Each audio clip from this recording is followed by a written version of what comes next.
Hello, everybody. Welcome to FFF number 92. We have over 70 tonight, and we are going to be starting the night with a wonderful set of McDale versus Pack. What a wonderful way to start the night. I'm Amused. I'm Oceanus. And we are so glad to have you all back.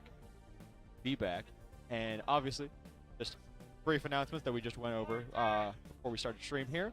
One, FFF number 93 next week, $1,000 prize pool. So get everyone you can come out, especially if they're like top talent from out of state. That would be awesome. Or especially top talent from in-state, and especially GCU students.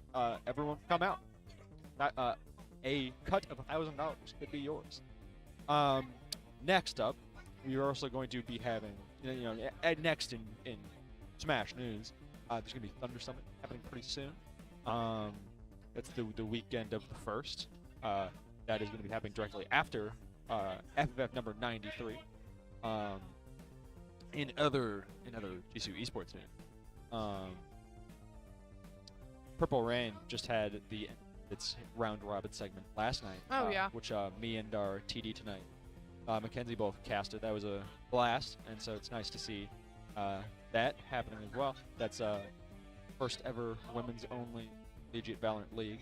Yes. Nice to be a part of that, being able to cast that. It's a great time. And now we are gearing up to start round one of number 92. Cool. How's it today? Right. Yeah, like I said,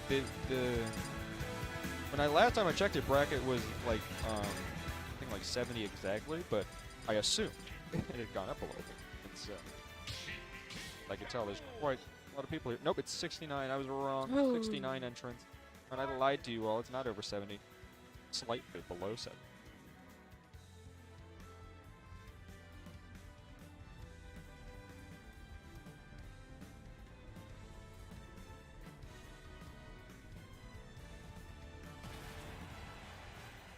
And our first matchup for the day. Pack on Sheik. I have seen him playing Sheik a lot recently, and I remember last time we saw this, I believe Crandor here, and he was like, "This is a weird pick," and I was like, "I guess it kind of makes a little bit of sense." Pack is a Greninja main specialist, one might call. McDale, of course, as K-Rool. This is his first FFF of this semester, and it's which is funny because it's the second to last one of the entire semester. I was gonna say I don't recognize McDale. Yeah, he's a GCU old head, as I like to call him. He was famous for coming around every week back in the old days, and pretty much winning every single time. He was definitely contender for like one of the best players to ever come out of GCU, like him, Bray, people like that. All that stuff, and he is still definitely back in it. We just haven't seen him play all semester. Like I said, this is the first one of the year, really. It's been a while since I've seen Pack play. Yeah, I mean he's also in and out. He's not a he's still a wonderful member of the GCU Smash community. He's just not like a dedicated weekly guy. He's definitely not always showing up on stream, but it is awesome to have him this week. Like I said, he's a player you love to see play because he's just got kind of that palling around mindset. I want to say. I don't want to say goofing off, but he's always in it to have fun. I would say more than anything, which I would say is shared by McDale. But like I said, McDale is also a contender for one of the best at the school of all time. And it's funny because it is. Funny that now he and Storm _ are like seen as like old heads from here at GCU, where it's like, oh, they were like the classics back in the day. Oh my God, he turned around, down tilt, forward smash, just like that. That game one is over.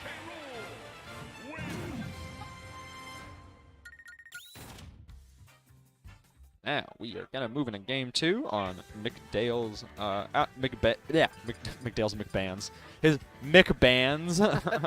Yeah, his bands with Pack's counterpick. I always love a player who wants to select the music.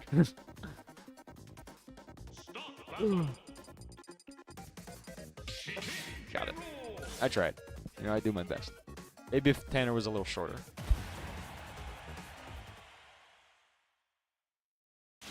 I'm assuming we're not going to see much switching up. Yep, that is the case.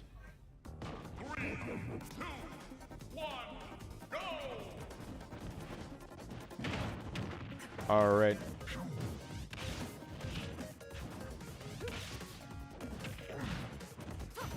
They'll really just mixing it up with the grab gang here. Kind of just unrelenting, running up on Pack's shield. Yeah. More so, it's also almost just partially Pack approaching and shielding, and McDale has kind of called him out. That is a 0-2 death. It's so funny because like there's a difference between like a touch of death combo where it's like literally like they start it and all the way to the kill, and a 0 to death that is literally just like, okay, well, there was some breakup in the interaction, Yeah. but you didn't take any damage, so Yeah. I guess that counts. Yeah. Nice down smash on the platform. Again, just covering Parker, jumping up with one of those aerials. All right. He is re-grabbing multiple times. Punished finally by Pack. Nice patience, but countered the second time. Oh, okay.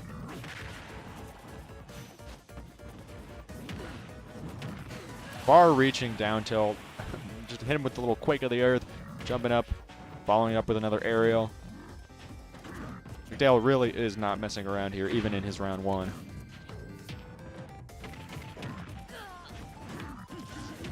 He's been throwing a lot of that down tilt. To be fair, half the time it just completely works. So, you know, why would you mess around with it? Down smash as well. That is also a McDale classic. It's honestly considered a GCU classic because, like I said, McDale, K-Rool, Bright, and Cinnamon, both characters with down smashes where they jump up and just come slamming down on the belly flop. And so it would be a classic in the old days for them to whiff the down smash and then go for it a second time because someone tries to punish it and they're like, nope, you can't. Not would I do it again. Yeah, wonderful showing by both players. McDale showing that he's going to go quite far in today's bracket, even after not being gone for so long. Hey, what happened? What did I miss? Galaxia Crandor on stream. Hot set alert. After all this time. Are you... Grandor, are you guys like the exact middle seeds or something? How are you guys playing around one?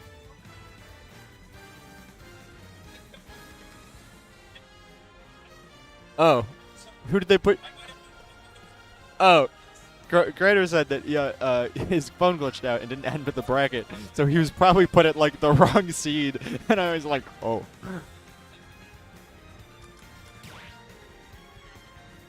They're like, oh, okay.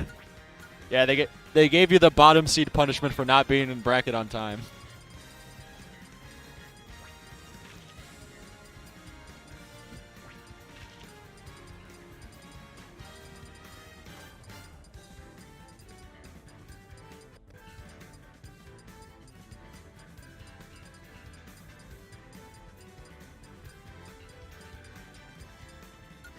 Do a Godzilla one. Do a Godzilla one. Yeah, Galaxia likes to... Like, he used to do his tag as different Breaking Bad episode titles, but his latest obsession is Shin Godzilla. So I was like, just throw in something from there. I don't know. Have a little fun with it. We need to have a tournament where it's just, like, non-players. Yeah, where it's like It's like where it's like oh, what's the word?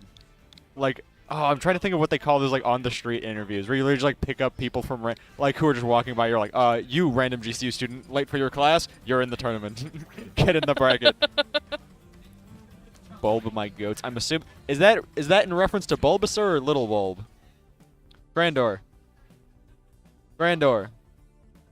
Is Lil Bulb? Okay, that's what I wanted. That's what I thought. This is for Lil Bulb at home. It's funny because I was my dad was like, I was talking to him about like the job and whatnot, and he was like, yeah, there's a lot of like younger people who show up as well as like older people. He was because you know this Squambo used to come around here often, and now he's retired, obviously, rest in peace. But then I was like, okay, really? I think we only have like Lil Bulb, who's like 8 to be fair, and he's the younger brother of Bulbasaur. And I said that, and I specifically introduced him as Crandor's best friend. Because Mr. Noah, Lil Bulb. Him and Crandor are big buddies. And then I was like, the only one's like Cyclone. I don't know how old he is. I think he's probably like 13. I have no idea. Never spoke to him in my life.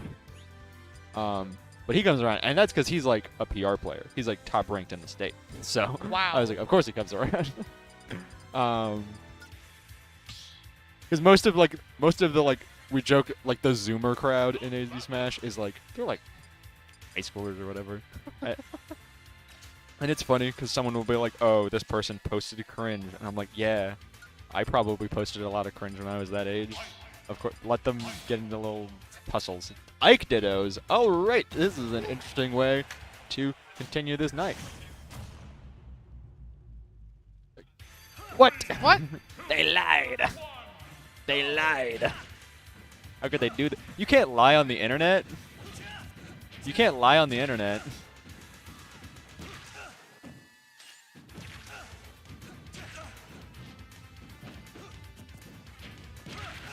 Also, green and blue Ike, both mid-tier Ike alts, in my opinion.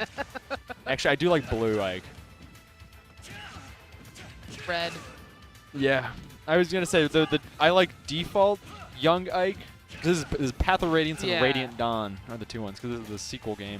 I was like, my preferred one is the yellow one because it's what his dad wears in game. And so I was like, aha, it's a reference that I like.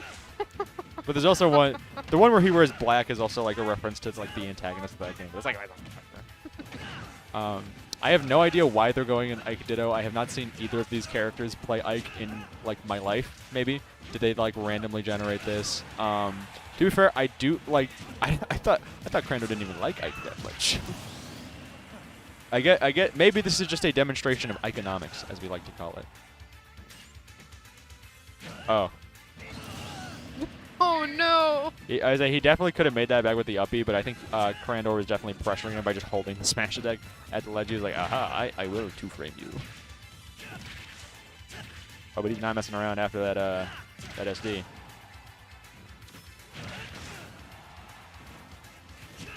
Counter was a brave call-out, I have to admit. He's actually not far off as well.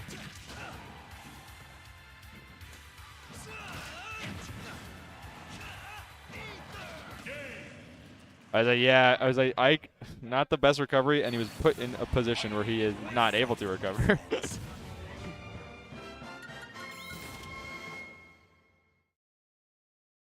Oh, a Kazuya Ditto would go crazy.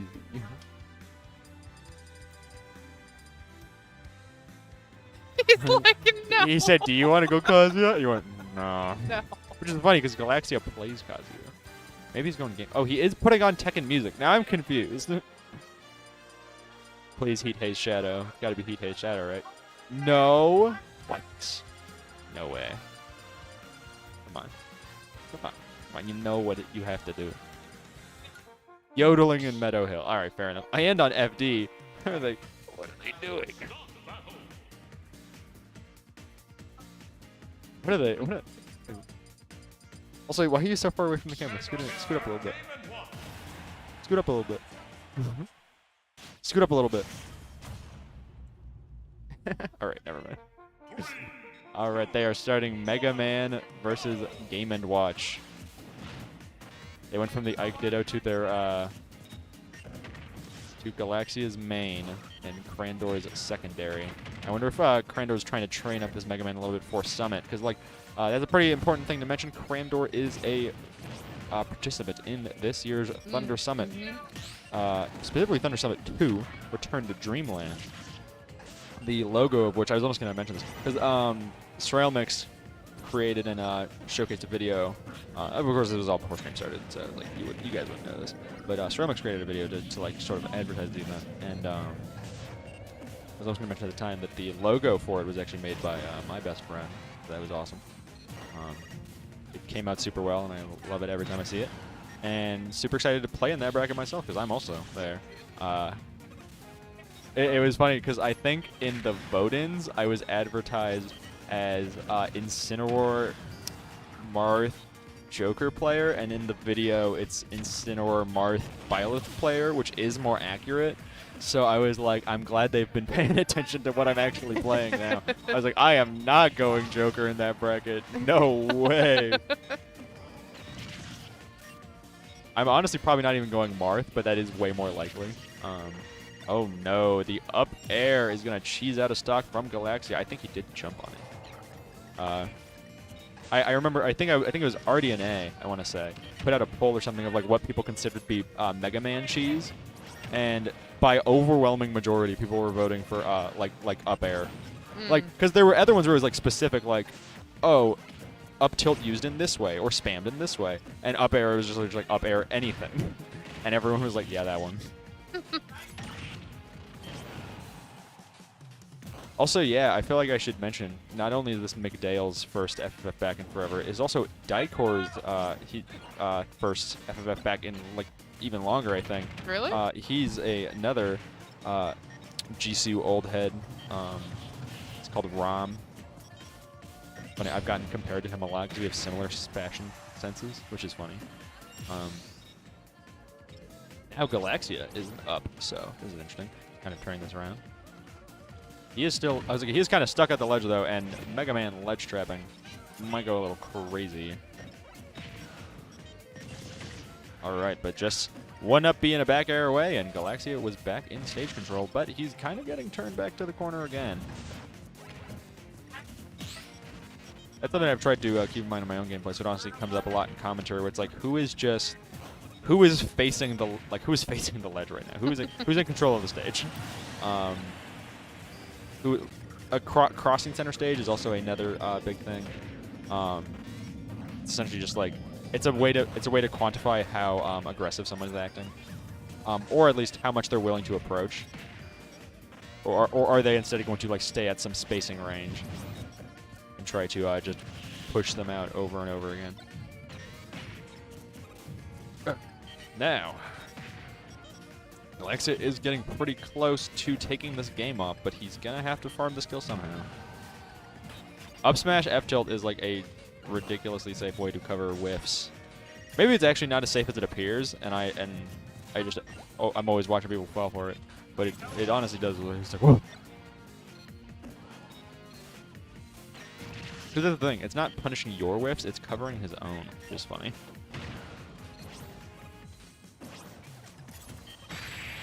All right, and another up smash, and Galaxia takes the game. Ice in the veins.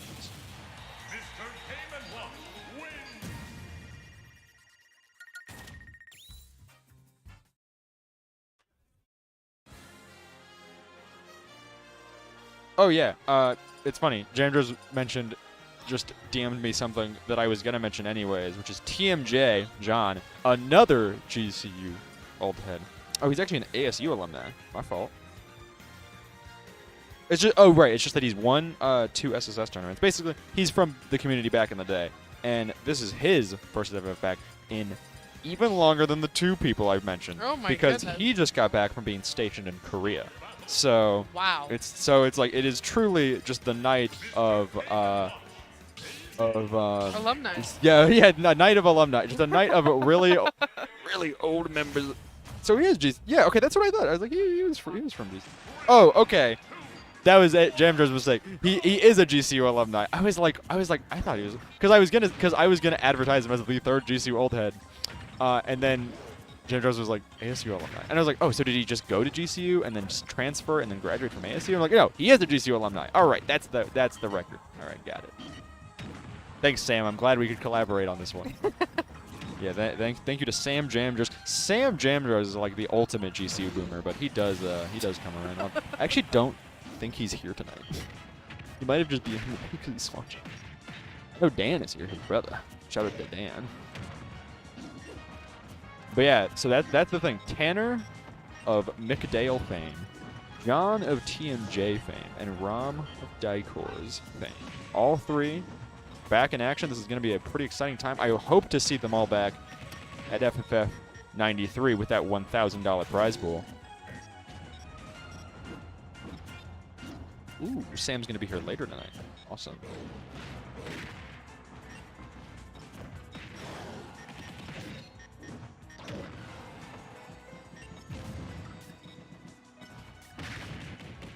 Nice catching with that up B, pushing Galaxy out further. Crandor now switched to his main, of course. I would have commented on this earlier were it not for having to tell you all guys about how excited I am to have so many of GCU's old alumni back here. But now we see that Crandor has switched to his main DK, and he is pretty far up in this point of the game. He's not giving up on this stock. Yeah, I was like, that's a good observation. It was like, character as heavy as DK is gonna live for quite some time. Well, he straight just pushed through that forward air with a dash attack.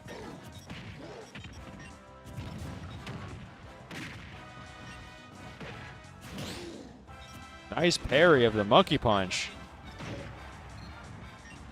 Unfortunately, he hasn't been able to really push that advantage at all.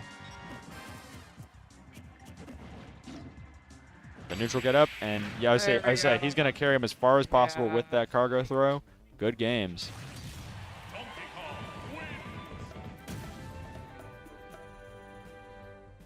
Didn't even shake his hand. It's okay. Simply Turtle shook his hand. They picked it up. And Okay, good. Yeah, I was going to say with two players as evenly matched as Crandor and Galaxy, I'm sure that's good to be good VOD review for both of them, honestly, but especially for Galaxy, unfortunately, since he was not able to come out on top in that scenario. Yeah. But like I said, Crandor has some warming up to do as well, since Thunder Summit's coming up for him. Galaxy, I should mention, is actually one of the two people running Thunder Summit, so shout out to him. And, you know, I've already mentioned it a couple times, the prize pool of FF93. I feel like it's a good time to give a shout out to Tim the Big One, because he's, you know, he's with UDLR, and UDLR is the one so graciously sponsoring that event. I can't see what you're trying to show me, Mackenzie. TMJ versus Railmix. That's a very exciting time. We were just talking about John. Wait. You're in the bracket? That's awesome. Tom Srailmix, I should mention, a retired player as of like a month ago, is also back at his first FFF in like 2-3 months. I want to say 3 months, 4 months, something like that. Okay, he said I'm gonna see an epic tag. Let's see if he lives up to that. But yeah, Srailmix kind of went sort of my route of just you know, retiring from playing and making it in another aspect of the community. Tommy Buckets, his legendary title. You should add it like an exclamation mark since you have the extra character. Yeah, it's nice to see him take a return to play because Srailmix is also going to be competing in Thunder Summit, and he is a GCU student, the other member of the team that is running Thunder Summit. And as I mentioned, TMJ, John, he's a GCU alumni. He's also one of the strongest players we've ever seen walk these parts. So it is very awesome to see him back.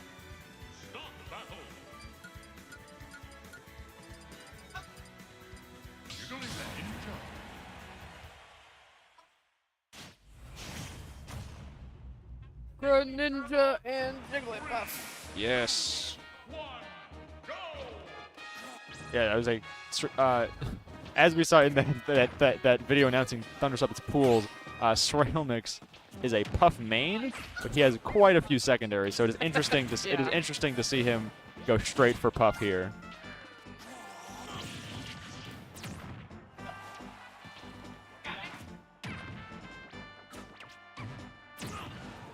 Oh my goodness.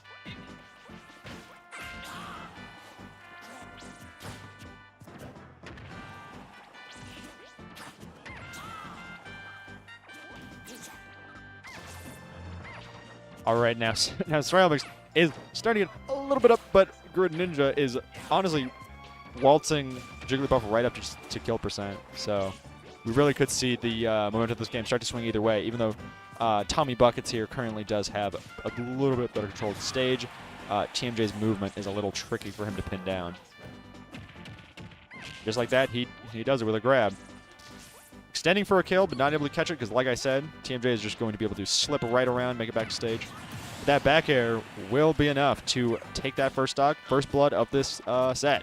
And what a hot set it is.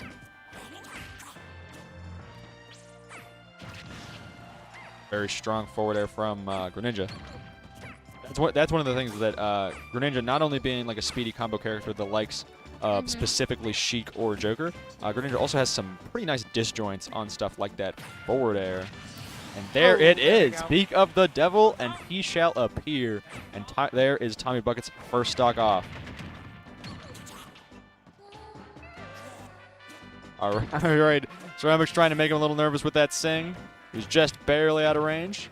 Now he's really trying to push the advantage.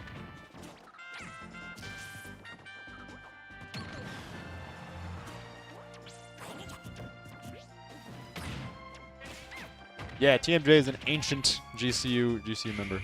Funny, there, a nice rest, taking another stock in favor of Tommy Buckets. And sorry, I was responding because I heard Bright and Lil Bulb discussing behind me the TMJ lore of how he's been gone for like 3 years. And like I said, like Jamjar so graciously provided the extra information. Literally just came back from a tour in Korea, so it's like awesome. We're being stationed in Korea rather, and.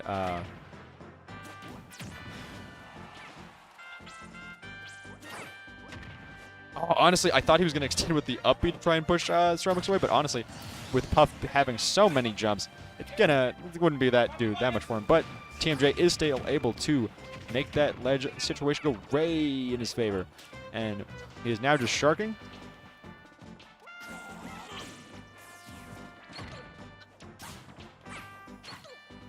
All right, he's trying to be wary of Ceramic's own long-reaching moves by throwing out his disjoints. Just spaced well enough. Aggressive options on the ledge, and Tommy Buckets is continuing to try and push TMJ further and further off stage. TMJ struggling to try and make it back to center stage. All right. I say, this is honestly the point where Tommy Buckets should just be playing it safe, being ready to farm out the kill, but you never know when he's going to go for a Srail Mary. Oh! That does not quite do it. TMJ making a counter. Then that Greninja up B angled just barely enough to bring him back. And that back air will put the game for Srail Mix. That was close. That is very close, but Tommy Buckets is barely pulling through. It's like this is truly old gen versus new gen.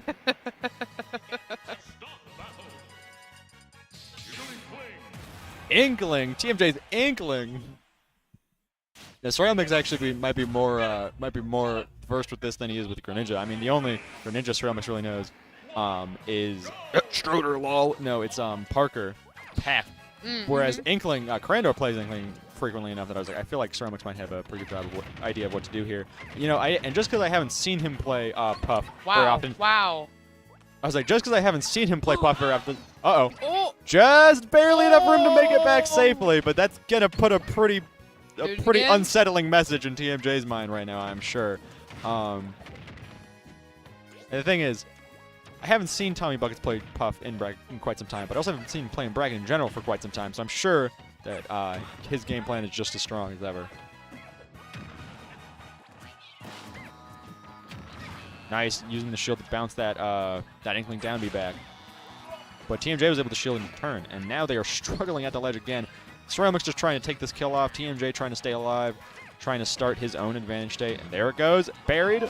There's a kill for TMJ. Despite being behind so much of that stock, he is the first one to draw blood in this second game of the set.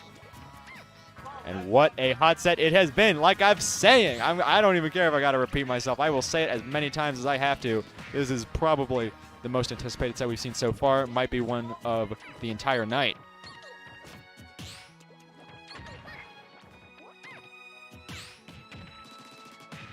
All right, TMJ racking up the paint on Srail Mix, or should I say the ink? Because it is Inkling, where the more she stacks ink on her opponents, the higher her damage of subsequent attacks will be. Are we gonna? Oh! I would say Srail Mix still really aggressively pushing TMJ, making him have to like really think his heart out to get that recovery without getting punished pretty hard. He's doing it. Yeah, that's the thing. TMJ is still keeping his head cool, still always making it back. So Srail Mix definitely has to pick up a back here. Oh, nice way to stop the roller, but unfortunately not a better punish than a bit of a jab combo there. TMJ is running low on ink. I would say probably going to have to fill up soon, but that will do the trick. I believe that was Pound killing off the top. I would say Strailmix taking himself all the way around. All right, another up air. I would say up air. you heard the crowd go a little scared because if Strailmix is known for anything, it's that up air arrest. He says down arrest. Who do you think I am? All right, but Tommy Buckets is going to have to start showing up a little more because he is falling behind. If the TMJ is still keeping him pinned to the ledge. Nice escaping that grab, and now Tommy Buckets controls center stage, and then he's hit away, killed off the top just like he did TMJ just a stock ago. Tommy Buckets, Strailmix, rest. TMJ is bringing this back. And honestly, I was going to say TMJ just using max jab combo to really completely ink up Strailmix. That means he's going to be doing a lot of damage in these next few attacks. Honestly, I think he might have let him off a little easy. I think he could have buried him and done a little bit more to Strailmix. But Strailmix will hopefully be able to take a little advantage of that mistake. And if the audience can't hear, people are going crazy. Yeah, people. Right as I said, people are going crazy. Like I said, they are standing. I mean, you can also see how many people are watching. This is truly, crazy like right I said, GCU alumni versus like GCU. like I said, it's GCU old age versus new age. It is like so close. All right, Strailmix picking up another kill, bringing this to last stock. This is gonna be quite the ending for this game. We gotta wonder, all right, Strailmix going all the way under the stage to mix TMJ up, taking control of the stage himself. TMJ taking it back, and the rest, no, can he match out? He can live. He can live. All right, he's gonna make it once again. He's gonna make it all the way back up. TMJ was taunting on him. Isn't this gonna be a taunt to get bodied moment, or TMJ gonna take the win? It is down to the wire. It is down to the wire. Will making that rest and still living it because he dropped below and woke up in time. This is the loudest this room has ever been. Most definitely. All right, will TMJ be able to put an end to Strailmix here? All right, he's gonna have to land. He escapes that up air. Like I say, this is where Inkling's inability to. Oh no, a bit of a Strail Mary moment there. TMJ takes the game. It is now 1-1. We are going to game 3. Wow. No better way I could have asked for this set to turn out. This is a round 3 game. I was like, people are going crazy. They are already moving around, trying to celebrate or trying to writhe in despair. You can see the people in the seats are cheering for Strailmix. The people behind him, like Daniel Mena, they are cheering for TMJ. It is crazy. You can never know who could win this. That was still so close for Strailmix. Honestly, like, again, the play of resting, but, like, wait, did he pull out Wolf? What? He pulled out Ganon! I saw the color palette, but not the silhouette, and I was like, did he pull out Wolf or something? Because that's a pretty good secondary. Like, he pulled out Ganon. Strailmix is putting it all on the line. He wants this so bad. He did a taunt to bait TMJ taunting and then punished it. What a play. All right, I was like already getting put into the ledge by TMJ. That's unfortunate. To be fair, we saw a little bit last game of Inkling's inability to kill, getting exploited pretty hard by Strailmix, and we're not going to see that even more so now that Strailmix is playing a heavy. But will he be able to take off these early kills like he needs? To be fair, the stones on Strailmix right now are crazy to pull out bottom 1 in the game. Oh! To pull out bottom wow. 1, to pull out bottom 1 in the game on one of GCU's top 1 of the past is truly an insane play, and we are going to have to see if it pays dividends or hurts sorely, because TMJ and Strailmix are now tied up in this set. It is all down to this game 3 to see who is going to move on and who is going to get sent to losers. TMJ really being able to extend these combos even further. He's not letting up. Like I said, Ganon is one of the heaviest characters in the game. He has horrible physics. He is literally bottom 1. He is the worst character imaginable. It is not going to be. It is not going to be very hard for TMJ to extend these combos, but with those high damage outputs and those reads that Strailmix is so good at executing, there's still that chance that he pulls this out. If he can touch it. Especially, I would say, exactly, that's the thing. He just has to get his hands on him. Because it's like, TMJ is not going to have a problem with that anymore. Yeah. Because Jigglypuff is way more evasive. But Strailmix doesn't get to really play evasive as much anymore. Now he just has to play, he has to play to read TMJ's options and punish them accordingly. That roll is going to get picked up pretty hard by Inkling up smash, but like I said, Inkling struggles to kill, but with the roller setup, it's going to be no problem at all. Close. Yeah, and you can see that Strailmix starting to get a little frustrated. Like I said, I think the Ganon might not be working out like he was hoping, but we can still see room for him to turn this around. Like I said, the way Ganon advantage works, this stock could be gone already. Inkling may as well already be at kill percent. See, down air, back air, already 70%. Good recovery. Yeah, that's the other thing, is that Ceramics won't be able to contest much with TMJ's recovery here, but honestly, TMJ was doing well around, was doing pretty good at getting around ledge anyways. We saw another roll in from Ceramics, getting punished yet again. He needs to be careful right now. He has to play extremely careful. He's almost fully inked up, and he is just throwing out those F tilts, trying to space TMJ away. That back air is going to miss. That up smash is also going to whip.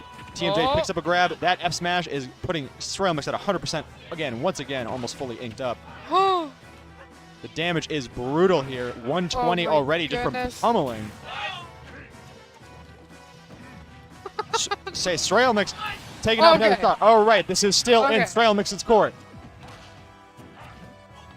They are chanting in the crowd, "Cheese the bull, cheese the bull," because this is still winnable for Ceramics. He is still not on the back foot quite just yet. 162. Wow, He can still live Inkling attacks. As long as he doesn't get hit by roller too soon, he should be okay. He also doesn't want to put himself into a juggle situation because that Inkling up air might just do the trick. All right, they are both playing just barely out of range. They are literally like not even trading. They are just clinking each other's attacks every time. All right, having to land once again. Ceramics all the way at 180. No! Say the down B hits him off stage and he doesn't take it. I think that was actually for the win. I say it was actually almost untaggable, I think, and they ended off with a hug. What a set! Like I said, not only is that most definitely the set of the night, it might be one of the best sets of this semester in terms of the hype of the crowd. Ceramics was not afraid to go for the biggest plays imaginable, like even selecting Ganon at all.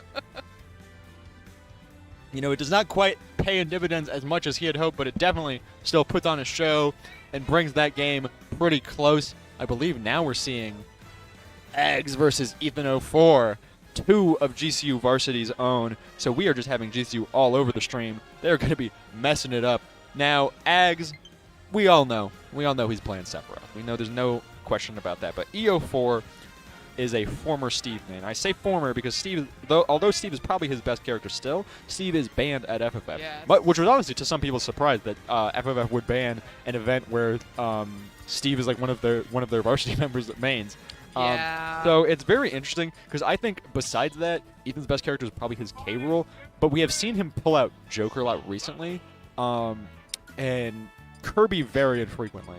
Was Steve banned anywhere else, or was it just FFF? Steve has been banned at a few other events. That is part of the reason that he was banned here. That's what I thought. But honestly, FFF kind of got the jump. Like FFF was, because though TGZ had rules against the tech that made people start to ban Steve. Because again, short recap, a tech came out that was super broken, and that made events that were previously unwilling more willing to ban it. TGZ did a tech ban, and FFF was just like, all right, we're just gonna get out of the way to do a character ban because a tech ban is so hard to even enforce. Yeah. And like I said, we are seeing EO4's K rule. I'm very excited to see that because I have not gotten to see him play K rule in a little bit, and like I said, I think it is actually still one of his best characters. I think he made JV back in the day playing solo K roll back when, and that was still when Varsity was pretty stacked. So now he is one of the stacked members of Varsity alongside Ags.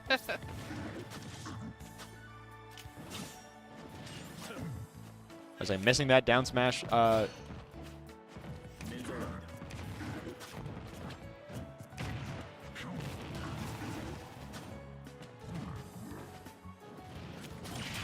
Oh, and that spike is gonna take EO4 out. Like I said, K roll is like I can see definitely why EO4 would be aversive to playing K roll, despite K roll being one of his best characters. K roll is by no means good.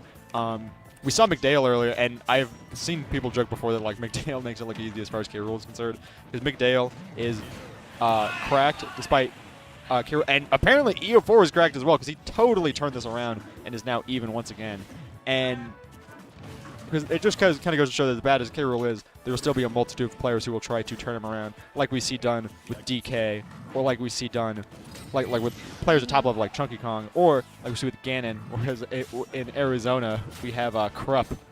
And actually Krupp is here tonight, so I'm excited to see him play as well. Like I said, we have an insane bracket with players like old members of the community like McDale, TMJ, and Dykors. We have, of course, all of the current members and new members of the community, even some who had retired like Srailmix. And then we have still some really high-level players like Luna, formerly known as Felix, and Captain Krupp. So it is insane night to night. We have even other members like of the greater AZ Smash community like Jinx and Shy, who have both always put on amazing performances at FFF. So I am excited to see how this bracket turns out tonight. There are some players like TMJ who I'm sure were hard to seed, so we could even see some crazy upsets as the bracket progresses. It is going to be a wonderful night at FFF number 92. All right, that grab is going to lead to a berry, and EO4 is not going to quite take the kill because of Ags' mash out of that berry. But a very classic setup with that blunderbuss is going to give EO4 another kill. All right. We have seen these two play a lot, but like I said, those are on completely different characters, so this is a really unpredictable set here.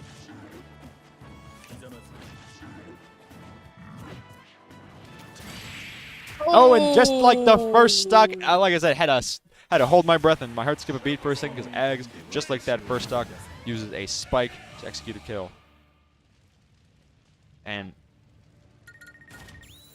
that means Ags is now up in the set 1-0. I know he has been very eager to win his own FFF. EO4 already has a couple under his belt. Actually, is it a couple? It might be one. I'll have to think about that. It's funny. I remember. Who was I talking about? We were talking about like seeding, and someone was comparing Ags and Simply Turtles. I was like, Simply Turtles has won 2 FFFs. So of course, Simply Turtles is also here tonight. Because like I said, all of GCU Varsity is, and it's going to be really exciting to see them play. Hi guys, you can see me on Ags' player cam. Anyways, we are now moving to Town and City. Ags' tag, Wonder of You, by the way. Well, first of all, technically it's an Elvis Presley reference, but it's a reference to JoJo's Bizarre Adventure referencing Elvis, because I swear there was a time a few months ago where I sent Ags a panel from that series, and I was like, this is genuinely good mindset advice, you should keep it in mind. And I swear he has had that dog in him ever since. And then where you go in so far as to binge subsequent sections of the story, and I'm like, oh my god. I was like, now it's his in-game tag. And like we said, that GCU classic with that K-Roll down smash. EO4 doing a pretty good job at playing well on Ags' shield.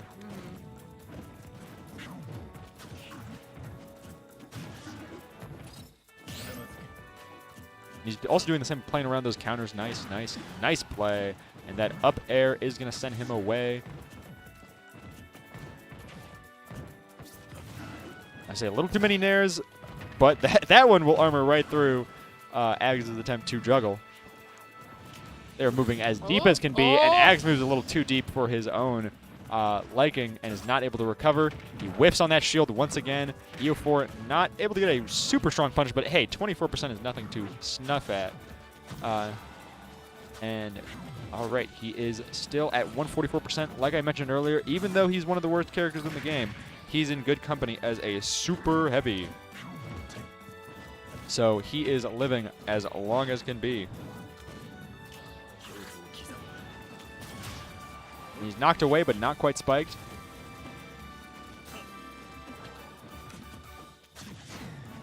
That will send him out of the park. Ags and EO4. These two are going to play pretty close, because like I said, we've seen them go so close before on different characters. And Ags is still up in the game, however.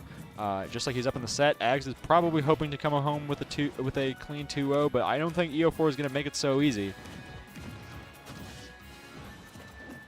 A nice air dodge to stage, but Ags does react relatively well, taking 2. Oh my goodness, the armor from side B allows EO4 to go right through it.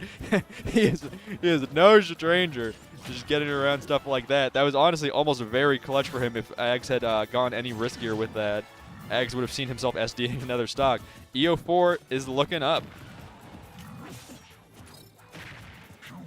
Oh, I was like, oh no. I was really expecting the up air there because of how the crown came back on the back of Ags' counters animation. But unfortunately, he didn't quite have the time, and Ags probably would have been likely to air dodge through it anyways. Oh. Ags, with a forward air of his own, is going to take that set 2-0 just like he wanted.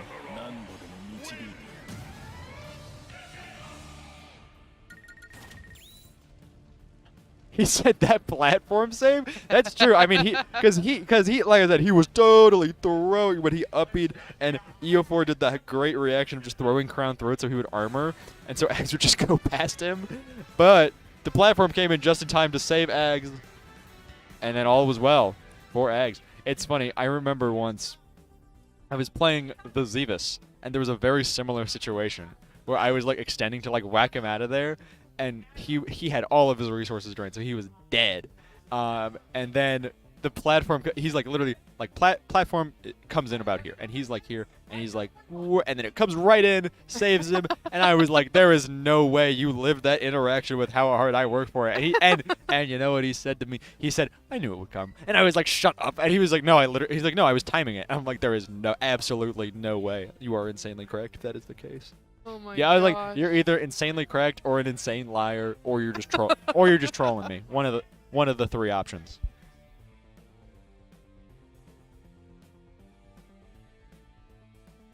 All right. I am very excited to see who we have on the third, or rather the next game on setup. I was gonna be pulling up bracket link in just a second. Oh, it looks like we are having our contenders walk up now. Oh, Simply Turtles is waving to me on stream. Oh, I guess I'll do this one so you can see him still.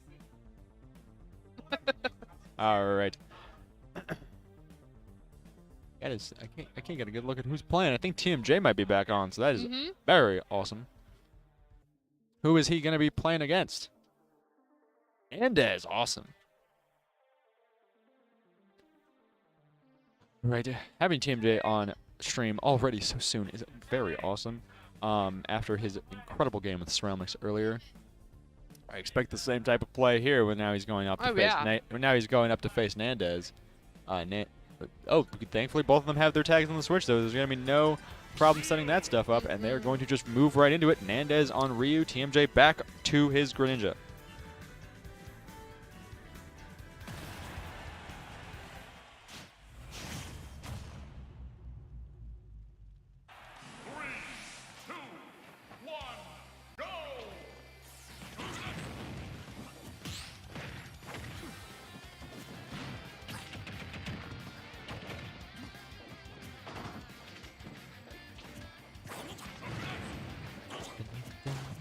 All right. TMJ coming up a little bit, but not very much, and now he's actually pinned to the ledge by Nandez. Uh-oh. TMJ bringing himself back in control, and he is pretty close to pulling ahead, but Nandez responds in kind, now up himself.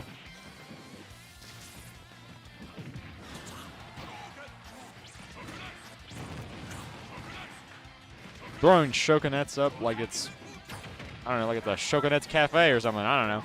I was like, he is all up in those that fireball play, really just like throwing them out throwing those out over and over again, and it is gonna provide him the setup he needs to take the first stock off of TMJ. We should call this Shokunet Sunday. Nah, this is Firefox Friday, and TMJ is throwing out those water shurikens to try and clash. It's funny because playing some Ultra Street Fighter 4 the other day, and with actually Simply Turtles, and we were talking about the fact that in actual Street Fighter, just a fireball is like one of the most like insurmountable moves that has to be it has to be respected. You have to jump over it or block it. You cannot just like clash it with another attack. But then in Smash, literally every single move known to man will break Hadouken no matter what. I was like, it doesn't matter who you are or what move you're throwing out. It is like literally never going to have priority over a different move. It is so strange that is the case. But it's definitely going to look up for TMJ, where he's going to be able to avoid that heavy fireball play from Nandez. It's funny. I don't want to say fireball spam, but to be fair, like the Hadouken is literally like one of the like pillars of like why that word is like used frequently online and in esports conversation, because it is like the quintessential move that you just spam out. I was like, and obviously it's not quite the case in this game, but it definitely is in Street Fighter. If that had just been a forward tilt up smash, then perhaps TMJ could be coming out a little different, but instead he is getting pinned back to the ledge.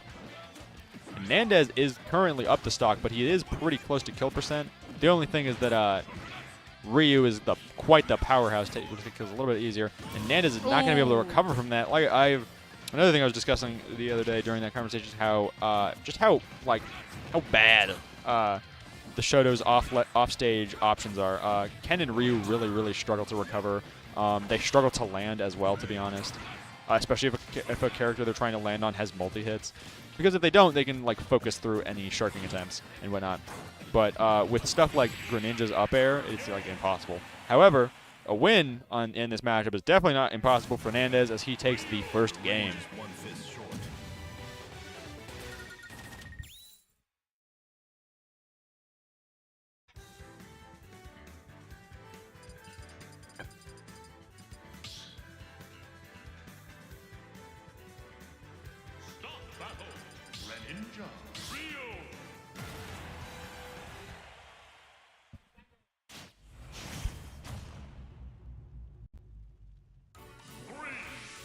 All right, we're moving to game 2 on Town and City. Love coming back here. Now, this is honestly not quite a bad stage for Ryu because, as I mentioned, FGC characters, they love long, flat stages. However, TMJ definitely loves the extra space to move around with as well on a character like Greninja, so pushing him up to that platform, that's exactly one of the things that he's going to want to be doing quite a lot, just for those extra combo extensions. So he goes for the extension with downer to spike, and it does not quite work out. But that grab chain will do wonders, especially when he follows it up with a forward smash.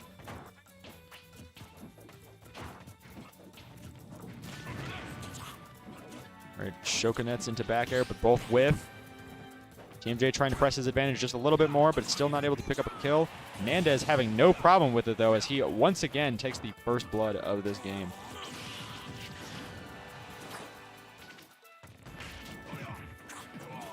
Again, there's that just like I mentioned, focus allowing you to move through any juggling options. That's only just because TMJ was using his up tilt for that instead of, again, the up air. Because the up air is a multi-hit, so it would always get through stuff like that.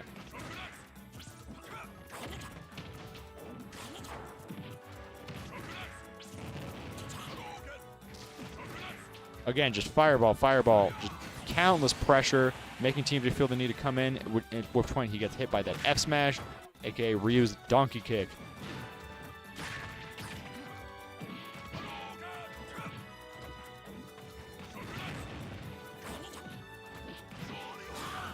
All right, that jab into Shoryuken is going to do quite a lot of damage for Hernandez. And TMJ is already on last stock 100%. Exactly. And Hernandez is still only 30 on the second. But TMJ is just starting to push an advantage now. But, oh, another whiffed option. And he is taken out with back air. And Hernandez takes the set 2-0. I believe TMJ getting sent to lose a little early. Unfortunate after his very hype set against Srail Yeah. Mix. But Hernandez is pretty happy to move on, I'm sure.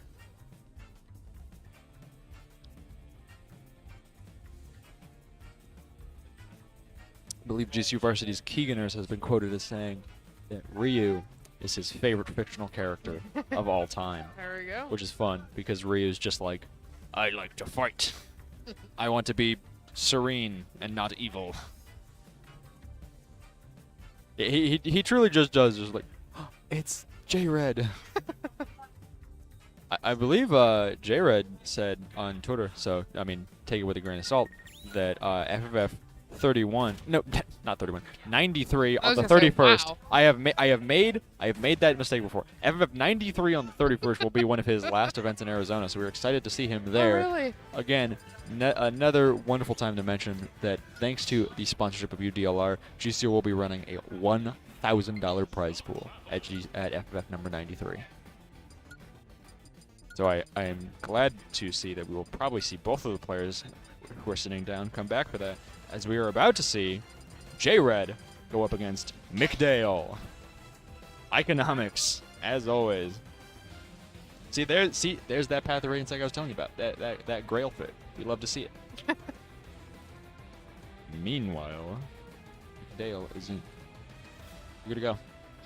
It's Meanwhile, cold in here. it is getting a little chilly. It's actually funny.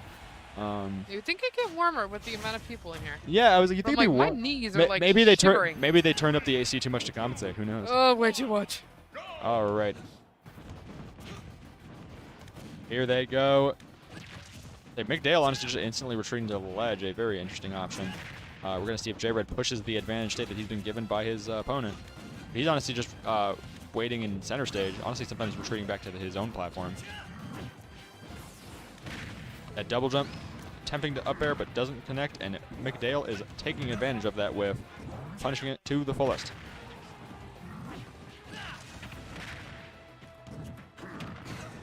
All right, McDale takes the first stock. He's definitely going on the offensive right now. Oh yeah. They forward air. What if combo? Oh no, he was trying to charge that F smash, but Blunderbuss is just gonna suck him right in. Oh no, he angles up the F smash to catch that landing, and it doesn't quite kill. But the fact that that up B hit keeps hitting J-Red while he's watching the ledge, keeps allowing McDale to extend onto stage and just completely take back control of the stage. And honestly, just completely escape disadvantage altogether. There we go. And J-Red was adapting to that accordingly because we saw him just wait a little bit further away from the ledge at that time. I was like, so he's adapting to that accordingly. There's a very nice tomahawk into Nair.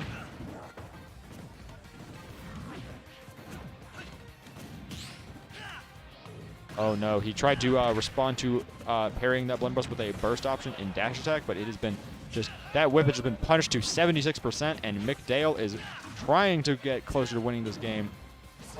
Oh, the missed, the first missed spike is not even punished by McDale. Like, McDale misses a spike, is not punished for it because J-Red has to focus on getting back to stage, and K-Rool has enough resources to make it back. Like, that's the thing. I thought he would just be out of resources, but no, up B was still enough vertical to make it back, and he just goes for a second spike. That's okay.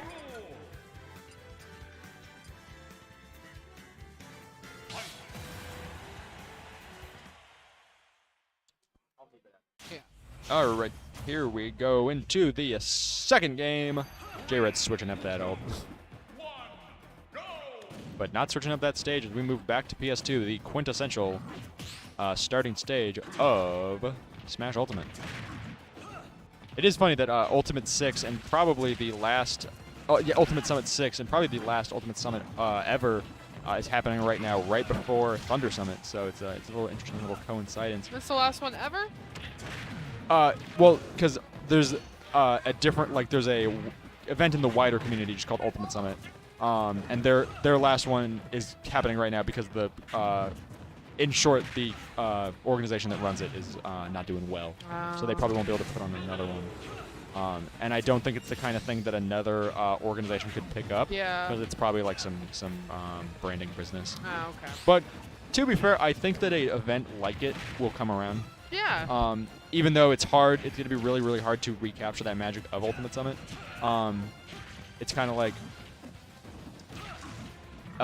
Smash players find a way. I always say that literally any game where you can play with more than one person, there will be a competitive scene for. Yeah.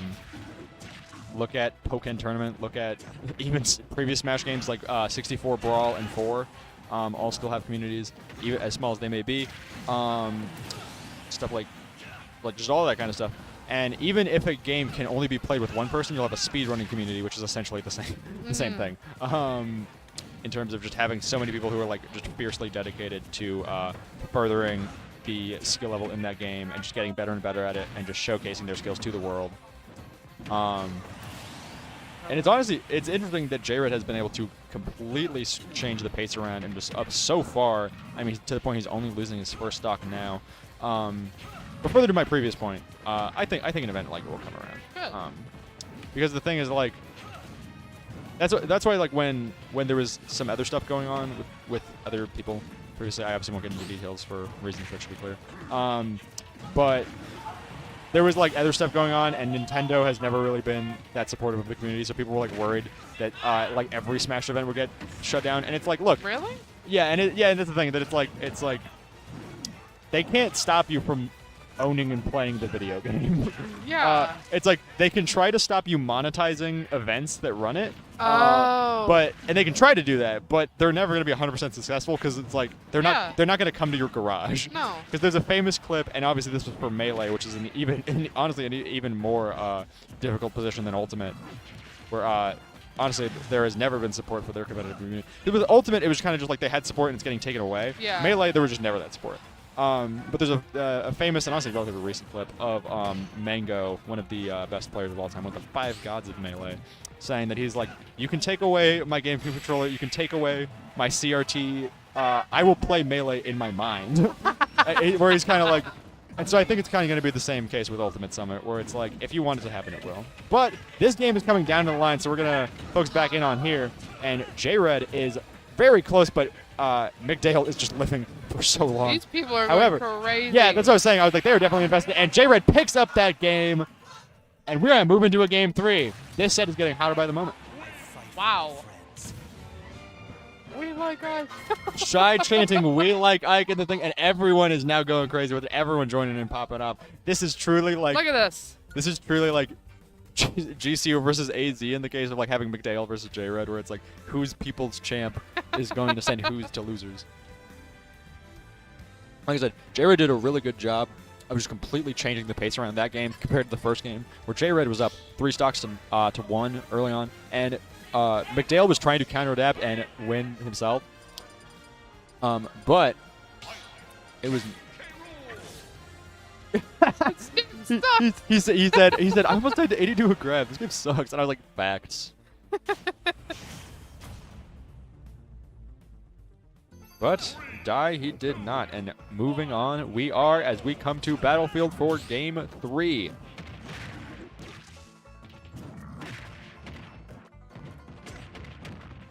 All right. They're going to be scrambling over center stage, but J-Red takes control. That's kind of what we were seeing at the very end of the last game, that J-Red just had a bit more control over the stage because of his very nice disjoints and his just positioning compared to McDale's. That Nair is seriously, honestly, might make it impossible for him to recover. Oh. J-Red tried to pick up the suicide kill against McDale,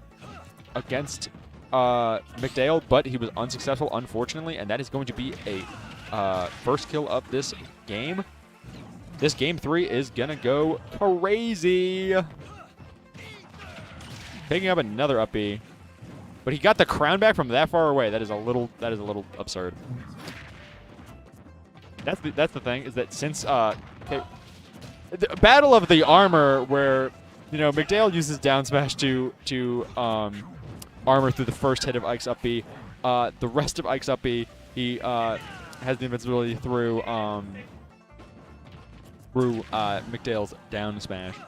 So it was very funny that they kind of just armored through each other's hits, but unfortunately, it gave McDale the advantage there.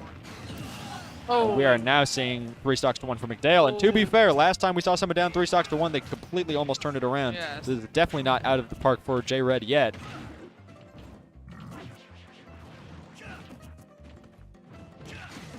All right, that will do it. And it is now first stock off for McDale. We are hearing people chant, winnable! And Jared is not letting him off at McDale's shield, but he grabs once again, and that is going to be the blunderbuss. Oh. And that kills J-Red, and that will be McDale's game.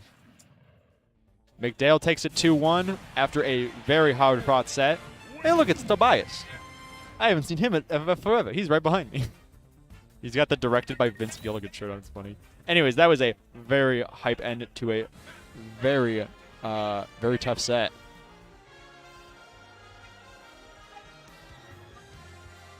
Yeah, let's fix this one. Can you rotate it back straight, and then I can pull the chair here? I was saying, can you rotate that monitor, and then I'll pull the chair back? This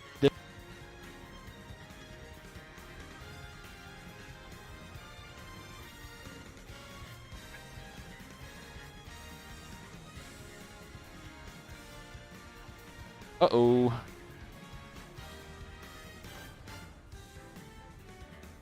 All right. Cryptstar moved something and almost knocked over a camera, but we're good. No worries. Technical difficulties, but not technical impossibilities. That's what that's what we say. That's what we always say.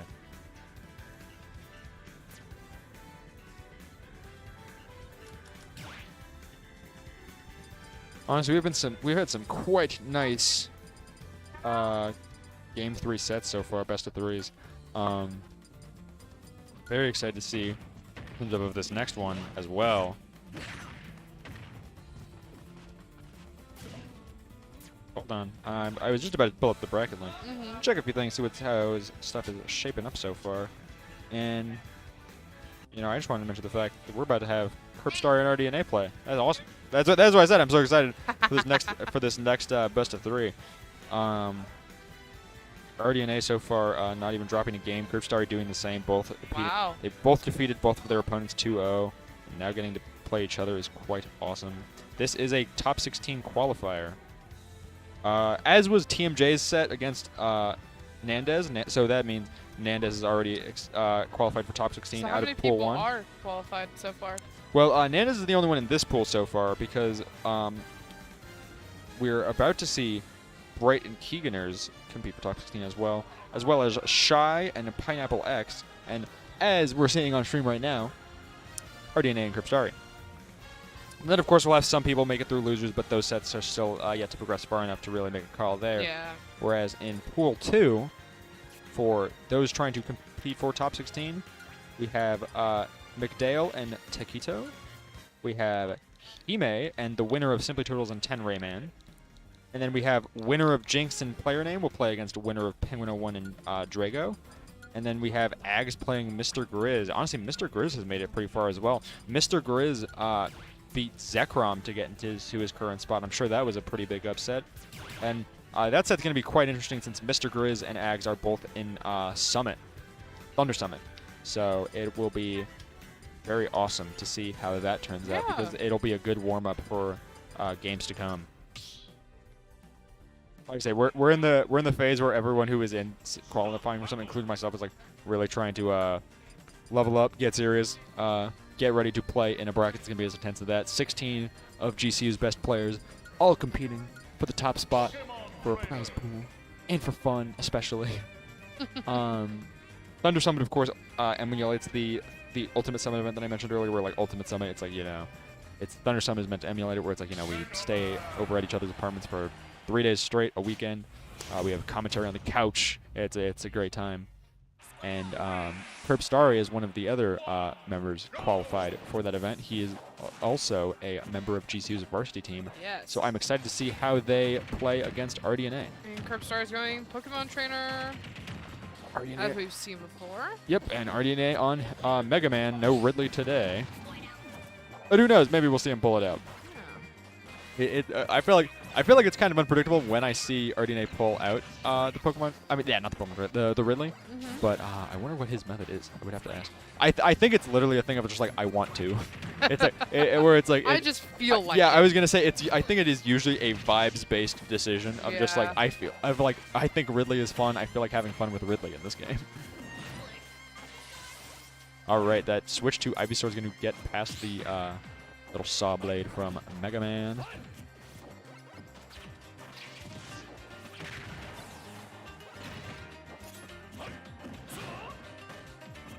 All right, now Mega Man. RDNA is honestly was in just complete control of center stage there, and was just really messing around Cryptari. Cryptari actually fails to recover and loses their first stock, putting RDNA up in the game. And we're going to see if RDNA can take this all the way to a win. Because obviously, whoever gets up in this set first is going to be pretty crucial. All right, Cryptari getting juggled around a little bit by that Mega Man up air. We already discussed it previously.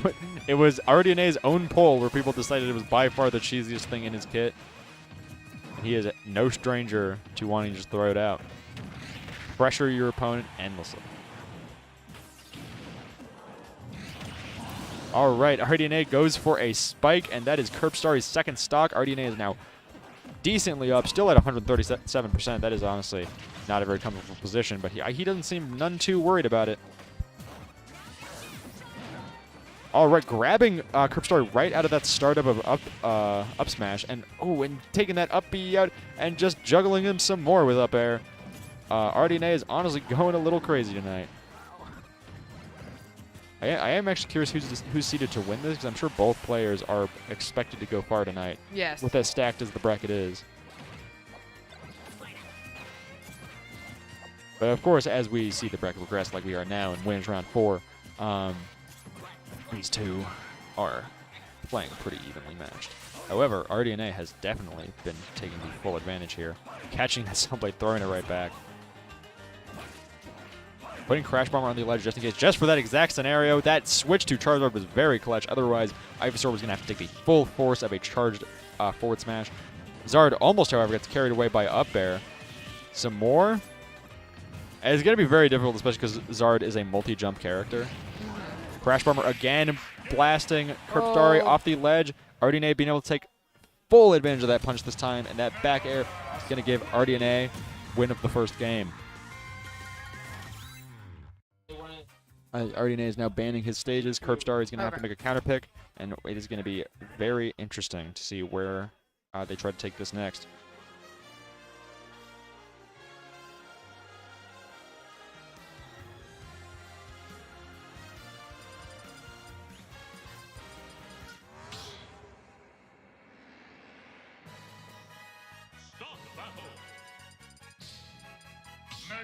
All right, we are going to see the same characters as always. No surprise there. Back to PT and Mega Man. Three, two, one, go!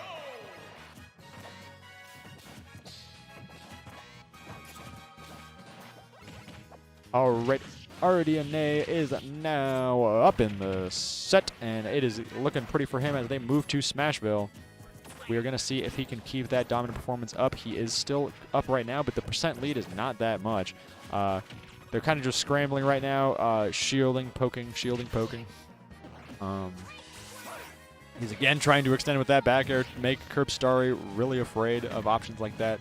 I think that if he could condition Kerpstari to have them be afraid of those options as much as possible, it is going to be a nice time for him, especially as he was able to affect that situation twice, where he put Crash Bomber on the side of the stage right below the ledge and blasted Kerpstari off of it. The first time it was a whiff of a punish with forward smash. That up smash will do plenty in that situation. But anyways, the first time he was going to punish it with a forward smash, but he missed it just narrowly. Especially because Kerpstari made a very clutch play to switch right at that moment. And evade it. But the second time that situation came up, like I said, it was back air and it was over. It was Jover. and that spike by RDNA will make it just as over as before. We saw that exact same play in last game as well. So Kerpstari is going to really heavily need to adapt to this if they are hoping to pull out a win. Like I said, I think the more you play this game, the more you realize that it's less about extending your advantage, or rather, it's less about adapting your advantage, which you already know how to optimize it. Although, of course, you have to react to your opponent's options. It's especially about escaping your opponent's advantage and improving your own disadvantage. You need to really have a balance of all three aspects of this game to pull out a win. A player like RDNA. And RDNA takes the win 2-0. Like I said, he honestly put up a pretty dominant performance both games, and he is now moving on into top 16. Now we're going to see if we're going to have another qualifier up or not. I'm excited to see how this turns out. We're probably going to get one more top 16 qualifier before a break, I assume, especially because there's plenty of sets still being played in losers, but most of those are probably going to happen during the break. As you know, we like to take a break in between top 16 and we're basically in between the rest of bracket and top 16. Because that's usually where we maybe swap off comms, we take a little break, we recuperate, we have some, like I said, we have the loser sets all play out, and then we all come back, and we have the awesome top 16, the top 8, top 4. It's all great time, and we are seeing 10 Rayman come up to stream. Is it 10 Rayman versus He-Man? What a set! At first I was like, oh, did 10 Rayman win his set then? And I was like, wait, no, because 10 Rayman had won his set, he would have already been in top 16, which means 10 Rayman got sent to losers. And I'm going to quickly remind myself who he was playing against, because I know I just commented about it a minute ago. Ugh. I'm looking. 1 second. Here it is. Where is it? Dang it, where's Hime? Oh, I accidentally misclicked the pool. There it is. There it is. Oh, we're right. 10 Rayman. Right, he was playing against Simply Turtles. 10 Rayman actually beat Simply Turtles. This is the top 16 qualifier. Right. Oh, I should have known, because if he's playing Hime, I was like, there's no way Hime would be at losers already. So it is interesting. That means Simply Turtles got sent to losers. I was trying to think, I was like, who did 10 Rayman play? We have seen 10 Rayman playing a little on fire. I mean, last week, he won the last chance qualifier to get into that final spot for Thunder Summit. And this week, he beat Simply Turtles. So one of GCU's own varsity members, and I mean, hey, 10 Rayman himself is a club member, and he's kind of just demonstrating what he did to earn that spot. Whereas, you know, Hime, I like to say, very strong player as well. Probably one of the veterans of GCU's top 8 banners there almost every week. He is a great time to see. Look how fuzzy King DDD's coat is. I remember, like, the textures in this game are, like, in the renders Look are at the truly. leather on the glove. Yeah, I was like the textures in the renders in this game are truly insane, especially because you obviously can't see that amount of detail in like the in game. There's just like the renders are crazy. Now Hime gonna have to do a little bit of work to avoid those really high damage Luigi combos, because I mean, any heavy is combo food, and since DDD is also floaty, he's not help. Actually, so there's some things that actually allows him to escape better than if you were a fast follower or something like that. However, he is still gonna have to play pretty well around Rayman, but Hime is a very intelligent player, so I honestly don't expect him to be any more of a challenge than any other player of this caliber. So, all right, like I said, he's doing a pretty good job already. He's staying just outside of Rayman's range. Okay, Rayman's sending out those plungers.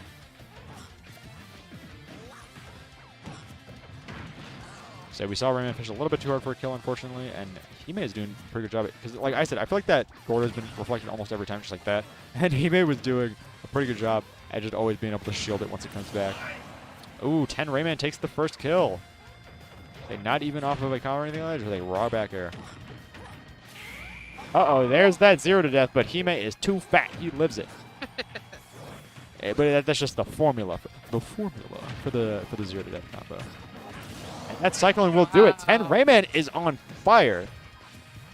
Like I said, I thought Hime was really pulling ahead, but 10 Rayman is showing up. Uh-oh. I would say he dropped. I say he dropped the combo, but reset it by letting Hime shield and grabbing on it. Oh, and that Gordo by Hime will take a kill off 10 Rayman. What nice positioning by Hime. Uh-oh. I was like 10 Rayman doing green missile in the opposite direction, but getting hit by that Gordo actually saves him from the hefty DDDF smash.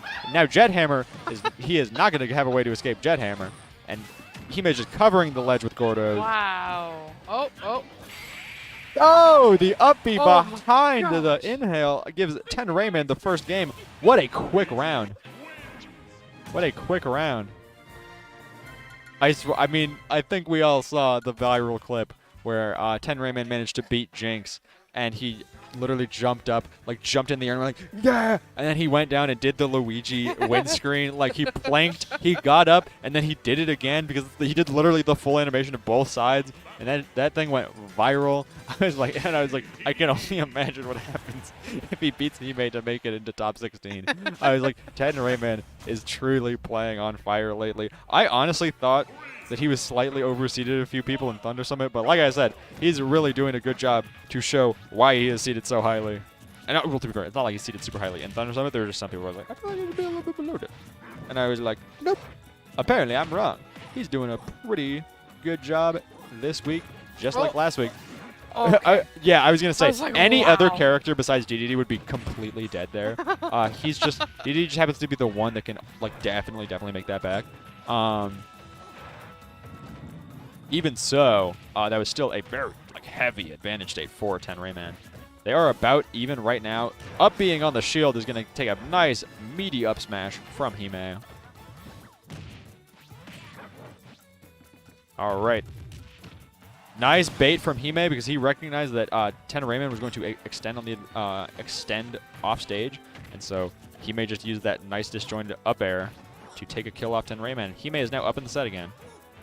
Not up in the set, up in the game. 10 Rayman's actually up in the set, which again, I think most of us might not have expected coming into this.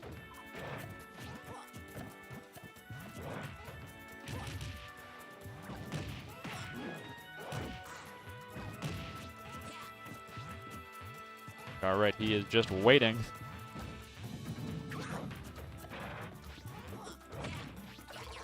Catching with an up air. I was extending with the dash attack. I feel like there probably could have been a bit of a stronger punish off of that, but that is just enough.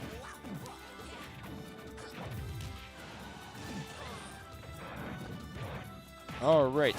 10 Rayman takes the kill by knocking him off the stage, and he just bounced right into the blast zone. No text, no nothing. Say it's going to be a hard time for 10 Rayman to recover every now and then because, oh, that shield is quite minuscule. It is looking like a pebble down there. And it is going to be more and more difficult for 10 Rayman to live this now. Like this recovery situation especially. I was like, because Hime's ledge trappings are just going to go insane. Just like that, 10 Rayman is actually turning himself back around. I was going to say in a heavy disadvantage, but no, he is now pulling around. If he can pull off a kill with a high damage combo once again, as we saw last game, or just a uppy call it like that one, we might be able to see 10 Rayman bring this back to even.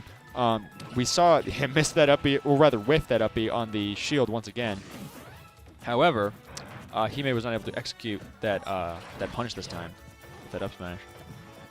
All right. They're playing around that Gordo, and 10 Rayman waits just long enough to be able to push it back in to Hime.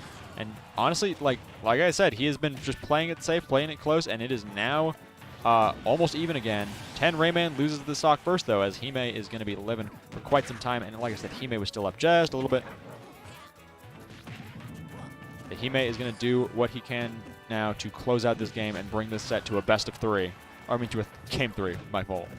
All right.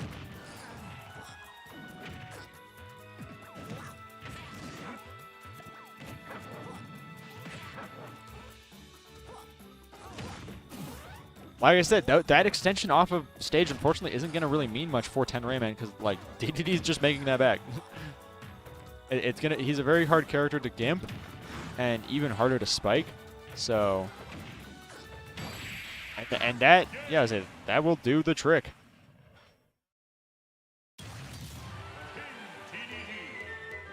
All right, we now see that it is going to go to a game 3. It is Hime's bans, but 10 Rayman's counter pick. So this really could be anyone's game.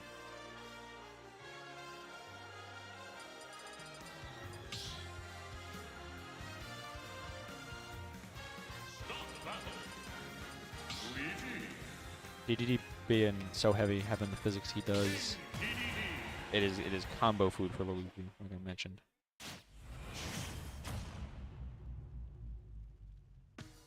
We're moving to game 3 here on small battlefield by the looks of it. Yep.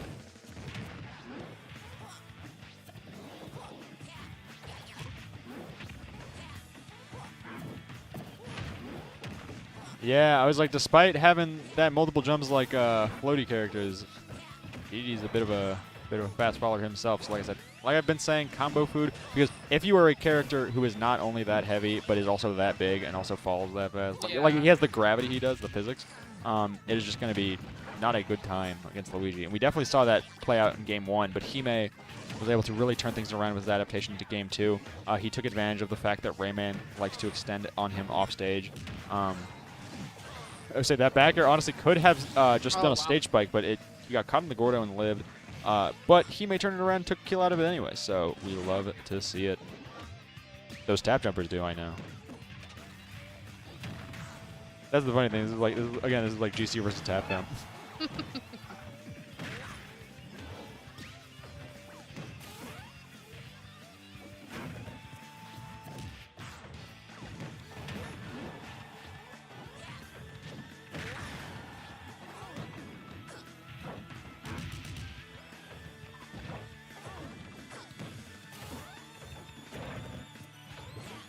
All right.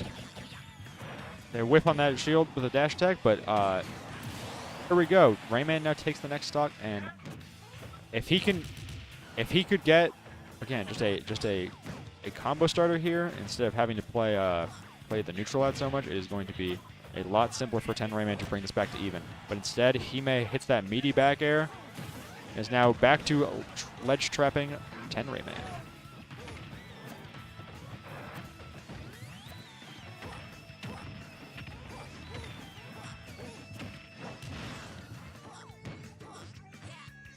I believe I mentioned at the beginning of the set that Hime was going to have to use his multiple jumps and whatnot to evade 10 Rayman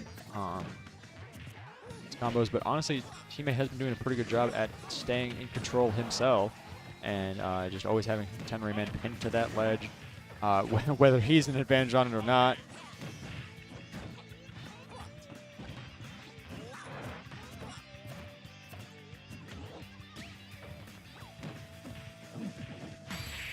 All right, and Hime throws out that F smash on 10 Rayman's get up option and takes this game and the set in general. So Hime takes it 2-1, and what a set that was. Like I said, I do not think people were expecting to see 10 Rayman put on such a strong performance game 1, but with DDD being the big-bodied, super heavy, fast faller he is, yeah, I guess it is no surprise that 10 Rayman was able to pick up the heavy combos. But like I said, Hime really did a great job at turning that around in his own favor and just never letting go of the momentum he picked up. All right. I believe, if I am not mistaken, we are going to go to a break now and let just the loser side play out, and we will back with you for top 16. Bye-bye.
Hello, you need to scoot your chair, my man. Hello, everyone. Welcome back. Actually, I need to scoot myself back. Yeah, just scoot back a little. Hello, everyone. Welcome back to FFF number 92. Sorry for the little seating arrangement difficulties. I'm Amuse. We now have... Penguin 01. He's now coming on in place of Oceanus. She was getting a little chilly, I hear. Like we talked about that earlier, where yeah, she was supposed to go to the hospital now. No, we were talking earlier that it's like she was like, there's so many people. I feel like it would be warmer, and I was like, maybe they turned on the AC to compensate, and they compensated too much. Maybe. I don't know. There's been quite a bit of heat here, I know. So Yep. that's probably it. I have to text my boss real quick. Oh. Who's my boss? Do you know who's coming on next? To stream? I got no idea. I could always check the bracket link right now. There's 4 options. Wow, we got so many options. Probably that just means there's so many hot sets that we can see coming up. I wish you were here during TMJ versus Srail Mix. I feel like that was some of the hottest commentary I've done in a while, and honestly, it was one of the hottest sets I've seen in a while. Oh, don't worry. I was here. I was just back there. Oh yeah, I was watching. Everyone was back there. That one kind of crazy. Like I said, it was new age GCU versus old head GCU. We got Jinx and Ags on stream. Looks like.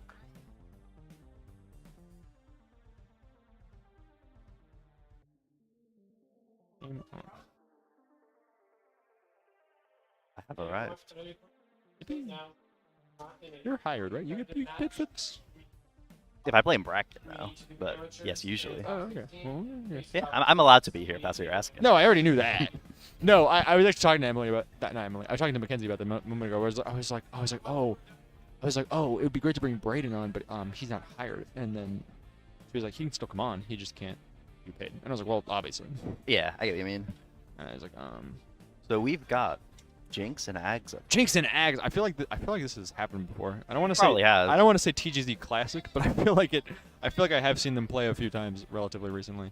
And this is definitely, as I was mentioning, quite the hot set to go into to start off top 16 with. For sure. As I feel like really either of these players could take it. Which is especially interesting considering Jinx is coming to GCU next year, and Ags is a current member of GCU varsity. So having them play so close to one another is going to be an interesting time for It will be at interesting. home. And as I referenced earlier, Ags is also in Thunder Summit. Ags favors himself to win Thunder Summit. Actually, he is still seeded like top 3. Third seed. Yeah, I believe he's 3rd seed. Yeah, Got second last year. exactly. He was Yeah. in winners finals too. It was pretty Yeah. hype. So I was like, he's definitely expected to go far, and he's hoping to take the pot home there. And speaking of taking the pot home, we can only wonder who's gonna win FFF number 93. I hear that Epic Gabriel might come. That'd be awesome. Who knows? That'd be funny. Maybe. That's why I told people. I was like, honestly, if you can get your out of state talent to travel for it, it would be kind of epic. Oh my God, look, it's you, Eric. I exist. Yeah. I've been acknowledged. Yeah, I wish we could. Can I? No, do not mess with our setup, please. I was gonna say, am I allowed to manhandle the webcam to show? It would not Yeah, I be just wanted to suggested. show them the thing. Yeah. Oh, bye. Oh, bye. There we are. Look, it's Eric, Yeah. and it's Emily, Yeah. and it's Tommy Buckets, Oh, Tommy Buckets. Mackenzie, and it's me, it's Michael. Mikal. Yeah, Okay, Michael. Oh, wow, that was actually a perfect Not- replacement. Yeah, I was There dang. Beautiful. Yeah, she went. She's like, this is why That's why she's back there. I was We're over I here. was just about to say, she's like, this is why I'm back here. You're over there. Oh, we got Adam's beautiful hat right there. The hat on the hat. Shouts to Adam Bink, the birthday boy.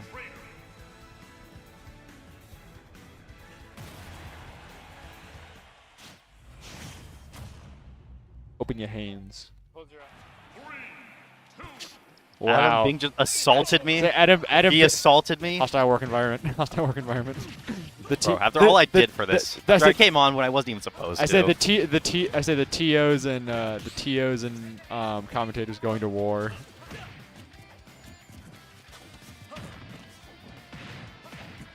Yeah. All right. Now Jinx is kind of running it up here already. That's how Weave It works, though. It's like Yeah.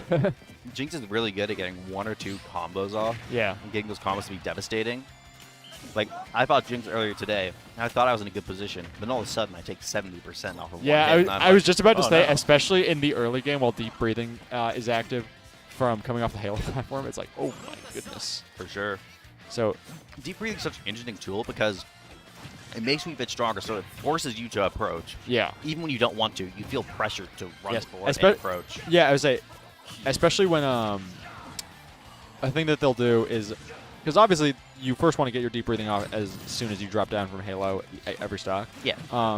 But also Wii Fits will sometimes just, and by Wii Fits I mean ceramics, will like float back off the ledge, to just sit there and deep breathe to bait you to jump off ledge. Because then, if the bait does not work, they just get deep breathing. Yeah. So it's like, but if the bait does work, then Wii Fit has all sorts of ways to mess you up off stage. Obviously, that's that silly goofy spike being one of them.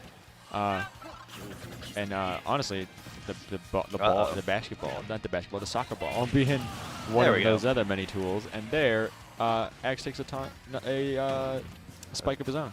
Yep. I was going to say, this is very interesting because we've seen Axe trying to edge guard Jinx a bunch with different things. At first he was countering a bunch, it wasn't really working. Then he tried going for back airs, up airs, it wasn't really working. But Yep. he finally hit that one down air. Yep. So that's scary because that up air would have killed. I think Sephiroth struggles to play soccer. Because he doesn't seem to be able to hit the soccer ball. I was very gonna well. say since his disjoints are narrow, Yeah. like they're long but they're narrow, I think he's just missing them. Yeah, it's like when you use Gordo against Sephiroth. Except, Except Gordo's way bigger than soccer ball. yeah, and if he sneezes on it, it goes back. Yeah. Or if he counters it, you die at 20. Interesting shadow flare there. It puts Jinx in a bad position. Yeah, I was gonna say it is definitely beneficial. There we go. for We Axe. see the counter. The Oh, brutal! A cherry on top, Yeah, allowing so- Axe to take game one. I was going to say, we saw Ags going for that a lot at the Yeah. beginning of the set. He stopped doing it, but the reason he's going for it is because I guess it kills at 40. Yeah. He also might have just brought it back because he assumed that he had successfully conditioned Drinks out of being able to Jinx evade it. had wasted a good amount of resources, I believe. So it was a Oh, lot yeah. safer there. It's funny. It wasn't even wasted. It was because of the shadow flare. He was like pressured Yeah, into I using a should bunch. say used, not wasted. Yeah, yeah. I was like, it must have just successful pressure from Axe. As game 2 goes, because interesting, because this definitely seems like the kind of set I'd come up into a best of 5 for. Oh yeah. It is only best of 3. So. Yeah, that's what I was mentioning earlier. That like these are both pretty high caliber players that you could expect to hit top 8 any given week, and so it's very interesting to see them play in quarterfinals. Yeah, I guess that just goes to speak of how hot the bracket is, man. Exactly. Like I said, that's what I was honestly building up the storyline for the earlier bracket. I was like, it's very stacked. I haven't seen him, but I heard Captain Grupp is here. He didn't show up today. He did not show up. Okay, he might have just been signed up for the bracket. Okay, Yeah, so Nandez took his spot, actually. Okay, so. interesting. And Nandez was playing pretty hot earlier. We saw. Yeah, yeah. But we still have Luna and Jinx, which are two like crazy players to have show up. Yeah, we also got GCU talent. We got Ags. That's Bryce, what I Simply said. We Turtles, have all the those- GCU talent you that whole expect. gang. So yeah, the whole of GCU talent you expect, and then the GCU old heads you would never expect. We had Dicors, McDale, and TMJ all return in one bracket. I was like, that was McDale's first FFF of the semester. That was TMJ's first FFF since Korea. And Yeah, it's crazy. I believe it was also Dicors' first, but you know. Yeah, it's been a while for all of them, so it's Yeah. cool to see all these people come together. As I say, like all of the old. Yeah, if all these people came out for this week, I can only imagine who's coming out next That's week. what I you know? said. I was like, I hope they all come back for next week, because this is a 70-man bracket. I think FFF 93 is capping out at is it 100? I believe so. Regardless, that's for that bracket will be for $1,000. This is a free college logo.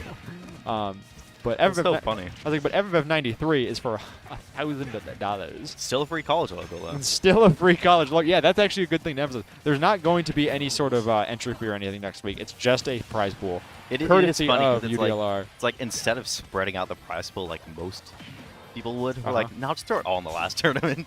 That's based. It's kind of like that. Instead of having $50 a week, nope, we just got $1,000 in on the the last one. Yeah, that's what I said. I want. Shout out to Tim, the big one again.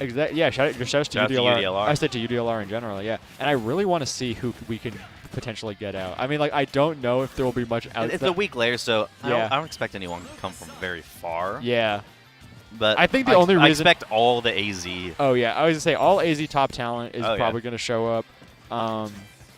Yeah. It would be interesting if we got out of state. I don't know how much we'll get because I think Kronos has a previous obligation. Kronos, of course, a member of LTE. Yeah, no, I doubt he's coming out. He is Yeah. he's a previous. Yeah, LTE being a it's a. Shouts to LT. I was sure it's Low tier LTE. esports. Low Love tier that company. esports. It's an esports organization that was, of course, run by 2 students. I'm in that. Yeah, you're in that Kinda organization. crazy. I still haven't gotten hired. But what in the world? Unfortunate. Yeah, I know, right? Ah. Oh, and getting juggled by the Shadow Flares, Jinx pulls out a spike and takes that second game. Leaf It is terrifying off stage. That's what it is. That's what I was It's like saying I was earlier. playing Jinx earlier, That- and I made the foolish decision of going off stage to try to forward air. I got hit with headbutt into soccer ball into forward air. I bounced off the stage, and then I got down air. And I That's was what I like, was saying, I don't even know what happened. But That's I what I was died at saying. It's such a 20. strong option for Wii Fit to just walk off the stage and deep breathing there, Mhm. because it's like, what are you supposed to do? Because it Approach stalls them too. So it's Yeah, I just was like, what are you supposed to do to approach them? They're going to spike you. Don't, or they're going to hit you with a header. we'll have to see how Ags adjusts to the kind of new game pace that was established last game. Yeah, 'cause this I is mean- game 3. This is the last one. Yeah, so. I mean, Ags' bracket stamina can waver from time to time, so we're gonna have to see how this pulls up against Jinx. And Yeah, no, I don't really think it'll be about bracket stamina. It'll be more about if Ags can just stay calm that's kind of what I despite mean, what happened right? last game. Because you see Yeah. certain players, they go down a stock, and then all of a sudden, they've lost the entire set right there. That's kind of what I mean. Is that it's about.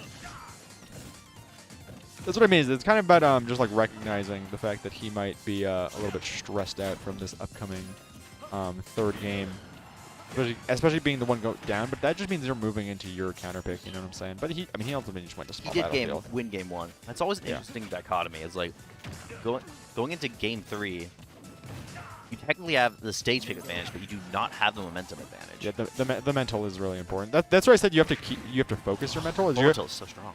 You just have to focus your mental on the fact not of I just lost a game of this is my stage. I picked this.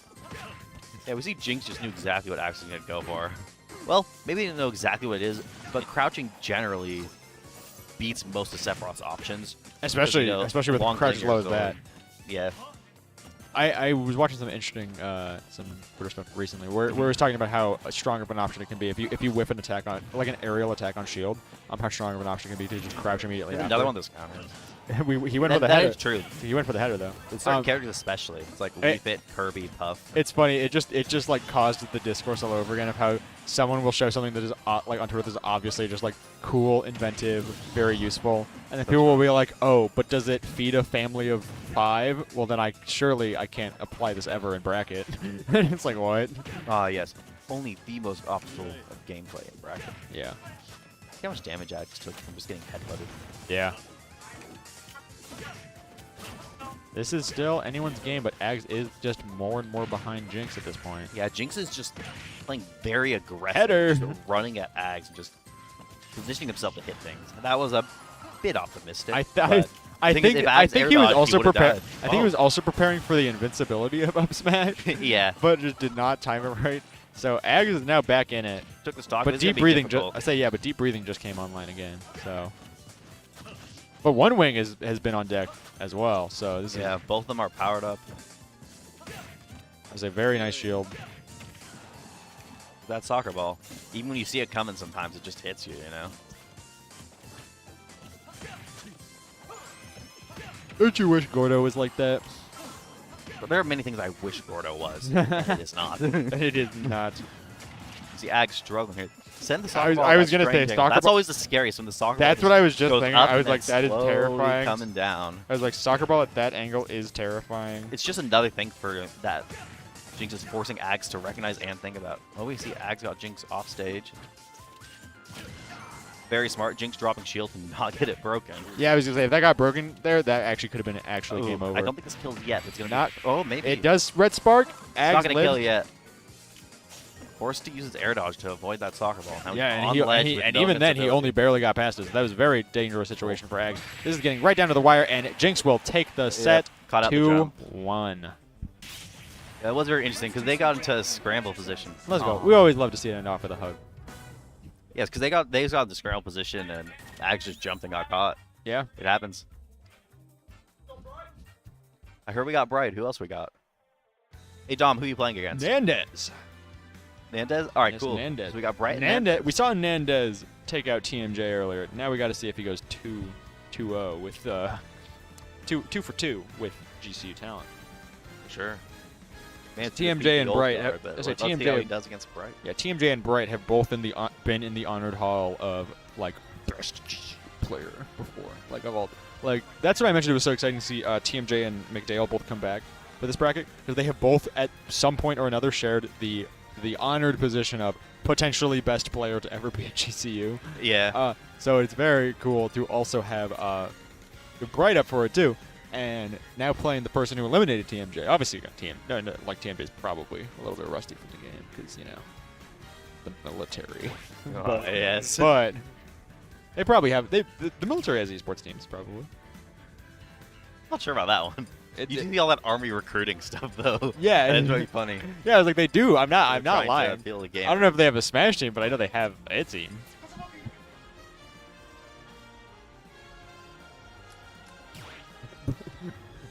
Brayden, you want to see if Brayden wants to commentate Nandez's Ryu? Let's hear him in the background. Yeah. Brayden, pull up a chair. Oh, you can't, Braden. It's Hey, guys. illegal. He's a student. Braden's coming down. I want to hear you in my ear for this Ryu set we're about to watch. Gonna be We're about to Ryu. watch Dom potentially win or potentially lose against a Ryu. I was gonna be mean and be like, we're about to watch Dom lose to a Ryu. I'm like, They're that's so mean. playing Greninja. Greninja? It's not Ryu. What? Was I mistaken? Greninja, no, Greninja is that they did play Ryu earlier. But Okay, I was gonna say they I was probably mistaken didn't like that. the Greninja Ditto. So Yeah, they I don't was- play Ryu. There's no Ryu, Braden. That makes No no sense. Ryu. Yeah, go away. Bye, bye, Brayden. Not say goodbye to not a spy. Yeah, yeah. Ah, yes. You are seeing the Greninja. This is gonna be interesting. Yeah, I was gonna say not a spy was an old member of GCU's team. You know, he's a Ken player, and I was like, I wanna hear what you gotta say if this Ryu comes out, and it doesn't. I was like, no. Yeah, you have a good point though. I was like, I wasn't mistaken that he plays Ryu, right? I'm like, yep, here's Greninja. That'll be interesting. Greninja obviously has better movement options. This Very is- weird movement options. Seeing Bright on my screen and seeing Tommy Buckets in my peripheral is just reminded me. There's that. Uh-oh. That's GCU Classic. I've been talking about all The night. GCU Classic. Since we had McDale and Bright both back, I've been talking about the GCU Classic of like just the down smash, Just down- whiff into down smash. Don't know what to do? Down smash. Okay. Don't know what to do now? Do it again. Yeah, it's like do you need to win an interaction? Use down smash. Did it miss? Use down smash again. But no, seeing Bright in front of me and seeing Ceramics in my peripheral just reminds me how badly he slandered me on Twitter.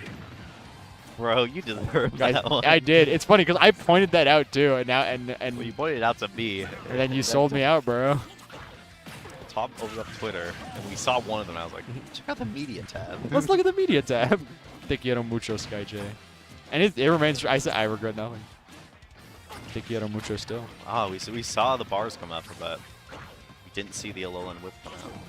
Yeah. I was thinking earlier because I feel like Incineroar is one of the characters who will get buffed next game. That's kind of how it works.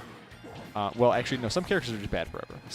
If you're like Probably Zelda. Zelda. I was thinking if you're Zelda. I think Zelda's the Ganon worst even. character in the series overall. No, yes, because if you take average performance in every single game, it is Zelda. Yeah. Where it's like she has never been good. She has always been DDD bad. had Brawl. Where it's like there are obviously there are obviously characters that are always worse than her, but she is always in a low tier position. Yeah. Like she has never been the worst character in the game. Well, Smash 4 maybe. I played Zelda in Smash 4. Yeah, I played. Well, I played Ike Ike as in well. Smash Yeah, 4, I so said- it's like yeah, the that- bad character. Yeah, I say I played Ike and Zelda, and it's funny because people thought Ike was going to be so good in this game, and he's much better. He's solid. I mean, at the beginning of the game he was, and then nerfed Yeah, him. yeah. Not You deserved. can no longer nair into down air at ledge. Yeah. Yeah, we see Bright hitting just these strong Incineroar options. was- There are a lot of trades I'm seeing this game. Yeah. And usually those are beneficial for Incineroar. 'cause No, Incineroar- I've been waiting to bring this up, like ever since I saw it. So in the Sky J versus Louis Money set, a caster said something that I thought was very insightful, where they said that with Incineroar, you're just trying to cash in. He said, were his exact words. I'm like, you are trying, and that makes that like really made a lot of sense to me because I was going to point out and this is honestly part of my game plan with this character going forward, when moving into our own Thunder Summit. Yeah. Is Incineroar loves trades. He will always win them. I was like, he will always deal more damage than he is taking, and he will always live longer than his opponent will. So he kind of loves trading with his opponent, especially because he has moves that are good for trading, like his aerials, Yeah. forward and back air especially. So it's kind of nice. And obviously they were also referring to the factor of revenge, where you're like you were literally cashing in on how much damage you take. But we're just seeing that pull beneficial for Bright. We are now seeing a move to Pokemon Trainer, and Bright has instantly put Nandez in a disadvantaged state. I love the raw, just run up, look at him for a second, hit him with your left I love whip. Little Whip, yeah. Look at Bright, just getting all these conversions, getting in Nandez's face. Nandez just can't do anything, really. Yeah, that's what I was Bright is playing this very smart. Nandez is throwing out an option. Bright is ready for it. caught him with a lone whip, and it's again broken out of. Yeah, second time we've seen that. Yeah. I need to better study why that happens, because I feel like it shouldn't. It's usually when you flank with it, I believe. But And since it's an attack and a grab, the attack will win out. right. But the game still acknowledges that you hit it, so that's There's coming up. because there's a little bit of armor. I'm pretty sure. That's what I'm If there is, Just a little not bit. very much. Yeah, I was like, it's literally just a little bit. Maybe it's more so just I've gone through a tech with it before because it was priority or something, and I just thought it was armor. In any case, I was Well, gonna say, Incineroar died. Charizard backer go crazy. that's it. I was like, that's the character you can't trade with. Charizard is terrifying because It's interesting one back throw backer, you die it because for most characters absolutely avoid trades. because heavies typically but- are the ones who go for trades. Like Yeah. Ganon, Bowser, DD, they all benefit from trades. Yeah. Snake too, actually. Snake might be the biggest trader in the game. Nah, It's like you blow bullets. he's loyal. But two people get hit with a grenade, usually beneficial for him. Yeah. Anyways, we're seeing some bout on even ground again. Squirtle versus Instant is a strange one. Yeah. I don't think I'd want to stick in that if I was Squirtle. I understand switching out quickly. Yeah, I was like, it's kind of like many of the lightest characters, like the Rats, Kirby, and MK, where it's kind of like this is very good for you in terms of that Incineroar is still combo food to some extent. Although even though he has those get out of jail options, to some extent though, because on the flip side of the coin, you are playing one of the lightest characters of the game, and Incineroar is already no stranger to winning off of 3 successful interactions. So if you are a super light character, like for real featherweight, you definitely don't want to be trading with Incineroar. Yeah, it's interesting because we saw that uppy kill. That uppy is terrifying because you make one mistake, you forget about it. That uppy's just gonna whap. Yeah. You're gonna die up in the top of the stage. That is definitely Can't forget killing. about that alone. So that is definitely killing. I was like, you cannot get up in the shield. You're gonna die. Look Incineroar is so out! terrifying because technically it's possible to react to that side B. Yeah. But if you're in a bad position, it's not happening. Yeah. That's the thing, what option would he have reacted with? Because if you Jump away. Yeah, I was like, he would have had to jump out because I was like, you can't The problem is, it's oftentimes you're forced into that position, and you just Yeah. people just can't react to that. You Yeah, know, it's theoretically That you could. I've said that before. Where when we at Smash House were watching the Louis Money Sky set, someone was like, oh, Louis Money's playing really scared, and I'm like, yeah, why do you think Dom ever beats anyone all the time? I was like, it's because people play very scared against Incineroar, and that just allows Incineroar to press his strength even further, because that's where he's a grappler. That's where he thrives. He wants the opponent on the back foot as much as possible. Yeah, that is very true because He wants you to get up and hold shield. yeah, for sure, because that's why you often see people Yeah. prioritize movement over shielding against instant because it's so important. That's what I was That's how gonna you beat say. the character. Is You that beat you have to move around. And for example, Instant loves text chasing, especially on platform, and that's why it's the best thing to do on in a tech chase is you have to purposefully miss the tech and then do nothing. where you have to sit there for a moment and hope that he the instant gets a little antsy and tries to side B you, predicting a roll. Because then if you just do nothing, you can just wait it out and then do maybe a get up attack or something. We're about to see DDD on stream. We're about to see DD in stream. Are we? Yes, we are. It's Hime versus Jinx. Oh, This will be an interesting one. this will be interesting. I always love to hear what you have to say about it. This is DDD a TGZ sets. Or is This is a TGZ classic. this is just a classic in general. Is it maybe a tap jump classic as well? I don't know. Does Jinx go to tap jump? I don't know. I know Hime does. I know Hime is considered a tap jumper.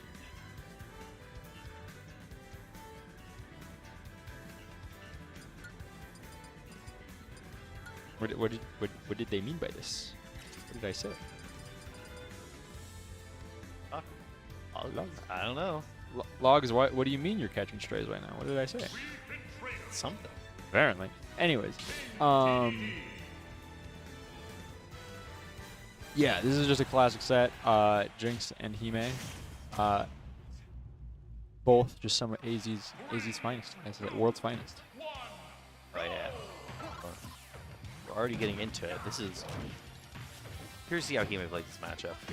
Yeah, I was. That's. I remember. That's what I was gonna ask you. Is if you've ever like how you've had to play around Jinx before. I mean, I played Jinx today. Right. How did that go? Jinx ended up beating me. Big thing Was was. he the one that eliminated you? Pushed me into losers. Gotcha. Yeah. So you guys probably fought relatively early. It was winners round 4. Oh, okay, never mind. Yeah, they want to get in the top 16. Yeah. Pretty much. So. This is a struggle for DDD. Weepit has a lot faster options, so DDD's gonna really like. That was a nice. Struggle to get something going up close. That was a nice example of running onto a shield and then not hitting it, like not doing anything. But then he may full hop over it. Like, ooh. Not dying quite yet. That's like one of the advantages DDD has in this matchup is he's able to live through things. Oh, so you're talking about Zelda. Ah, yeah. I was like, why is Log sad? I'm like, oh, it's because you're saying that Zelda's like the worst character ever. Yeah, don't get me wrong. I mained Zelda in Smash 4 and this game for some time in both games. So I know that she's epic. I remember the amused Zelda art. Yeah. You are not ready for who I'm about to pull out in Summit. You're ready for it either. Yeah, true. you know who you're gonna play. Well, no, I do. Should be Instant. I do. I was like, I know who. This is such a dangerous position to be in because DD does have that super armor on the up B. Yeah. One bad move and Weepit's just gonna spike him. Yes, I feel like Weepit has potential, pretty good punches for it. Nice inhale. Yeah, that's the thing. You can inhale stuff like the soccer ball, but then you just get punished as soon as you're in the animation for spitting it out. They should have made DDD's inhale like pocketing. Yeah, you can just inhale and spit out whenever you want. Yeah, you should be able to store it. Yeah, like not like Kirby's, but like pocket. Yeah, so next time you use inhale, you just spit it out. Yeah, exactly. That would go kind of crazy. Got these low percent DDD combos going on. He needs it. Not He-Man. I was gonna say DDD needs it. DDD needs lots. Awesome. Catching Jigs, spitting him back out into the soccer ball. They are really both going ballistic here. Hime living to 160. Oh my goodness. Sun Salutation clashing with the Gordo. Going deep down there. Yeah, they both want this. Like I said, they both been going deep. Both been going hard in the paint too. All right. We got the grab. We got the back throw. Get him off stage. Gordo.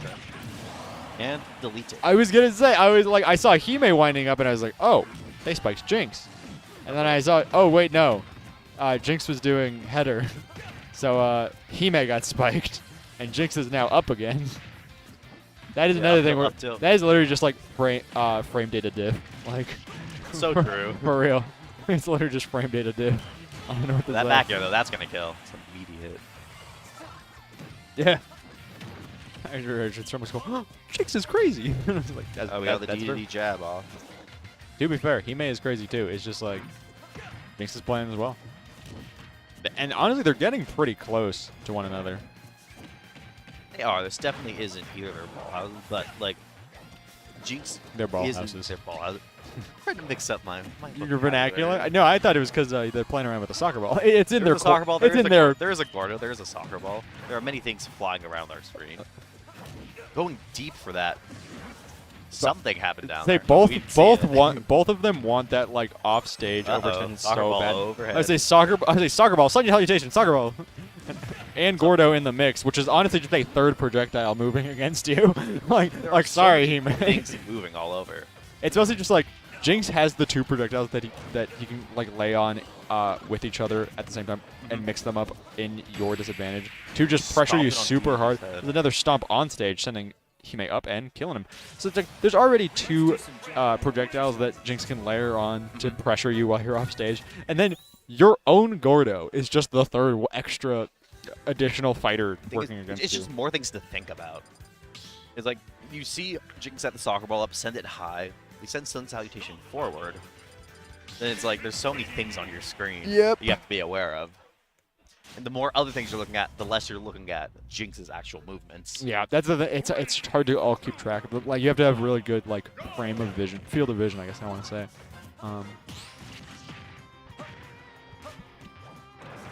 All right, they are moving to Kalos. Isn't this? I think this is a really good stage for Wii Fit, isn't it? Solve or Wii Fit. It's probably not bad for DDD. It's not bad for DDD. I don't find myself coming here too much, but I never like usually ban it, you know? Yeah. It's one of those stages. It's one of those stages.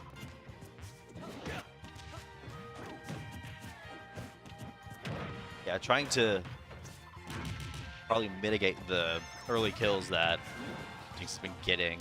Well, Jinx has been getting that many early kills, but it's more of the potential early kills that Wii Fit has. Very much. There are a lot more places to tech outside the stage, too. I believe it was the Zex. Yeah, the Zex at the AZ moment. I was like, that's the thing. This is just two very beloved AZ players having to hurt each other like this. It is in winter semi, so Wait, is Jinx up 1-0 or 2-0? 1-0. Okay. I'm honestly, I can't believe that was only one game. They both played so hot. Ooh, we almost saw the Gordo get stunned. Let the down smash connect. It's always interesting because sometimes off the ledge when your opponent gets into Gordo, there's like a stun there for a solid couple seconds. Nice tech by Jinx. This stage does from it techs all over the ledge there, so maybe that's part of why it's so like gets spiked by Wii Fit, even more opportunity to. That's actually true. I was honestly thinking that just might give Wii Fit more opportunity to like just move along the wall and just cover it and spike you. But you're right that if you get hit into it, you might be able to attack more often. There is a little less movement space, but they are going so deep. Jinx, like I said, Jinx really loves. They both know how deep their characters are allowed to go. Yeah. You see, Hime got Jinx way off stage. Ooh, throwing the Gordo up to cover the entire thing. I like that Gordo cover. Yeah, like we said, that Gordo, even though it's going to work against Hime as often as it works for him, it's still a great tool, especially if Hime wants to pick up a kill pretty soon here. DD's tech roll is so funny. It's like, for no reason, it's just one of the fastest and best tech rolls in the game. That's what you guys are going for. They're like, what do you give DD? Something nice. I say nice. Setting up the Gordo above the platform, then inhaling it and dropping down, and just taking Jinx right out of it.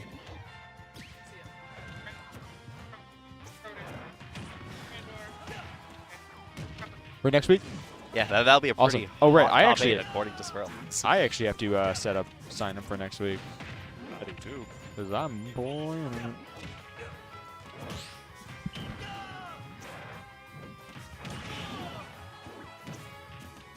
Hime's in a really good position here. Up almost an entire stock, but again, just that soccer ball into Sun Salutation. There's just so much pressure, especially because they're throwing them at two different angles. Yeah, but Hime takes that game, and they are now 1-1. Yeah, this set's gonna go all the way, I'm feeling. You think we're going all the way to Game 5? Wouldn't surprise me. It definitely wouldn't surprise me either. I mean, we'll have to see how the next game goes. That's what it's just like how we saw with it was Ags versus Jinx, right? Earlier, yeah. Yeah, I was like, no, it's Hime versus Jinx, and it's another case where I'm like, I can see both of these players moving on here, so it's interesting to see them face off each other before. Actually, I mean, we are pretty far in bracket now, to be fair. 3, 2, 1. In fact, let's check up on that. Missed the inhale. That's immediately gonna be a solid. A solid 50. And counting. That's like 69% already. Now, I was nice running up against the shield and just waiting for just a moment. Yeah, he was just running away and forward tilt because they really go up just every time. You kind of love to see it. Yeah, neither of them are afraid to. Like like you mentioned, because both of them have nice recoveries back up. Both of them are aware of their character's ability to recover. Yeah, that was a very good back air platform. DG just sliding under that Sun Salutation. Yeah.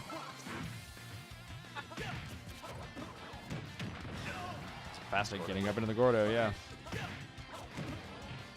Occasionally you can just throw the Gordo forward at the ledge instead of letting it bounce because it'll surprise them. Jinx likes to just throw the soccer ball as they're about to hit the ledge like that, just to prevent the Gordo from being thrown. Which is a very effective strategy. Because it forces DD to do something.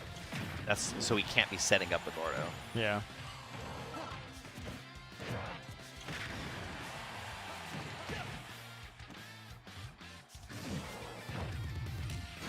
All right, he may not quite taking the kill yet, but both of them heavily towards kill percent. Yeah, both of them are hit away. Uh-oh, and We know again, it was that trade. Again, Hime's own Gordo. Biting the hand that feeds him.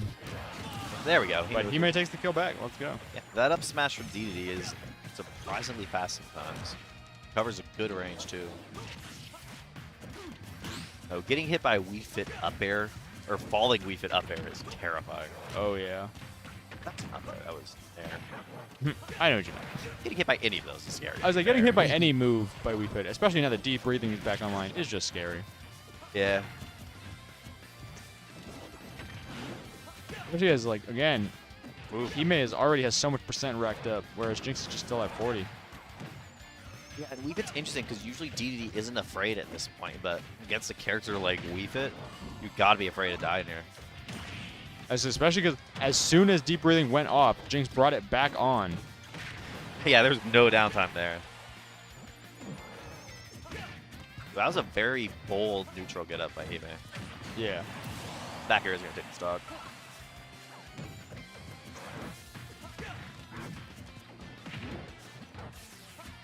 Nice down throw, moving in on the shield, not able to take much back, but extending the advantage. Sometimes soccer ball just appears next to reverse Wii Fit, and I don't even Yeah. realize they threw it. It's just like, oh, Yeah. there's the soccer ball. Summon. No! Super than DDD is because DDD has to hit the quarter with the hammer in order for it to become active. Uh-huh.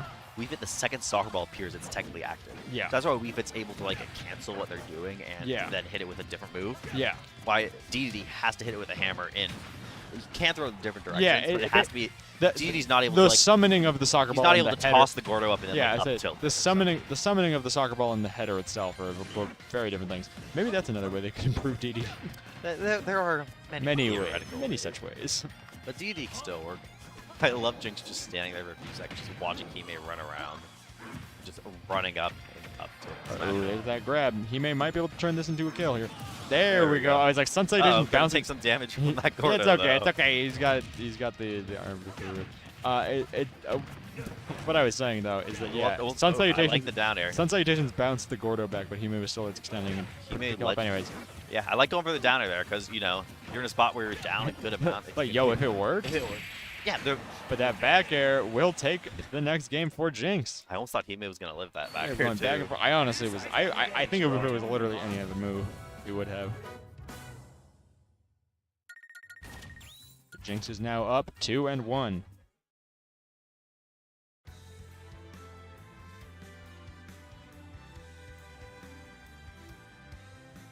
All right. I think they're talking about DSR. Yes, Doesn't it stand for Dave's stupid rule? it is Dave's stupid rule. Yep. That is very funny. Just stuck. It is funny when things like that just stick around despite 90% of people who know what DSR is aren't going to know what Dave's stupid rule is actually, or why it's called that. Yeah. But it is funny. Anyways, looks like we are going to now. Yes. Yep. All right. Hime running up first while Jinx takes the deep breathing. That means that Jinx technically starts in disadvantage, but having such a heavy buff, especially when Gordo does Hime so dirty there. Yeah, that's Like, what an unfortunate turn of classic events. DDD moment right there. And now, smart of Hime not fast fall there because fast fall there would be in a bad position, but he's got a little ground to make up, but I'm confident he's definitely able to do it. Got Wii Fit off stage. You know, you only need to hit Wii Fit once or twice off stage on town in order to get this going. Another down tilt for getting caught out by the grab. Uh-oh. I was trying to knock that Gordo back with soccer ball. Hime does manage to avoid it. Nah, Hime Oh, was what a really ready for close that. call. Jinx just running and staying right outside Hime's range. Wii Fit's one of those characters who's able to exert a ton of pressure by just standing there. Yeah. Like when a DDD's near you, it's like, okay, what's he gonna do? A move I can't react to? Yeah. When like Wii Fit's next to you, it's like, oh no, they're gonna do something I can't react to. Nicely thrown Gordo though. Another nicely thrown Gordo. Will we get a third? It's a great parry. Oh, DDD got hit by something there. Like I said, just that dual pressure of soccer ball into Sun Salutation is making it really hard for Hime to get his bearings. Jinx is trying to close this set. Yeah, Jinx clearly has stage control here. Going for that up smash, because that hit. But Hime, I say Hime takes control back. That Gordo was perfectly thrown. It's just Yeah. nicely timed air dodge. Yeah. And DDD just doesn't have a kill throws. See that back throw not killing at 160? Yeah. Oh, you hate Oh to see no! it. Jinx Hime did managed. die. I say Hime managed to take another stock while losing only there first. This is now looking up for Jinx. Here's another classic Leap It combo. Yeah, Solid 105%. 105, literally off Halo for both of them. I thought DDD was gonna inhale and just pull Weave It in for a nice embrace sweep that stabs him. Ooh, Oh, the header. No spike, thankfully, yeah, for he Hime. was struggling to find space. Like I said, I was like, he just has to get his bearings. It's really hard because Jinx is like completely smothering him. Yeah, Jinx just stalling that out. Nice jump. That Say does jet hit hammer? ledge, but unfortunately we didn't see it hit. Oh, Yeah, you saw the soccer ball so go mixing up with that soccer ball There to we go. send it Do up it. and then Hit just by the down air. say drifting off the ledge and down air. Yep. All right. Honestly, I'm gonna pick back up the bracket link real quick, just kind of catch Yeah. up, see what's going on.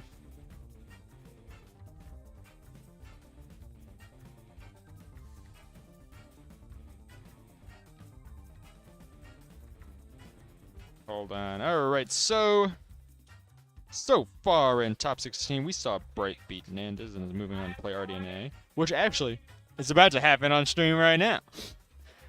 And we just saw the outcome of Hime versus Jinx. So winner of this set, Bright versus RDNA, is going to go on to play Jinx. Yep. On the other side of top 16, in losers, we are having Ags and TMJ play it out right now. TMJ, of course, beat Testado JK to play Ags now. Curb Starry took a win on McDale and will be playing winner of Ags versus TMJ after Curb Starry already eliminated Pineapple X.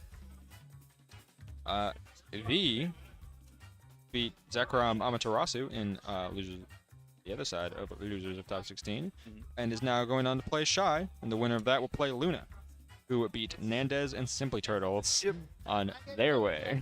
I Simply wish Turtles- we got the. Hey, Simply Turtles took a game. Simply Turtles did take a game off Luna, and I do wish we got the run back on stream. It would have been a legendary. It would have been moment. funny. That's the real FFF classic, or it's the SSS classic, but still. All right, like it is still a really classic moment. So honestly, like the winner side is looking pretty tough now. It's gonna be Bright, RDNA, and Jinx all battling it out to see who gets to sit in grands. While we already have Kirpstari and Luna waiting to do the same in losers. So bracket's progressing quite nicely. Indeed it We is. see the top talent really pulling it all together.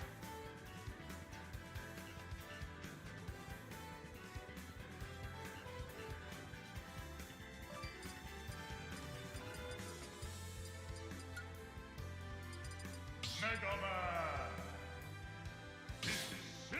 Incineroar. So you guys are good to go. Yes. And now we've seen RDNA kind of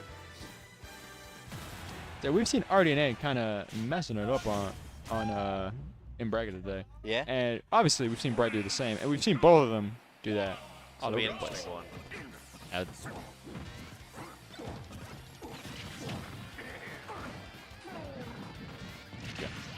All right, so let's see. all right, we have This is not a matchup you see every day. yeah, Mega Man Insane. Mega Man Insane.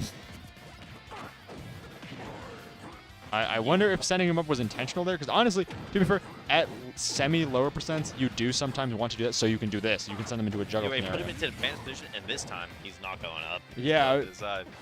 I was like, exactly. You just put, because you still put yourself in an advantageous position, except you also get to juggle them for a while. Yeah, for sure. Because it's difficult to pressure Incineroar with projectiles. Oh, you can't hold that. I was gonna say very close to a shield break on that it's on that all Darkest jump Lariat. certificate. Yeah, if you get hit by, if your shield gets hit by all 4 hits of that, there goes your shield. Down tilt Lariat. he tried to Revenge of the Crash Bomber, but it just stuck Hey, to him. it's on instinct, you know. They're very nice of RDNA. He did not take the stage, but he still made it back. Uh-oh.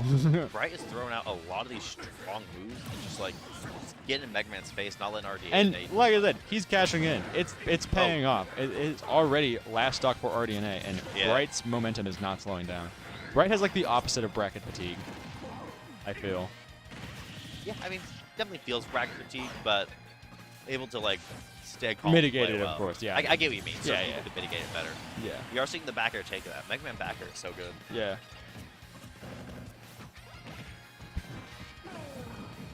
All right, RDNA picking up the pace. I hope to see if they can get some good hits in. Oh, they were in control of the stage for a moment, but Bright is back in it. Incineroar with an item.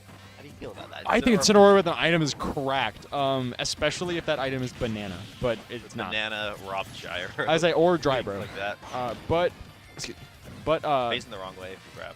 I say Mega Man Saw Blade ain't a bad tool either, and because the point Incineroar with more range is more terrible. exactly because the thing is like if you are seeing Incineroar and he is holding something like that Saw Blade or banana especially, your instinct is probably like, I'm just going to shield when he throws it.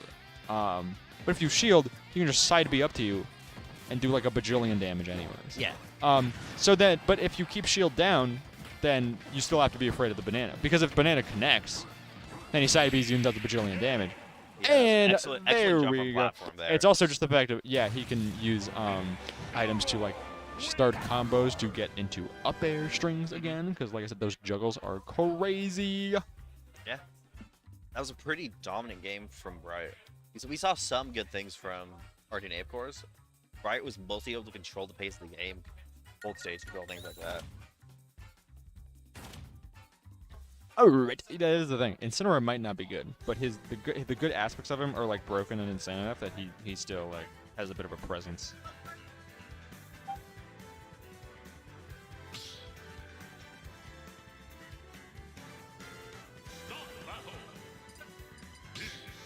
Yeah, Mega Man Ditto. You see the Mario. Yeah, Mario Ditto. Mario versus Ridley. We could see Mario versus Ridley at some point. That would be an even kinda hype. more absurd matchup They're secondary. than Incineroar versus Mega Man. 3, 2, 1. Dom will go up assault 60 spots on the tier list. Tier list really doesn't matter It here. does, especially not in this game. It's like- especially not at this level. Yeah. So it's like, I mean, come on, guys. Incineroar beats Pally, literally. He can beat Mega Let's Man. not get into He can beat that. Mega Man. He can beat Mega Man. He can. He does. Yeah, that's the thing people don't realize. The huge difference between this person can beat this person and this character does beat this character. I don't know, guys. Sometimes Bright is just kind of cracked. Sometimes Skydray is just kind of cracked. True. RDNA is also cracked. Like I said, he has been playing on fire today. And this is already going much better for RDNA because like we see RDNA playing aggressively as well. Yeah. They're playing like that classic Mega Man mid-range aggression. yeah, that's what I was gonna say. Like, I was like, staying out of Incineroar's burst range Yeah. for the most part, or at a range where they can react to it. But that's just a, no shot round that kills challenge. across the stage. I mean, 'cause he, like, I was went to be fair, up RDNA was a at like little bit. 200, Yeah, but still. still. It's still absurd. That's what I was saying about this going better for RDNA, because like the last game, like I said, Bright was up 3 stocks to 1, and around this point in the game, so it is nice for RDNA to have a lot closer footing. Yeah, RDNA's got a solid lead right now, actually. Keeping Bright up in the air, playing aggressively. Aggressive Mega Man is scary because Mega Man has some fast options. You know, that forward air comes out fast. Never know you're going to hit Metal Blade footstool into down there. We saw the attempt there. Funny. Very nice backer conversion. Uh-oh, that's weird. Ooh. Yeah, one bad That hit was off stage. so. I said that was so livable though. And we see. All right, RDNA is now is now see up in the RDNA start set of the up game. That crash bomber Yeah. just on ledge so often, and that's why. Yeah, exactly. You know, definitely worked out. We there. saw that really pay dividends in RDNA's earlier game on stream. There's that down tilt, tilt. forward tilt, The Cheeto fingers. Cheeto fingers. Instant mains only want one thing, and disgusting. Dom tried to side B through Leaf Shield, by the way. Also he has revenge and he up smashed RDNA's shield when they were on the platform instead of just side B. The mix-up was crazy. Right, losing that revenge is that Nice, uptilt- Shoryuken. Sure you can, the big cat. There it is again. Yeah, both times Bright tried just run and grab. Megaman's like, nope, Nope. nope. They're now Hit 1 him and with 1, the DP. and yet it's like 1 and 1 yet again.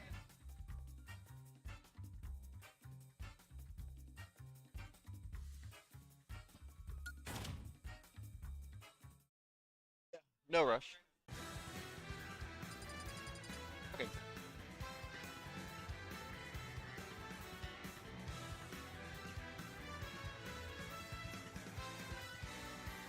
Alright. Right, think about what stage that.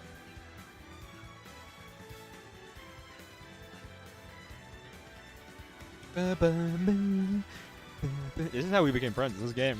True. I was like at SSS. It wasn't SS. I don't think people realize that I had literally like not talked to anyone before SSS, and then I basically met you at SSS. I was like, because people like, because I am in the same freshman group as Crandor and Galaxia, but I was not like that engaged with the community until Yeah. SSS.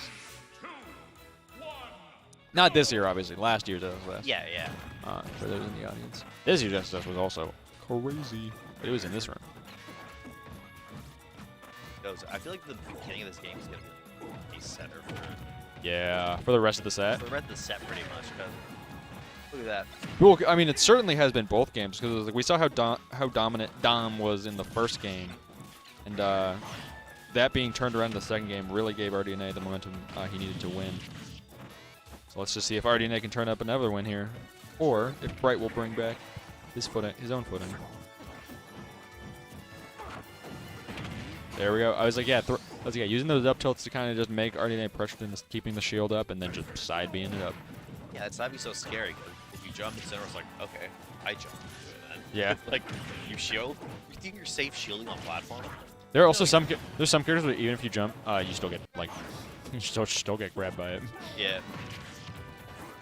Yep, I was gonna say, I was like, oh, you're on the town platform. You are getting side beat. Luckily, he was on the right side, not the left side. Yeah, I was gonna say if he was literally like a millimeter closer. Ooh, that's nice. That's a nice timing from RDNA though with that forward smash. But yeah, I was like, if RDNA was any closer, he would have died to that side beat. So that was very fortunate positioning for RDNA. Yeah. And he was able to take that forward smash off and take his own kill. So RDNA is now sitting a little more pretty than they were before. They are perfectly even, 70% each, but Bright loses that offstage interaction and is now behind yet again. RDNA pulling ahead. All of that came off of just Bright getting caught up by 2 up airs in a row. They had to air dodge out. Yep. And after they had to air dodge out, they were in position for Also, I second. learned, actually, I'll mention it after this game. All right. Thrill mix in my ear harassing me. As usual. Back throw. Honestly, I was wondering if up throw would kill, but if back throw doesn't kill from that position, up throw definitely doesn't because it's Bright knew what they were tan and doing. steady. Yeah. Got him off stage. I think we're both exactly even for last stock. Down throw forward if smash. I- That's so messed up. That's a thing. No, I've seen him do that like 3 times recently. I'm like, this character's insane. That's I also so saw messed SkyJ up. do it in the set versus Louis Money, and I was like, that is Yeah, Revenger. that's unfair. Revenging that tornado is interesting because you still get sent up. Yeah. Despite getting the revenge, it still like does its primary purpose. It still sends Incineroar into a juggle situation, even Yeah. if he does get the revenge off it. Incin's Yeah. not used to that. Yeah. He's like, Incineroar's what? used to Because get that's out the of thing. jail free Yeah, I was gonna say, revenge is a get out of jail free card. It's supposed to stop the interaction that happened to me. That is the no way. no, I was gonna say no way that sometimes- red sparks. What? I guess it's because maybe he would have gotten spiked if the platform wasn't there. That is why. Because I was thinking that would. I was like, nope, instant lives because you cannot kill him off the top here when he's that heavy. Forced air dodge there, putting Bright in a bad position. Oh, that. Perfectly spaced and timed up. Yeah, I was like that down smash being a little bit early. All right, RDNA. these two are getting close as ever. Bright is at 164. This kind of shows Okay. the cheese of heavies. I wouldn't even say the cheese of heavies. The strength. Yeah, that is why Yeah. they're called heavies, you know? Yeah, true. Both of them are just searching for that hit. I was like Dash attack's grabbing not the saw while hitting that dash attack is kind of crazy. for that This is now coming really down to the wire. It's gonna be the last there's the charge interaction there, shot. and there's that forward smash. That's definitely RDNA takes the killing. next game. That's not a charge shot. You're thinking of Samus. It was a charged up shot. It was a not, I it is see. a charged shot. I see that. the Mega Buster. Are you happy? Yes, I'm much happier now that you called it the correct name. Yeah. Next time I see Rob Sybie, I'll call it Robotic Arm Rotator. Like Yeah, it's you bet. supposed to be You called. better. I think that it would be awesome if people like just called out the names of their moves while they use, not before they use them. You can't telegraph them, but you need to be like, Tombstone Crusher. Tombstone Crusher goes crazy. You know the move. But you don't want them to have to say Electric Wind Godfist, Electric Wind Godfist every time they're spamming their You know the move in Fall where Kazi does like the 4 little spin arounds? Go wah wah wah wah. What? I don't know. What Oh, it's you were called. asking I'm asking me. if you know. Oh, is that Wild Standing? It I'm might not be. sure. I That think might it's work. Wurzel. It is one of my favorite moves of his. I think that's my favorite Kazi move. I'm not gonna pretend to be a pro Tekken player. Yeah, I know everything about video games. All right. Anyway, get into game 4 here. Go to town. Very Excellent nice patience, patience. right? I was like, very excellent patience. I was like, just waiting that out. Becomes What was he cooking? Perhaps he was waiting for like a jump from ledge. I want to say, perhaps. well, that would have caught a roll too. And this side B should do it. Got him shielded against Incineroar. Yep. You know what that means? You know what that means? Grab. Been going for the down air there. You already need to do that a lot. Yep. I mean, generally it's a free action. Like, your opponent's down there, you're up here, might as well throw it down. Yeah. We see Bright able to punish it that time, and Bright has set a blazing pace for this game. Just going in, hitting stuff, not letting RDNA set up that middle ground aggression. What? There's another banger play. Yep. Yeah. Yeah. What's the Three Houses music up today? I don't know. I think it's my favorite video game song of all time. Really? It goes crazy. Apex a little fair? I mean, I guess we are both Black Eagle pilled. We don't need to get into ethics here, though. Oh, I was gonna say. Oh wait, I shouldn't have said that. Let's not get I into should not ethical have said that. conversation. I should not have said I endorse Edelgard and want her to do it all again. I shouldn't have said that I think everything she did was right and I think Dimitri sucks or something. I don't know. Yeah. Whatever never- people think I believe. Well, we do see Bright kind of cooking. Bright did get hit by that, but still cooking. Users of the internet when a character is morally complex. That's loud. Incineroar is not morally complex at all. He's straight evil. Yeah. I was like, Chaotic. he is chaotic evil. Vincent is out here hitting, fighting with. Why is every Instant player such a nice person? We need to heal It's like, Instant. I was like- that's my I was favorite like, dichotomy in Smash Bros. The nicest people play the most cheery characters. Crub Canyon. Corrupt again. It's like Scott or Watt is probably yeah, the Watt nicest person Bowser. in existence. Yeah, Watt Like Bowser. Bowser. But yeah, I was like, we need. Uh-oh. Scary position because it's I was like, you that- know the portal's coming, so you have to dodge. So he air dodged in, but still got caught with that grab, and there's that back air. The Bright back air. takes another game. You are right. We are going all the way. Game 5. I knew it was happening. Hot set alert. Hot set alert. Let's go. Zek being based. The Zek is based. Oh my god. Here's where we'll go. Carlos. We need to get the Sherlock's teleported behind me. yeah. Hey, can we have our camera quick for one moment? Nope. Well, Ceramics is leaving now, so it doesn't. Ceramics is walking around. Yeah, now you can. But it was very menacing when he was. I just hope you all know that. One, go! Yeah, eventually. You can get this after this head. Alrighty. Well, let's see how this game goes. We're seeing RDNA start off, but you know that. Yeah, I was like, I love when Incineroar is Mega the Man's- hidden boss Yeah. comeback character. I love when Mega Man's purposely set Rush up Yeah. just to send the opponent into this guy and do funny things. Yeah. I love Rush. Like Sonic Spring, if it was I would say it's like bringing a dog to a sword fight. dog to a flaming cat wrestling. Yeah, a wrestling ring. Now they're playing God Shattering Star. What is that? Mackenzie, have you been playing Three Houses lately? I don't know, but that's very fitting of boss music. It is. This what? Why is this song not in Smash Brothers? I don't know. Song Because could be in people Smash, wouldn't be but- able to focus on their games. Yeah, they would But be going intense too opera hard. music starts playing and they go, what? This song goes hard immensely.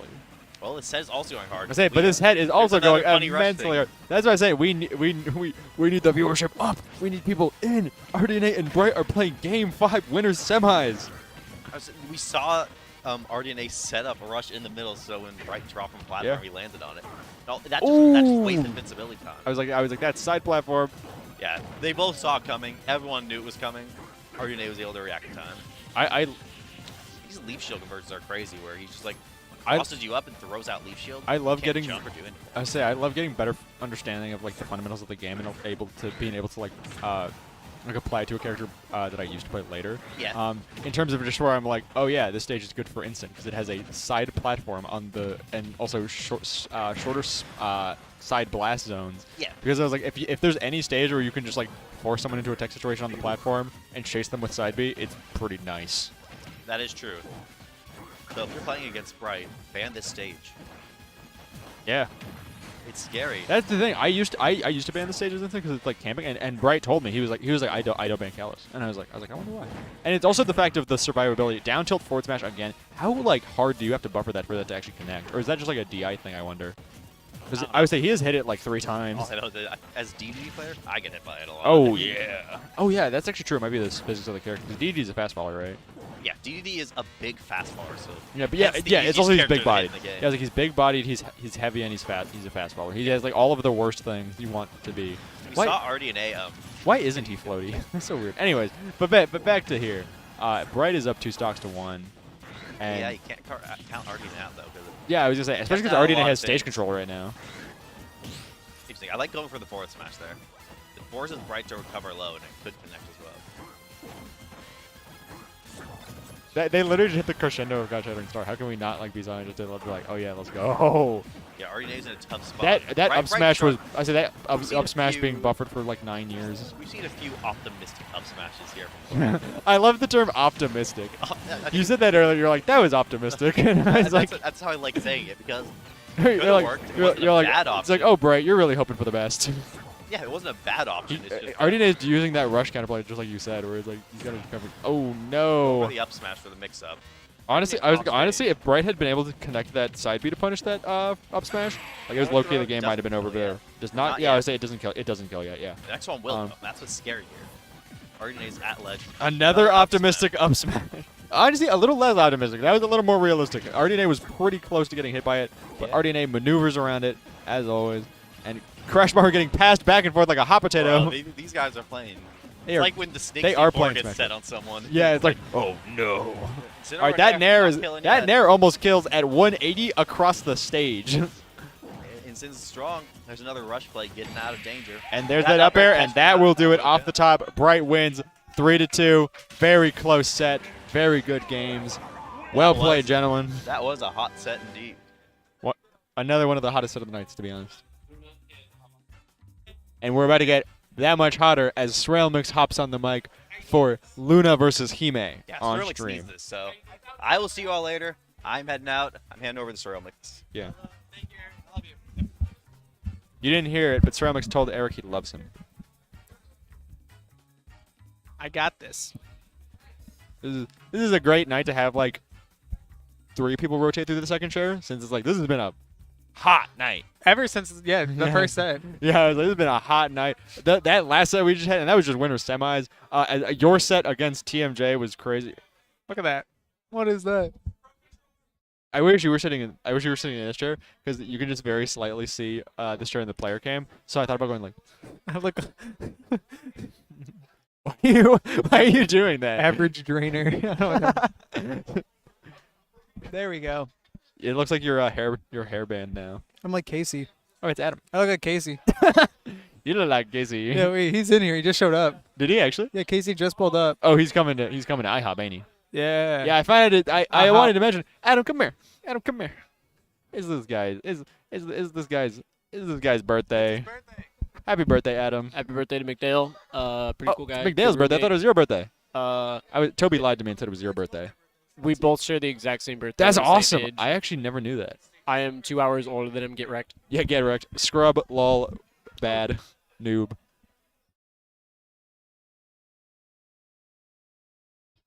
There we go. Let's go.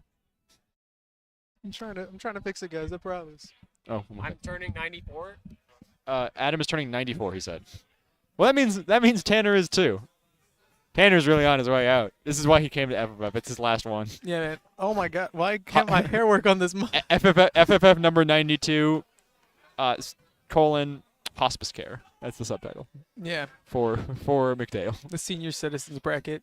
Yeah, that's what I was talking about. I was like, we had McDale Dicors coming back to their first FFF of the semester after being like TMJ. I was gonna say, and then TMJ coming back for his first FFF since the military. Yeah, since And I was like, graduating and exact- going off to the. Well, Yeah. first FFF, yeah. Yeah. Because TMJ competes in Korea. Yeah. Yeah. That's what I said. I was like, he's got to be on the military esports team, right? I know they have to. And The then and that- military Smash Brothers team, they all play Snake. yeah. He's Yeah. a military man. Oh, I remember. I'm trying to remember what it was. It might have I been around. can't- I think it was around the time of Genesis, but I just remember seeing someone say like, "Guys, it's really hard to talk about Smash, especially in the airport, especially when you play Snake." Yeah, placing C4s is never, It gets a little never more been, diff- never been harder. I'd say it's never been more difficult. But Hime into Luna in losers quarterfinals. Actually, Yeah, what a game. Luma, running out of losing winners 2 or winners 3 to Taquito. Yep. Yeah, Taquito popped off a little bit. Taquito did. Really? Hold on. I was like, I actually didn't know that. So now I Taquito gotta, like, 2-0'd Luna. Wow. You're right. Yeah. I was like, I gotta look at his bracket now. That was kinda Taquito crazy. do go kind of crazy, I'm going to be honest. Oh, double down air? Triple down air. Actually, at first I was like, did you? I was like, did you see that string? Yeah, like it was down air, IRR, back air into dash attack? And at first I was like, wait, why are we running this? Like, this isn't losers quarterfinals. I was like, why wouldn't we be running winners finals? And I was like, which is going to be Bright and Jinx. And I was like, oh right, because we're watching Luna versus Hime. This is the hottest set of all Of the time. year. Of all time. Yeah, hottest set of the year. We didn't have to put this on stream, but why would you I not? was like, why would you not? Like I said, this is just like, You're throwing if you don't. it's been a great night. It has been a great night. It's been a great night for Smash Brothers Ultimate. Lots of laughs and tears. Had a lot of hee-hees and a lot of ha-has. How did that miss? I was talking earlier when Emily was on that it's like Smash, it's a forever game, really. Like not Ultimate specifically, But, yeah, But I Smash Brothers overall. It's because I mentioned the fact of it's funny that we're having Ultimate Summit and Thunder Summit at around the same time, and that it's gonna be the last Ultimate Summit. And then I was like, this is why, but not going into great detail. It doesn't need to be explained. And I was like, there's probably gonna be something similar to it. Just because it's one of those things that it's like, if you want it to happen, there will be people who will make it happen because people are very passionate about this game. And it's great to see this passion on display with so many games tonight. And Luna taking the first game of this set. That was quick. That Yeah. was under 2 minutes. Yeah. We saw that earlier, and I'm trying to remember who it was. It might have been actually Rayman or something. Hime. Yeah. Yeah, I was like, their first game was under 2 minutes, and I was like, oh. Rayman go crazy. Rayman has been playing. I said maybe I was wrong to think that he might be overseeded at Thunder Summit. Maybe he is that guy. 12th seed. Yeah. I literally watched that and went, okay, yeah, we underseeded him. Yeah. Because then he beat Simply Turtles. Yeah, no, I saw that, and I was like, who does that? Who does that? Rayman. Who Rayman beat- does it. Who beat him in losers? Someone else. Felix. Yeah, I remember now. Felix beat him. I remember because I was like, oh, I wish we got that on stream. That would have been crazy. Well, Felix, it was a 2-1, and Felix said afterwards, he said, kind of wish Simply Turtles beat me. Really? Yeah. That's interesting. I maybe if They were like, he kind of deserved it. I was gonna say he if played really well. I'll say if Luna wins this, I'll love to ask him about it in the interview. That move. What is that? How does Hime get out of this? I was like, Yeah. let me look at Hime's controller. I was like, what are you supposed to do? He may set the controller down. Yeah, I was like, hold up, let me see what's going on here. I feel like there's nothing you can do there as DDD. That's You what I have no- figured. You have no fast options to get out of that except for jump, which extends his hurt box downwards because he Yeah. pops up. Yeah, So it's like, yeah, your fastest and only option is getting you hit again. yeah, that's what we were talking about. There's like, DDD is big-bodied, one of the largest characters in the game, one of the heaviest characters in the game, and also a fast faller. He has all of the qualities to get hit by every single move your opponent throws out in order, in a row. Yep. But he's also a nasty ledge trapper, which makes him really bad at high-level Smash. Yeah, exactly. Because it's like high-level players don't get ledge trapped. That's what I was going to say. I was like, oh yeah, that thing that doesn't happen. Yeah, his best trait makes makes him really good at mid-level competition. That's true. Yeah, I was like, which at this, I was like, it might be bad at high level Smash, but at this level Smash, he goes crazy. I don't. I think Felix is a high-level player. Yeah, I mean these are both definitely high level Arizona. I would say go as far to say Luna's top level AZ. Well, yeah, but I'm saying high-level America, Yeah, high-level U.S. yeah, One of the more well-known box players in the U.S. Like, Yeah. You got Light, right? obviously. And then otherwise in the U.S., you don't have that many. And, Yeah. and a lot of Fox players know Felix. Yeah, I do remember that because I remember them and I talked about that last time he hung out at Smash House, and it's just Oh. yeah, and we were actually I think we were supposed to have Krupp tonight, but he didn't end up showing up, and I was like, yeah, just like two of AZ's like absolute finest stacked bracket, whereas like we were gonna have two AZ top players and actually just multiple because like I said, Hime is also like way up there in RDNA as well. And Jinx. Yeah, and Jinx, yeah, Jinx especially. Just you wait for next week. What are you? Oh my God. The epic Gabriel bracket. I was like, what happened that? Never mind. Yeah, you were like, just wait for next week. I was like, oh yeah, we're gonna get Epic Gabriel, and Well, probably, maybe not other top, maybe Epic. maybe Epic Gabriel, and maybe probably not other out-of-state talent. I don't know. Who knows? Ooh. Yeah. My keyboard is in French. Why? I don't know. Oh, look at the keyboard. That's what they say in France. Felix is back here. Felix is back here. Up tilt into back here. Up tilt. It's like Tres Tech de Jesus. Yeah, Tech Yeah. I was like, but up tilt. I love the Jesus Tech. The Jesus Tech. That's what it's called. Tech de Jesus. Oh my God. The it- Jesus Tech is what it's called. Yeah. Oh, that is. That's what it's called by the American audience. That was like. I was like, that's the. For those that's for the two that's non-Spanish speaking that- viewers, we call this the Jesus Tech. That's the 4Kids localization. Yeah, we just need to get a good Martha Lucina up there and show him the Jesus Yeah. Tech. Ignace. We can see Yeah. Ignace The and Jesus Felix Tech playing was again. not popularized at GCU. Isn't that crazy? Yeah. Oh, wow. Okay, I was wrong. Ledge trapping do happen. Yeah. Ledge trapping do be happening.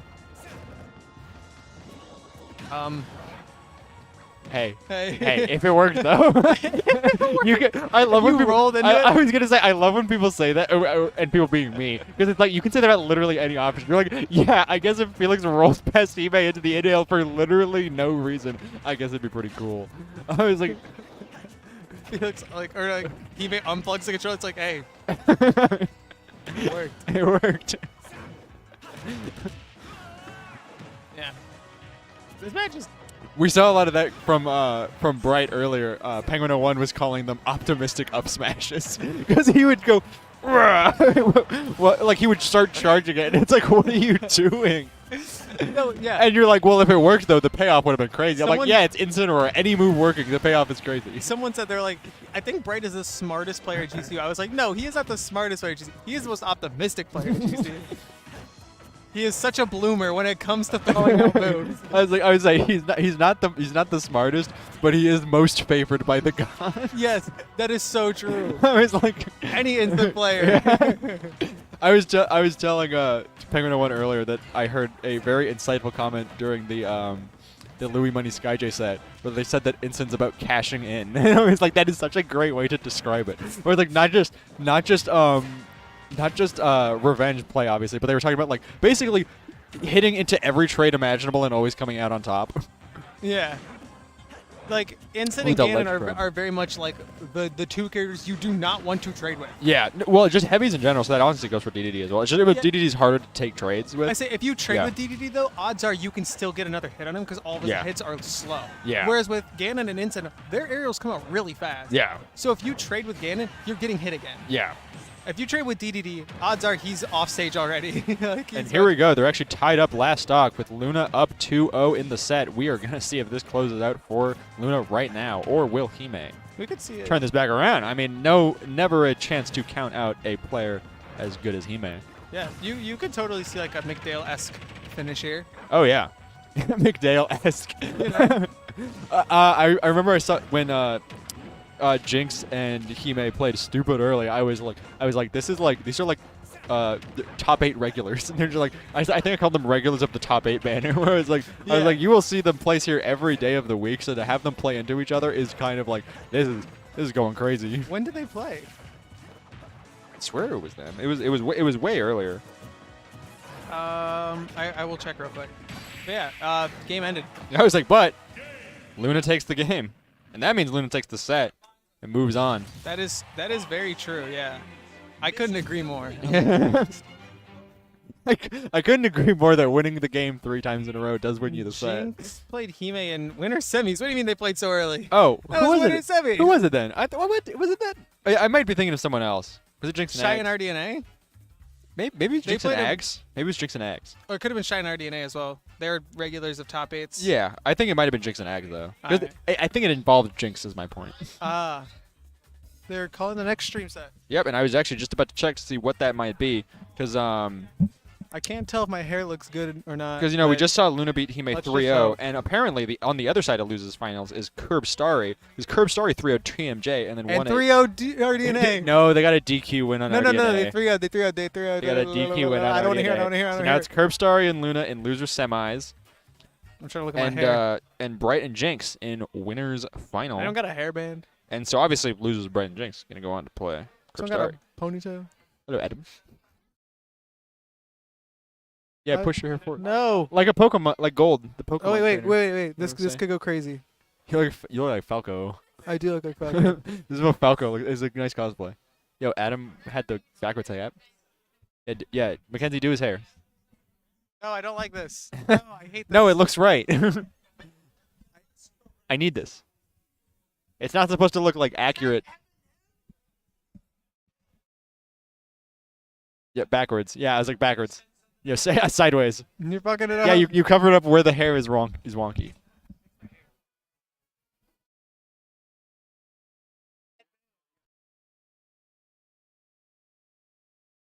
What? Yeah, take Jinx's comb. Yeah, I was like, we need to get a makeup department on. It Get the hats off me. Okay, we are going. Wait, we got it.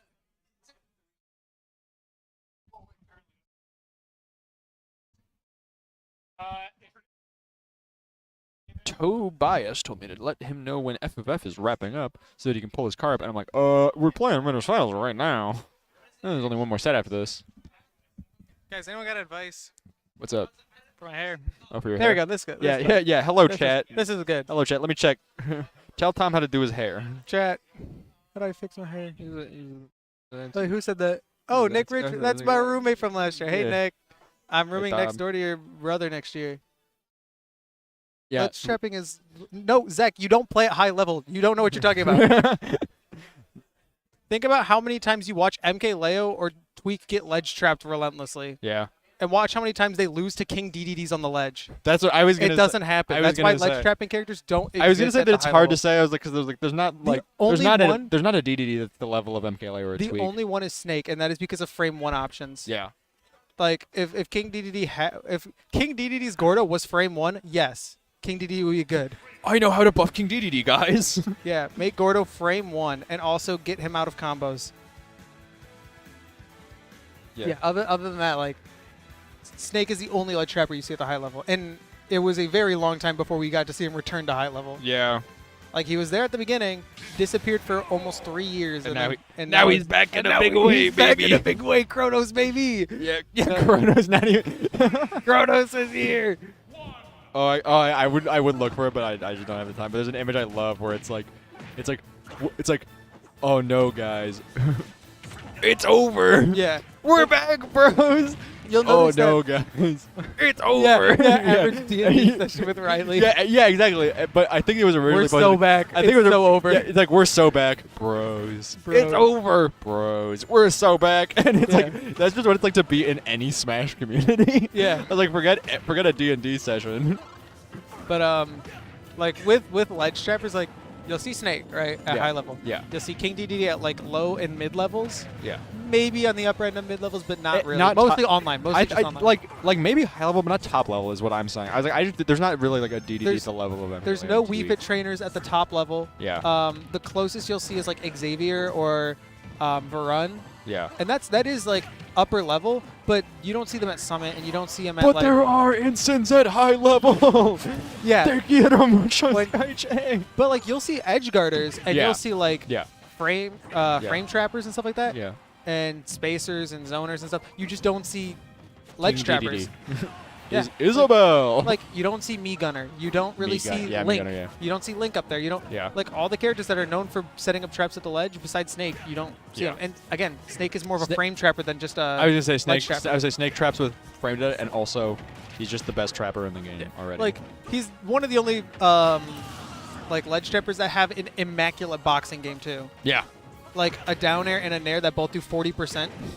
Like, What would you consider Pac-Man's archetype? Not to get off track, the character's not here. Pac-Man would be like a turtler kind of. Okay, because I was gonna say because he has incredible boxing skills as well. Yeah, I don't think Pac-Man's just like a ledge trapper. He has amazing ledge trap elements, but Yeah. his It- calling Pac-Man a ledge trapper yeah, is really I was like, calling, but I was like, the reason we call DDD that is just because DDD doesn't have other tools. you Yeah. know? like the calling Pac-Man simply a ledge trapper would be like, I don't know, saying that Pikachu's a grappler. Or something yeah, like Pikachu's a that. That's It's like a no deep cut instant's a reference. grappler. yeah, like no That's a deep instant's a grappler.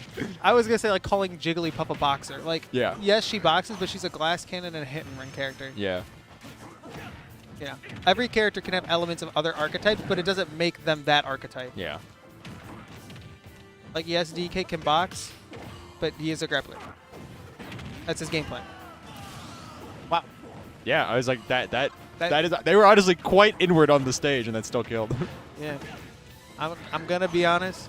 Uh-huh. I gotta root for my boy Jinx. Really? Then I'm gonna root for my boy Dom. He's literally my roommate. Jinx is my roommate. Jinx next is your year. roommate next year. So I was like, Hey, take care of mucho, right? te quiero mucho, bright. Yeah, I was telling them earlier how you put me on blast. I did. Never What? checked. Did you see the header? I did. That's Yeah. crazy. I like that was a bowling ball. It was no longer soccer. Yeah. But yeah, I did put you on blast Yeah, I on was like, Twitter.com. I was like, never check the Amuse Media tab. The Muse Media tab. Take care of mucho, guys. My only response was, I regret nothing. I did see that. Dom, what are you doing? Oh no, Dom. Dom, that's the Micah upbeat. That's the Micah upbeat. That is the Micah upbeat. Well, that's the Micah upbeat in friendlies. Where I'm just like, I was like, this will definitely did it spike like- you with me. You did it like 6 times when we were playing friendlies. Okay, yeah, that's what I said. I was like, hey, it Warming up for Thunder Summit. Micah. the only reason it wasn't good there is because you were a character who just never gets spiked by it. But even then, like, if you hit it, you're still dying. And I'm playing Jigglypuff. That's what I was saying, is that you die first if you get it, if you're in the spike hitbox with it, but you're never going to Not get as hit Puff, by though. it. Because that's what I say, because you're Puff. Even if I get hit by the spike as Puff, I'm not dying first because I just have so little weight that Yeah. I don't fall fast enough with the spike. It's like I'm at 50% and you're up being from the stage, off stage. I'm like, what is your goal here? Hey, you want to Take see a care of text? mucho, Sky You want to see J. a text I just got from my mom? Actually, I'll read it. When you hire, actually, you read it. Okay, when you hire your hair and makeup person so they can also clean your glasses. Clean the lenses on both your glasses. Sorry, Micah's mother. My mom is saying that me and Tom I don't know have what dirty your glasses. I'm taking off my glasses for you, so you don't have dirty glasses. No, but then you can't see the epic gameplay. Who is this, Axe? What? Is this Axe? What? No. I can't see. Oh, I was like, what are you talking about? This is still Bright and Jigs. It's the same set we've been watching. Oh, nice grab there to take out that revenge. That's the other thing about Inson. He's like, revenge. Most people know at this point, especially at this level, you get rid of it by throwing him, not by grabbing him, by throwing him. If you just grab him and pummel him, he will still have it. Don't make that mistake. Nothing is scarier than an instant with a godlike mash. Exactly. Just like, because then they're gonna hit you out of it. Nice spike. That is. I forgot about that one. Speaking of godlike mash, and McDale is here today. Yeah.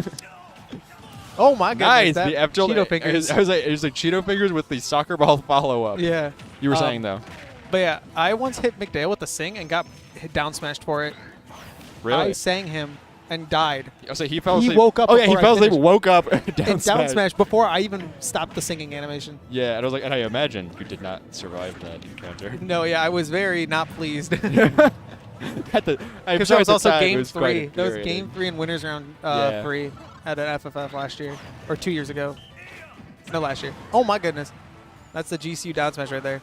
The patented down smash for no reason, and it works. Yeah.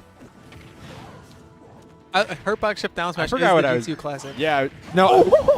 Nice! Oh my Perfect gosh. timing. Yeah, I was talking about that earlier. Strumix could never. because we have Bright and McDale both in the bracket. I was talking about that a lot. That I was like, it's the GCU classic of the hurtbox shifting down smash, whipping it, being stuck because you have no other options you can hit in times, or just down smashing again.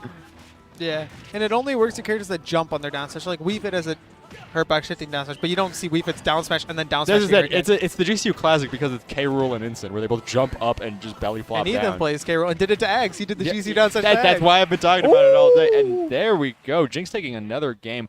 2-0 in the set to Bright. I was honestly not expecting this. To be fair, this Really? is.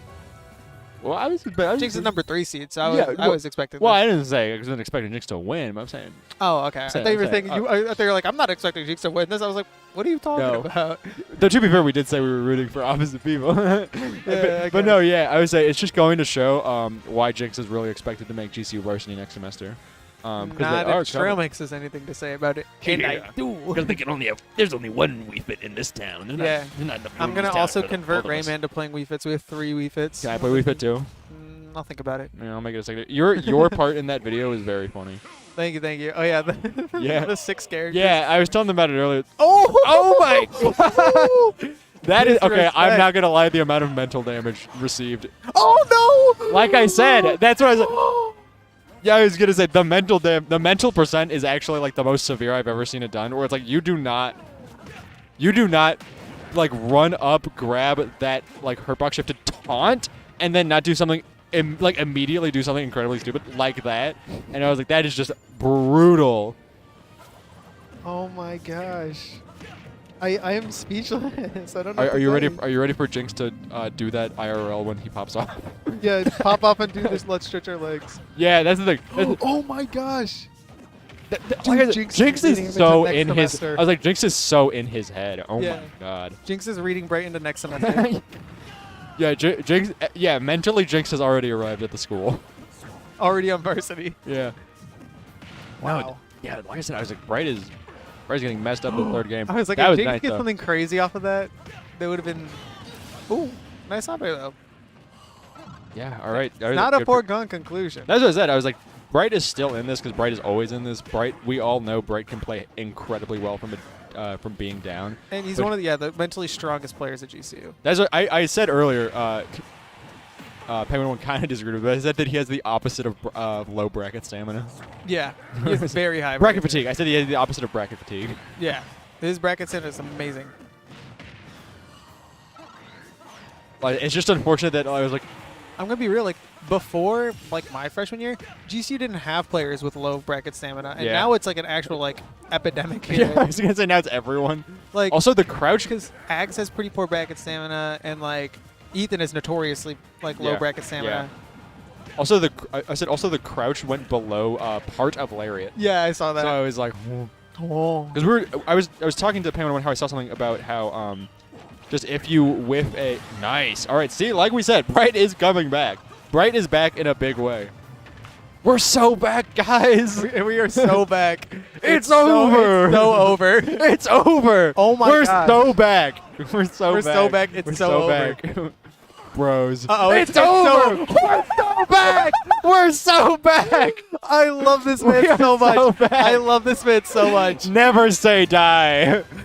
I feel like that one video of the Japanese man on the beach where he just points and goes, "Never give up." I was like, Bright is so dead in that situation. You have to commit it all. Oh my god. You We're were like, it's so over. We're so back. Clip it. Clip that, please. Highlight reel. Dom ran off stage, jumps, side B's at Jinx, misses, and just down it. I was like, he is. We were like, it's so over. It's back. We're like, it's so over. And then down is like, he's so back. We're so back. Bright stocks have never And been higher. After SD immediately on the first stock. Yeah, that's what I said. I was like, that it was unfortunate to get that SD after like being called out kind of hard, and then be called out immediately after the SD as well. So like that definitely does a lot of mental damage. But it just goes to show how insane Bright is. That not only is he able to recover from that and bring the game back down to 1 stock after already being down 2. Yeah. The fact that he ended up to win that with a play like that, it is like insane. And Bright is one of Arizona's finest, and I'm tired of people not admitting it. Like, That's why I said I wasn't expecting Bright to be down 2-0 in the set. It's because I was like, I think Bright's pretty crazy. I'm just thinking, like, in terms of matchup, like, this does not seem good for Instant, so I'm surprised Dom got one. I've never seen a good matchup for Instant, and I've never seen a bad matchup for Instant that Bright couldn't win. Bright versus Grandor. Yeah, Bright versus Grandor. You ain't ready. I've hate Mega Man. I've always said that if there was like a high or top level player that was to get beaten by someone at GCU, the person to beat them would be Crandor, and next most it would be Simply Turtles. Yeah, high level player, like, likelihood of beating a high level player tier list, like number 1 Crandor, number 2 Simply Turtles, number 3 I think it'd be Bright. Bright, yeah. Number 4 would be like Watt. and number 5 Keegan. Yeah. I don't know. High level players know the Kazuya matchup really well. I Yeah. think it's just a Kiraflex issue. Bright is doing the exact same thing where Bright is down to 1 stock and is about to win. I was like, I was gonna say, no, it's funny. I talk about this all the time, but it's just funny that it recently came up in conversation with my dad because we were talking about my job and whatnot, and he was saying that he appreciated that it's not. Oh, and Jinx does win 3-1, but we were talking about how he enjoys that it's not much about describing gameplay as it is like describing storylines. Exactly. And so I was like you kind of want to, like, in my opinion, you want to emulate like professional wrestling where it's like you're trying to build up that stuff. And he said that hey, there's Galen. Not to toot my horn, but he said I do a good job of it from knowing everybody, knowing their play styles, knowing their like mental stats, knowing their history with the school and with each other. Exactly. And so it's like, and that's the thing. And he mentioned there's like, it's like, because then without that, you don't get moments like, oh no, we cursed Simply Turtles because I flipped a coin for him. And if he had called it, he would have won. But I called it for him, and that means he lost. Yeah.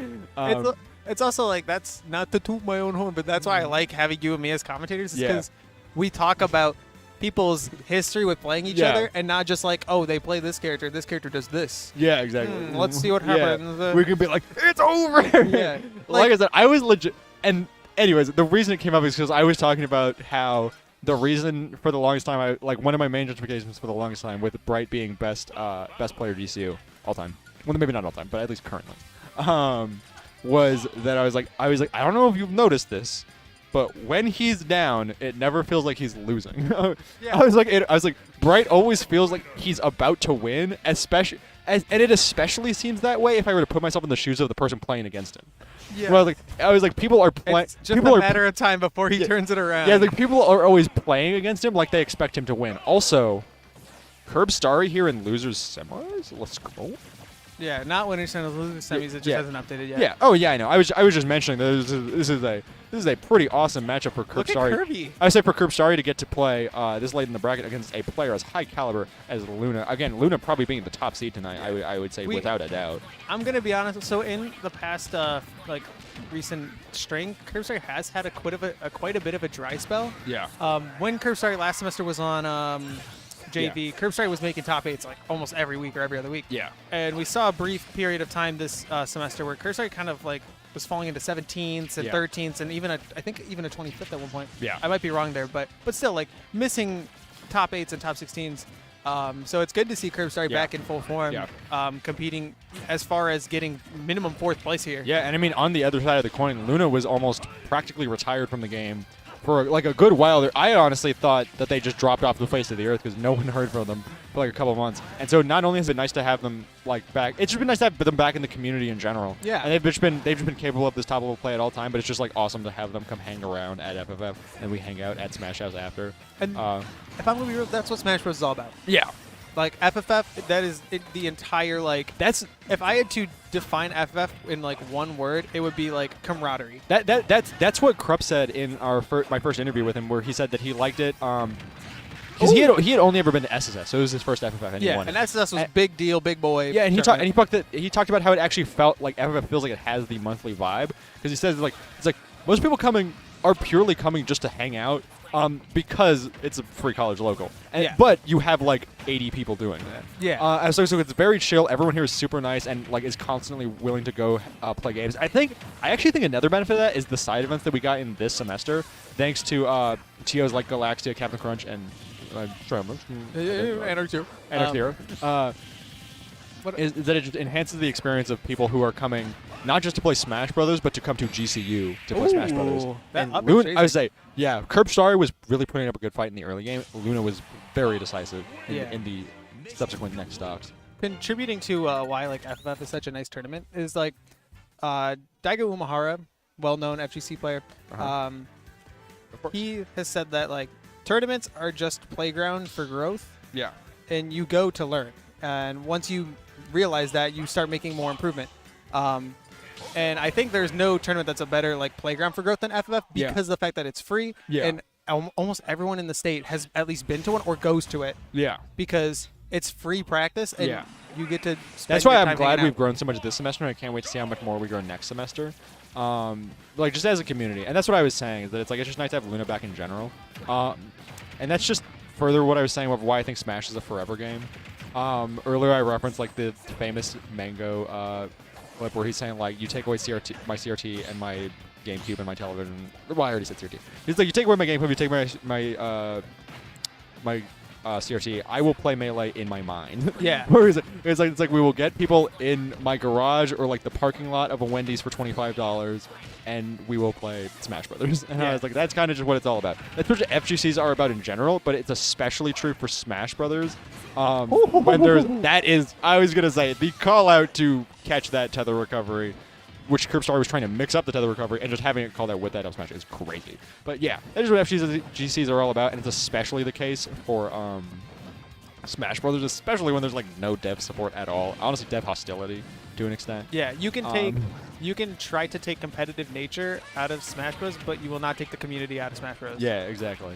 And I'm also glad you referenced Daigo because I remember. I'm trying to remember what the specific was. But I started watching just videos from just people who in the FGC, not like Smash community, and I feel like they have really good advice because like people, and that's not like a source I feel like a lot of Smash players are looking at right now, at least in our community, where it's just like people like Daigo or Justin Wong. I say Justin Wong, I was like Justin Wong is in particular the one I was watching a lot. Like they have very good advice for improving mental and also just for how to play the game. Yeah, Which because I don't think people recognize. there's no game that is harder to be mentally strong at than like FGC games. Yeah. Ooh.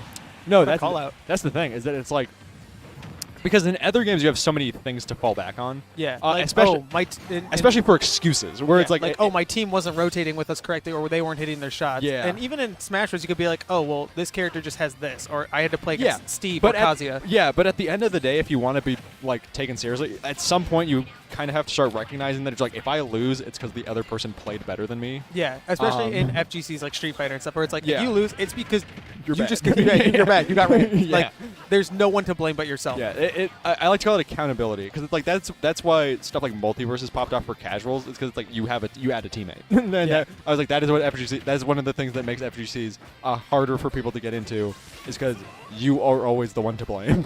Yeah, which is kind of what happened with Smash. Was like it got the competitive, like it got its growth because casuals loved it. Yeah. Like casuals loved Smash 64. Yeah. And so when Melee comes out, all the people that played it casually and just had a lot of fun with it went, oh, this is actually really cool when you do this and this. Curbstar hung on that ledge for way too long, and Luna capitalized with that Yeah. down smash. Down smash. You were saying. I don't know. No. It's just like you got people in for its casual like fun, but you kept them with your mechanics and your like ability to improve and compete, Yeah. which Multiverses did not do. Yeah. It got people in No for other platform fighter has, to be honest. Yeah, because that's the problem with platform Rivals fighters is that maybe. platform fighters are like naturally like non-competitive because they're just a little more lenient with everything. Uh-oh. Uh-oh. I'm glad that happened off Take the it, start take of the the game. stock! Take the stock! I'm glad Take the stock I'm again! glad that happened now, not later the in the stock. game. Yeah, like Rivals has almost been able to get there. I just noticed that. Why is Curbstar played Stinkling? Why is everyone playing Inkling today? That's true. I have the seen Inkling 4 Gauntlet. people play Inkling. Yeah, I was like, today. this is the Inkling Gauntlet. Crandor, TMJ. Well, no, I didn't see Kripstari. Crander do it today. Did he? I think so. Well, Luna played it earlier. Luna played Inkling earlier today. Really? Yeah. Who That's against Taquito. That's why. Ah. Luna lost. Yeah. So those are the 4. Yeah. But Yeah. I think like Rivals is the only no.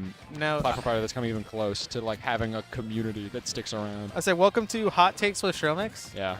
The reason why Rivals is not going to be as big as Ultimate is because Rivals cares too much about balance. Yeah. They care too much about making every character good. And when you do Part that, of the to be fair, like the main reason is because it's like an indie game and Smash Bros. Ultimate is a Nintendo game and has Well- Nintendo IPs attached. Smash Bros. Was small at the beginning. Yeah. It was a very small game. The Oh, thing is, Smash Bros. Had its own formula to success, like having own IP you can use. Yeah. People love Smash Bros. Because I can play as Mario or Pikachu. That's another reason In Multiverse Rivals, blew you go, up at oh, I can first. play as Zetterburn. Yeah, so that's another reason Multiverse popped off at first is because it's It's like, oh, you can play as Shaggy. I can play a Superman. Yeah. Superman. you but, stay. Yeah. The thing is, when a game cares so much about balance, every single character starts to blend in to a new player. Also, Luna is again up 3 stocks to 1. Like I said, Kribstari was playing really well in that first that first stock or 2 of the first game, but Luna has been Well, that's playing absolutely well in the decisive first stock since. of the second game, but Well, yeah, well, just seems- my point is Kribstari has been playing well, but Luna is very decisive in how Yeah. far he's going. surprised Kripstari didn't pull out the puff. What? I Kripstari has a puff. I know. I was not expecting you to say that. I was like, I was like over Inkling. I mean, I wouldn't expect it either of those strips. You don't know. If Luna wants to win the hardest possible, you should run up a taunt. Yeah. The Firefox taunt. Up taunt, yeah. Yeah, I was like up taunt. I do it all the time. Yeah, it worked on the other day, and Yeah. I was like, oh, I'm getting run. That's what you thought. yeah, Uh-oh, that's death. yeah. Not death. It's funny because the first time it happened, the first time it happened to me, there was only the slight delay where I was like, oh, that's the taunt. I should run it, but it still delayed me. And the second time I thought, this is the mix-up. This is the actual attack. And then I chill again, and I was like, wait, no, it was the taunt. Again. And there's that up smash. Luna. You do the uppy It's the once, 3 and then stock. you taunt the second time, and Yeah. it always gets them. Yeah. Well, I'll just summarize. I know I'm doing a Crandor here, going back to a point that we skipped already. Yeah. But I was just gonna say something that I wanted to tag on was like people need low tiers need to exist in video games. Yeah. Because it gives some people a Hey, reason when did they to. didn't mark this? That's Adam's job. Yeah.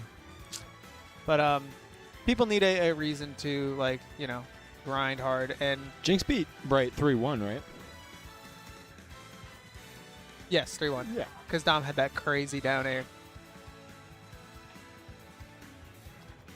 All right, so we've Yeah, got whatever. Bright versus Dan. Felix. Dan. I'm so excited, guys. How you I guys am doing excited. tonight? This is like how y'all doing in the chat? It was tonight? actually a hot settler as far as like losers finals is concerned. This is. Let's get a prediction going. Let's get a prediction going. Who's gonna win? I was gonna say Felix or Bright? I was gonna say we need to make like polls in chat. One for Felix, 2 for Bright. Put it in the chat. Put it in the chat right now. I want to see it. I want to see it in the chat. Who do you think's gonna win? 1 for Felix, 2 for Bright. And if you're wrong, you get banned. If you're not from chat, from FFF. So make it count. Yeah, you're banned from Arizona. The whole state. Yeah, you're not just deported. Smash, yeah. You're getting sent to New Mexico. You're going to You're New getting Mexico. sent to New Mexico if you get this wrong. Maybe Oh. Utah. Oh, poor things. Yeah. I'm excited for next FFF. FFF 93, $1,000 That's what I keep telling you. pot with $1,000 prize UDLR. pool. Thanks, baby. Thanks, Tim the Big One. Thanks, Tim the He baby. gave us 1,000 big ones. Yeah, 1,000 big ones. $1 bills. Tim the 1,000 big ones. It's like, they call him the big one because of his big money bags that he Yeah. carries around. The TMG made top 8. Yeah, I mean, did we expect anything else? Brother beat Testudo and Ags. Yeah, lost to Kripstari 3-0, That but could have been me. TMJ could have played Luna. He lost to Nandez and then beat Ags and Testudo. Yeah. Yes, I was actually, we were trying to communicate that actually, so I'm glad you asked. All right, Bright Luna losers finals. This is going to be our probably maybe our second to last set, unless Luna or Bright, whoever it may be, takes a set off Jinx. I don't know. Jinx is kind of good. I don't know, you guys. I think Jinx 3-0. I think Jinx might be a little good. Yeah, guys, unpopular opinion. Jinx is kind of good at the game. It is pretty unpopular. I'm gonna have to disagree. Yo, we got people voting for 3. Who said 3? Nick. Well, he also said he said 2 before that, so does it count? Bright. All right, this is the world if Light didn't get COVID, but also SkyJ still made it in anyways. The world where Louis Money made it and couldn't. Yeah. so Light and So SkyJ Light and played. SkyJ are playing each other for it. Yeah, take care, mucho Bright. I have had the thought before. Well, like I'm Mexican, as people are privy to know, and I was like, I'm supposed to be good at video games. It's like it's in the blood of my ancestors. No, you're not. My mom's from Spain. Oh, awesome. Awesome. So I was I like, don't know. kind of, you know, like almost. Not really, not really. It's different countries. One degree of colonialism away. Come on. 1 degree of colonialism away. Yeah, Yeah, that's true. it means you're pretty close. We could be brothers. No, we could be like second cousins. Yeah. We look similar, right, Chad? No. You look. You look like Weird Al. I've had like 400 people tell me that. Look at the drawing. I mean, it looks exactly like Weird Al. Yeah. Yeah, I actually do get that a lot. Like I don't even. I'm a big Weird Al fan. There's that stone air and Stone air. the stone air. I forgot what I was gonna say, but then I realized no, that was a down air. I was gonna say spike. Sorry, I said stone air. Stone Crusher. Luna has been all over the map with these up smash kills. Yeah, I just. It's almost like Let's it's a go good down. option for Fox, you know. Uh-oh. Anyways, back to stuff. There we go. We're so back. We're so back, baby. We're so back. Yeah. Oh my gosh. Felix. Need to. Felix is carrying him across the. Yeah, I was gonna say Fox advantage state truly is on a different level. Felix advantage is just on a different level. That is facts. That's actual factual. Oh, good. Good avoiding that kick, that big old move. That move where he hits up, the up hit. The up hit of what? The big up hit Oh, Fox who? has. Up smash? You know how people call it up hit instead of up smash, like brand new players? No. Oh, he caught the tech raw at that time. Yeah. Yeah. These characters. New players will call it that. They'll call it like the down hit instead of down B. Yeah. That down hit. I like when they call. Like I feel like they just call every attack a smash because they hear someone say Yeah, smash I attack. down smash him in the air. It's like, that's not what that is. That's called a down air. Yeah. I smashed him with my fist. Who said that? Mackenzie said that. Oh, I thought that came from behind. I was smashed like, him with was my like, was that fist. Shane? Shane would never say that. Shane would never smash him with his fist. Anyways, I had a friend. Well, like You not a did? friend. It's a don't. surprise. I know. It's a big difference from now. I wish they could see your face. You're like, but yeah. Anyways, I knew someone. I knew someone who said SD just to refer generally to someone dying, like being killed by the opponent. Like they would see someone get SD spiked. stands for Sonic Underground. Like say if Luna, like say if Bright spiked Luna again, they'd be like, oh, Bright totally SD'd him. Yeah, he SD'd him right here. Uh-oh, Dom's about to get SD'd. Yeah. Sonic he better Underground. use some SDI before he gets SD. Yeah. Better. Oh. I wish I could tell people who call it. Oh, he's dead. Oh, he almost made that back. I know, What? yeah. Oh, we bros. Bros. That's the bros Yeah, that's part bros. of the chat. That's the bros. Mixed. It was like the mixed one. yeah, it was in between. Because there's we're so back, bros. It's over, bros. I'm finding we're it. so I'm back. finding I it. looked for it. I couldn't find it. I'll find it. Well, it's not actually. I didn't look for it. It's more so I didn't want to look for it because I didn't want to scroll through my gallery. And I know shit. exactly where it is. Oh yeah, you can find it in that server, right? True. All right, that side B from across the stage, sending Luna literally almost to the other blast zone. We're Mixed so bad. state. Yeah, but bros, it's over, real. It's over real. And then back to back to bros. euthymia. There's hypomania, mania, euthymia, subthreshold Yes, depression, yes. and major I was depression. gonna say severity of mania. I didn't realize that's what the chart was. Oh no, this is it's over. Yeah, it's so over. It's just it's over. Yeah. Oh yeah, because there's it's over. It's so over. We're so back. It's over. Real. Yeah. this right here. This is bros. Yeah. We're being down 1-0 in the set and Luna up 2 stocks to 1 is currently the bros state of gameplay. Yeah. Come on, Dom. To be fair, Hit like down to smash be him in fair, the there air. are no 2 players I would rather see in losers finals, but seeing them together is like a state of like, oh bros. Get him with your down hit. I was gonna say I want to get everyone who says stuff like down hit and oh he totally SD'd Oh, him. down spike. Oh yeah, he totally Hit down him with your down spike. Oh, it's over. I want to get it's Jover. I want to get everyone who says stuff like that in a room and teach them what SDI means. Smash directional influence. Now, you'd think that you use the smash stick for smash directional influence, but what if I told you you don't even use that stick at all? They're gonna go. Let's go, Dom. Look at him. That's my man right there. He is good-looking, handsome, smart, attractive young man. What's his name? Which one? Oh, Bright. I mean Dom. Dom. Dom. All right, we're so back, guys. Why did he go back to FD? Fox is good on the stage. She's good on the stage, guys. I've actually. Dom camp him. I honestly didn't think this was a stage Bright preferred. Well, actually, no. I've seen him go Yeah, through. Dom takes everyone to the stage. Yeah, I was like, wait, that's not true. I always ban the stage for him. Yeah, I was like, that's actually not true. He'll take me to Kalos. Yeah. Yo, sensitive. No, I was talking about that. Unova now. I was talking about that earlier. How I used to ban Callus because it's like a big stage and I didn't want to get camped out on it. But how Bright told me because he's like my incense sensei. He told me that killed from center stage practically. We're so back. We're so back. We're so back. But no, bros. Okay, sorry. I was telling you about like how I usually banned Callus just because I didn't want to get camped out on it. But because it has that platform on the side and those short side blast zones, it's so perfect for instance. Where you're like easy tech chase. We might as well be on Town and City here. Yeah, we are Town and City. Take your something back to Smashville. I said Smashville. Smashville is considered Instance's best stage.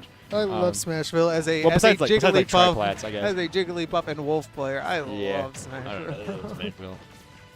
And as a Ganon player. I always joke I was like, hey, if you don't gentleman to town, you're a bad person. What? But if you don't gentleman to Smashville, You're even worse. you're even worse.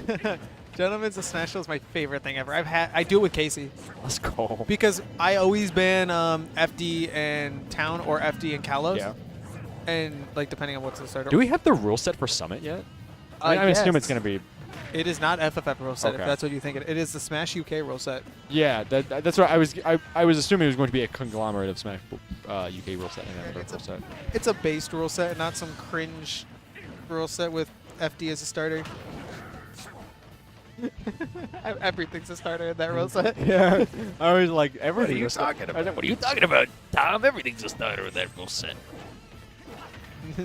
It's an uphill battle for anybody. Do they know? They don't know.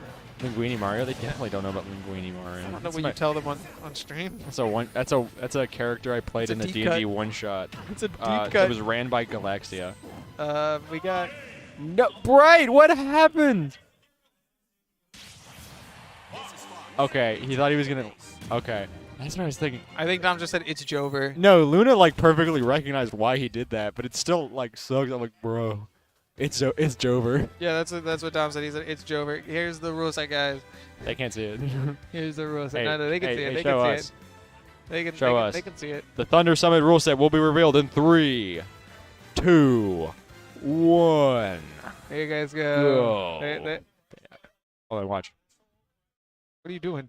It's to make it focus better. I can do this. I need this. And it makes it focus better. Watch. Okay, let's go. See, you make it focus There on we your go. hand, and then you bring your hand down. and it This is focuses. the rule set for Thunder Summit. Don't scan the QR code. Don't scan the QR code. It's a virus. You might receive detailed rules.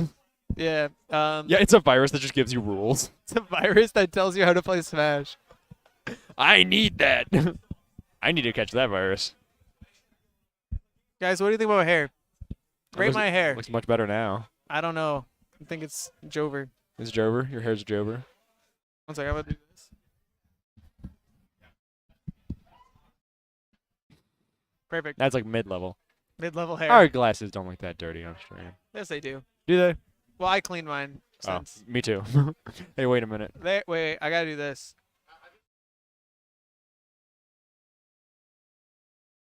Remember when someone did this to Casey on stream? I was like, dang, that was brutal. I don't remember who did I'll it. do my Casey impression. There you go. Casey impression complete. What do you guys think? Oh, actually, it looks not bad. I mean, it's like you can see like the The detail, the- yeah. I was gonna say the tension in the hair. Oh, yeah. Where it's like it looks like it's gonna unfurl at any moment. It's doing a jailbreak. Jailbreak. We're doing a jailbreak.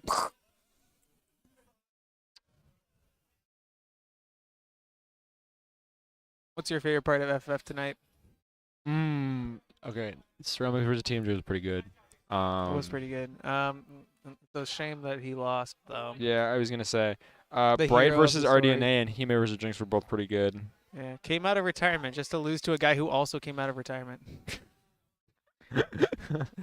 He came out of retirement slightly more recently. Yeah, I'm not playing in next FFF. Yeah. I just came today because I was like, you know what?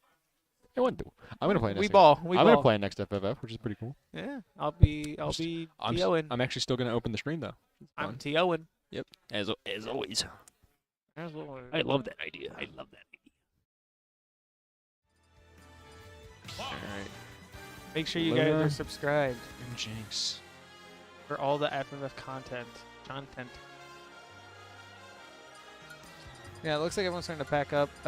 We still got the right side of the room though playing friendlies.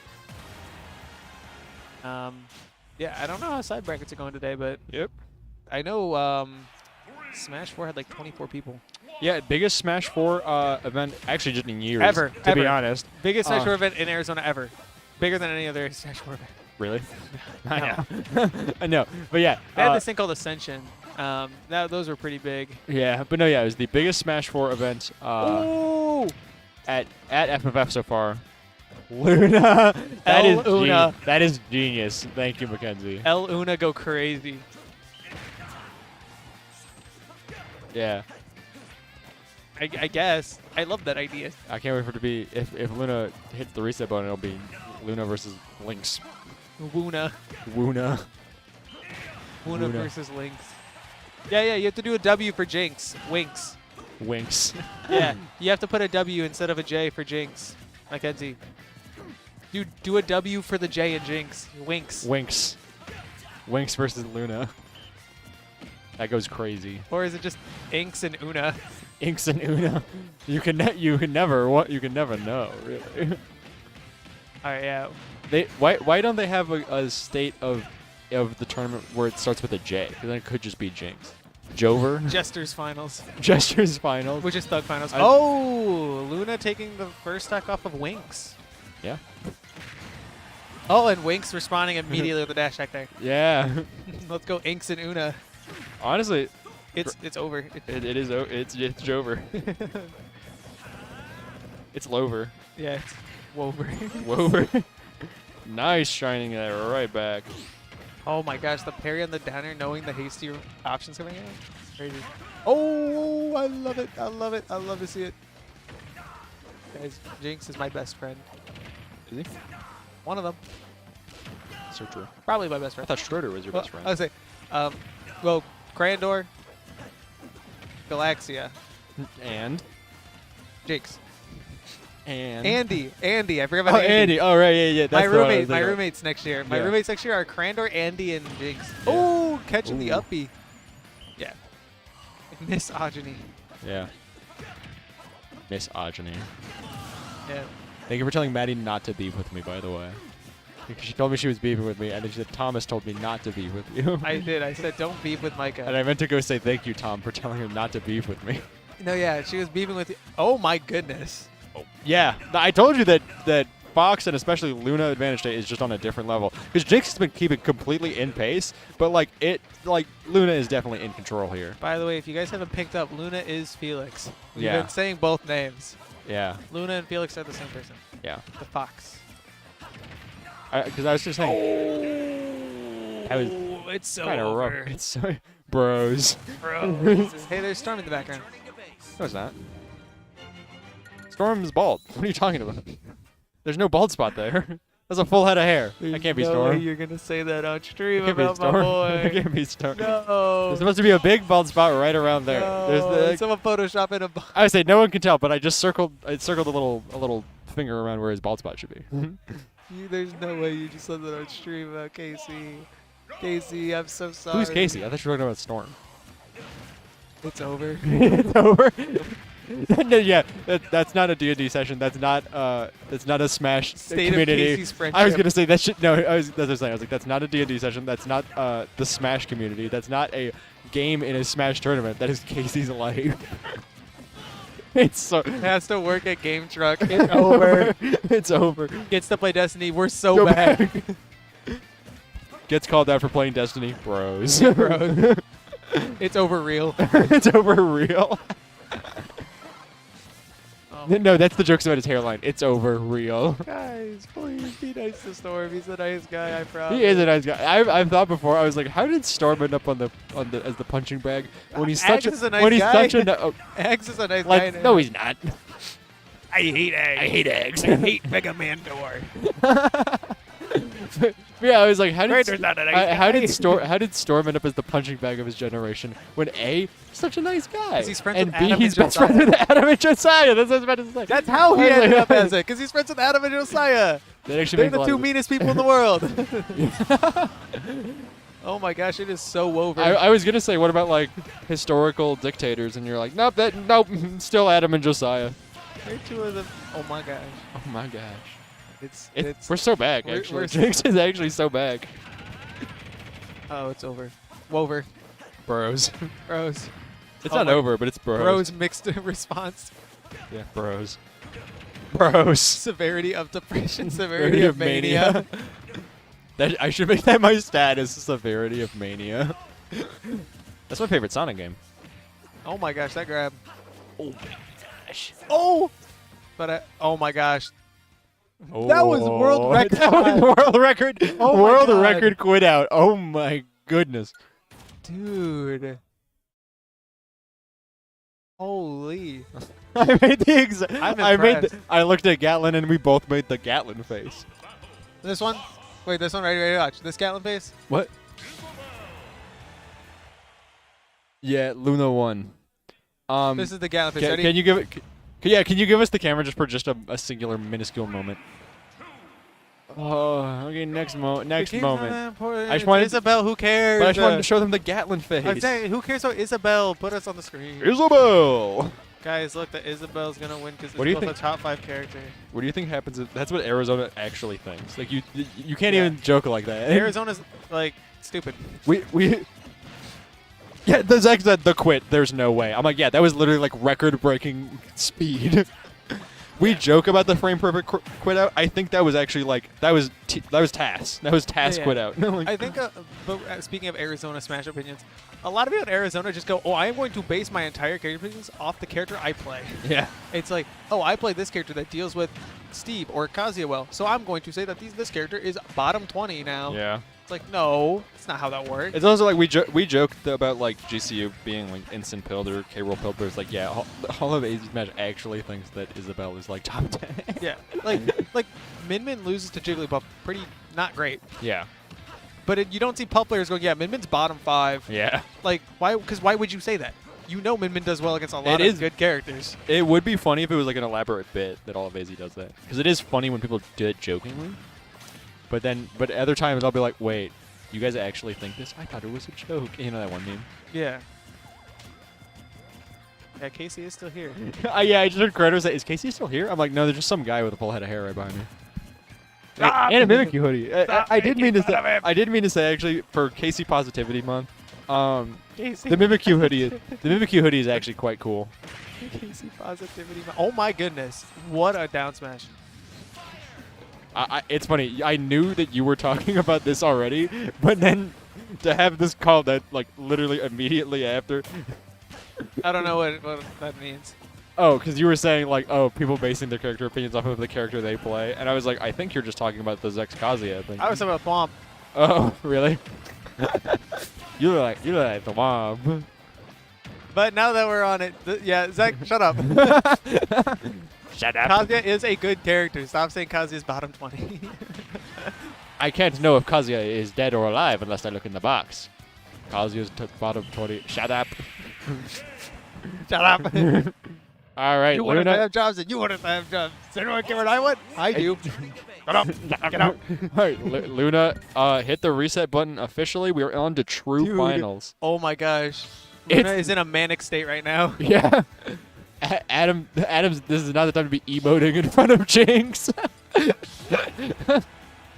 I was like, this is now true finals. Luna is back in a big way. You call it true finals? Yeah. What do you call it? Grand finals reset? No. What do you call it then? Call it Grands 2. Grands 2. Electric Boogaloo. Grands 2. I've seen a lot of 2 grands, 2 finals. there's a lot of good like sayings for Grand Finals reset. Yeah. Yeah, 2 grands, 2 finals. I say 2 grands, 2 finals. That is my favorite. Like Electric Boogaloo is a little overrated only because Too Fast, Too Furious exists and is the actual best sequel title ever. 2 grands, 2 2 finals. 2 Thunder, 2 Summit. Yeah, we're gonna call it 2 Thunder, 2 Summit. Return to Dreamland. No, Nightmare in Dreamland. Nightmare in Dreamland. Oh, I called it the wrong thing earlier. My fault. Return to Summit. Return to Summit. Highway to Thunder Summit. Highway to Thunder Summit. Oh. Yeah, Thunder Summit 3. I just realized Jinx is playing my character. Yay. Yippee. Yeah, Jinx. gonna teach Jinx Jinx was how to like, play. Jinx was like, guys, I can win the canon matchup. Well, honestly, like, Felix was talking about it earlier. Felix was like, yeah, I don't know how to play against Wolf. And so then I just, like, talked with Felix for, like, 10 minutes about...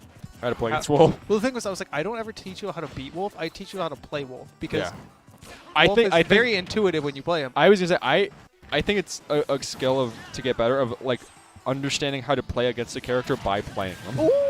Because or by knowing how to play as them. Because if you know how to play as them, that means you know their strengths and weaknesses. That's why I Or picked do- up Wolf in Yeah. the first place. My friend back home, he just played Wolf, and he would do nothing but just, like, nair, back air, Yeah. throw out laser. And I was like, dude, this character's so stupid. Like, a blind baby could win with this character. And he was Helen- like, no, this character's hard. And then I picked up the character and just started destroying him with it. And I was like, you know what? I'm going to play this character now. Yeah, it's like Helen Color could put up LeBron numbers. Yeah. like real. Wait, Riley said that the other day. He was like, Thomas put him Helen Keller numbers. I'm just like, oh my That god. is so mean. Me and Bracken today putting up Helen Keller numbers. Went out in winners too. You made the Zach frowny face. You're so mean. I'm sorry, Zach. See, he's sorry. Zach, I am sorry. Come to FFF and we'll, You we'll should, settle especially it. We'll settle it out back. especially, you should especially come next week for the $1,000 prize pool sponsored by UDLR. I could see Zach actually like top 8ing. I could Yeah. see Zach top 4ing actually. Yeah. Zach I mean, is- the Zach has won 3. 2 of them were back to back. the thing is, we might even have Epic Gabriel, and I don't know how Zach does in the Epic Gabriel match. Yeah. I don't know how he'll fare. I hope that we can get like at least one other outside talent. I wish it was Kronos. Oh. I wish it Come was on, Kronos, Jinx. but unfortunately it's not. Let's go, Jinx. We can get Skyj, right? Yeah, we'll just pull him. He's like Well, we've got like in terms of top level talent, we've got like Epic Gabriel, Krupp, Galaxia, Luna, Luna. Stroder. No, Sturda won't be there. Crandor. Right. Not Galaxia and Crandor. There's no way that those two are playing in the same bracket. We're probably gonna get Frost. I think Leo. Frost might come back. We have NC. Light. No, Light has COVID. Oh yeah, you can't make it. But Skyj. Skyj will be there. I was gonna say Skyj and Louis. Meister. Skyj and Louis money. Meister didn't make it to the summit, but he made it to Thunder Summit. I was gonna say Can we Skyj. invite Meister to Thunder Summit? Yes. We're like, Tweet we at know him right you now. didn't make it to the summit, but how about make it to the summit that will be there next year as well? The summit that That's isn't so going under. mean. I was gonna say Skyj and Louis money will Hey, play a guys. best of. All I'm Skyj saying is Art Summit is still happening next year. Skyj and Louis money will play a best of 3 to see who comes to FFF number 93. I really like that down throw dash tech grab again. Yeah. Crazy. Wait, why Brain why is Aegis on the screen? Why is Oh. Aegis no longer on the screen? Yeah. That's Yeah. a that's a Oh, good. is that game? Yeah, Yeah. I think Jinx is over. Yeah, That's 3-0 for Luna. that is well, technically 1.5-0, but That is 2-0. Well, Yeah. that's 2 half-0. 2.5-0. That's a whole. That's a Yeah, it was just not going well for Jinx there. Do you want to interview or should I? Oh, you can interview. Okay, I love interviewing Luna. Yeah, I was gonna say like it's very I love that idea. unfortunate to see it end so abruptly, but I mean, happens. Yeah, like I said, Luna's play was pretty decisive towards that end there. Yeah. Um, Luna should have went puff. Sometimes it's like, you're not feeling it. yeah, that's what I said. I was like, I can't blame him for being like, It wasn't "All right, like I'm a. done." That wasn't like a. That wasn't a I'm rage. upset. Yeah, that was like Yeah. a rage quit. It was just like it's not my day to It day. was like it's Jober. Honestly, in my opinion, I always play it out. Yeah, Like I was losing really bad with Gannon, and I was like, I'll play it out. yeah, I Like, saw that. Yeah. And I almost All right. ended up coming back. All All right. right, now we're gonna have an interview with need this. Felix before we He close needs this out. Felix needs this. Yeah, Felix needs this.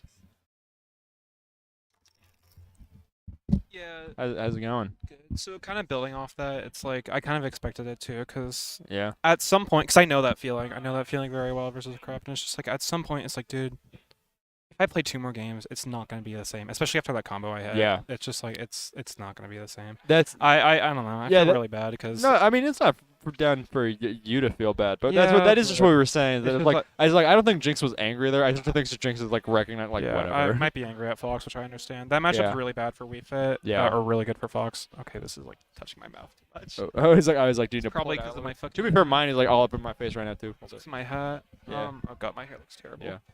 Um, okay, you got the shirt. True. But shirt compliments lead to a win. Yeah. Do you have any comments about how the sets tonight went though? So I lost my round 1 basically. Really? Yeah, I lost a Taquito. I It know. wasn't my round 1. round 1. I was gonna say. I was like, I know you got eliminated early. I didn't realize that. early. No, it was like my round 2 actually. Yeah. So my round 1 was just a Cloud player. He was like playing music through his speaker, and it was like some 80s Yeah. rock music. I'm like, what is happening? And Through he, his he was speaker? mashing up, just like, what is happening? You're like, Um, where am I? Yeah, and that's when I was Huh? playing Inkling. So I lost a Taquito. Yeah. And I have this thing. I need to get over it. Where first 2 sets or 3 sets I play, I Uh-huh. play terribly. Yeah. And it doesn't matter if I warm up for it. It's just I'm never bracket ready. Yeah. But as it goes on, I get better and better and Yeah. better. So that's why I'm really good at these events. I mean, Yeah. look at like all the ascensions, all the we have. Yeah. I have since COVID came back, or like after COVID, whatever you want to call it. Yeah. I've never done worse than 5th. Yeah. My worst performance for like an in-state monthly that doesn't have like out-of-state talent was 4th, and that was after coming back from a 3-month. Yeah. I'm really good at the one-day events, Yeah. and the longer I can go on, the more I warm up. I mean, you saw me play like, so I played Shy. Yeah. Really, really dominant, like quick 3-0. Oh, yeah. Part of it's a matchup, but part of it's just I know what I'm doing. I feel confident in what I'm doing. I feel like I can actually control my character. First 2 games versus Hime, dominant. Definitely. And That's what so I was. Hime asked me afterwards, like, what was different about Game 3? I was like, honestly, the difference in Game 3 was I didn't get a head start, and you. Yeah. So, like, games 1 and 2, I would get a head start. He would crumble. I know he was crumbling, so I Yeah. just capitalize on it. Yeah. Um, That's what I was saying.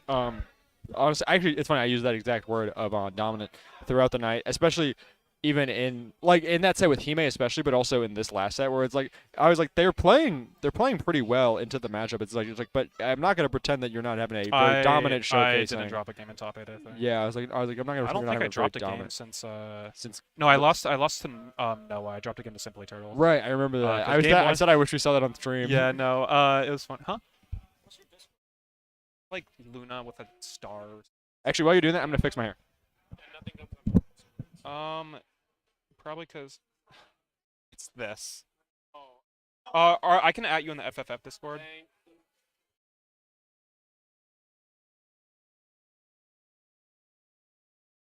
I can't wait for them to get my Fox color wrong again.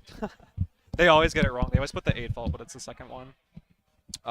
Tell them now before they I already do it. It's just Right now? it's funny. I just let it happen. It's funny. I noticed that in the summit video that we played before, there's like no the one. pools one.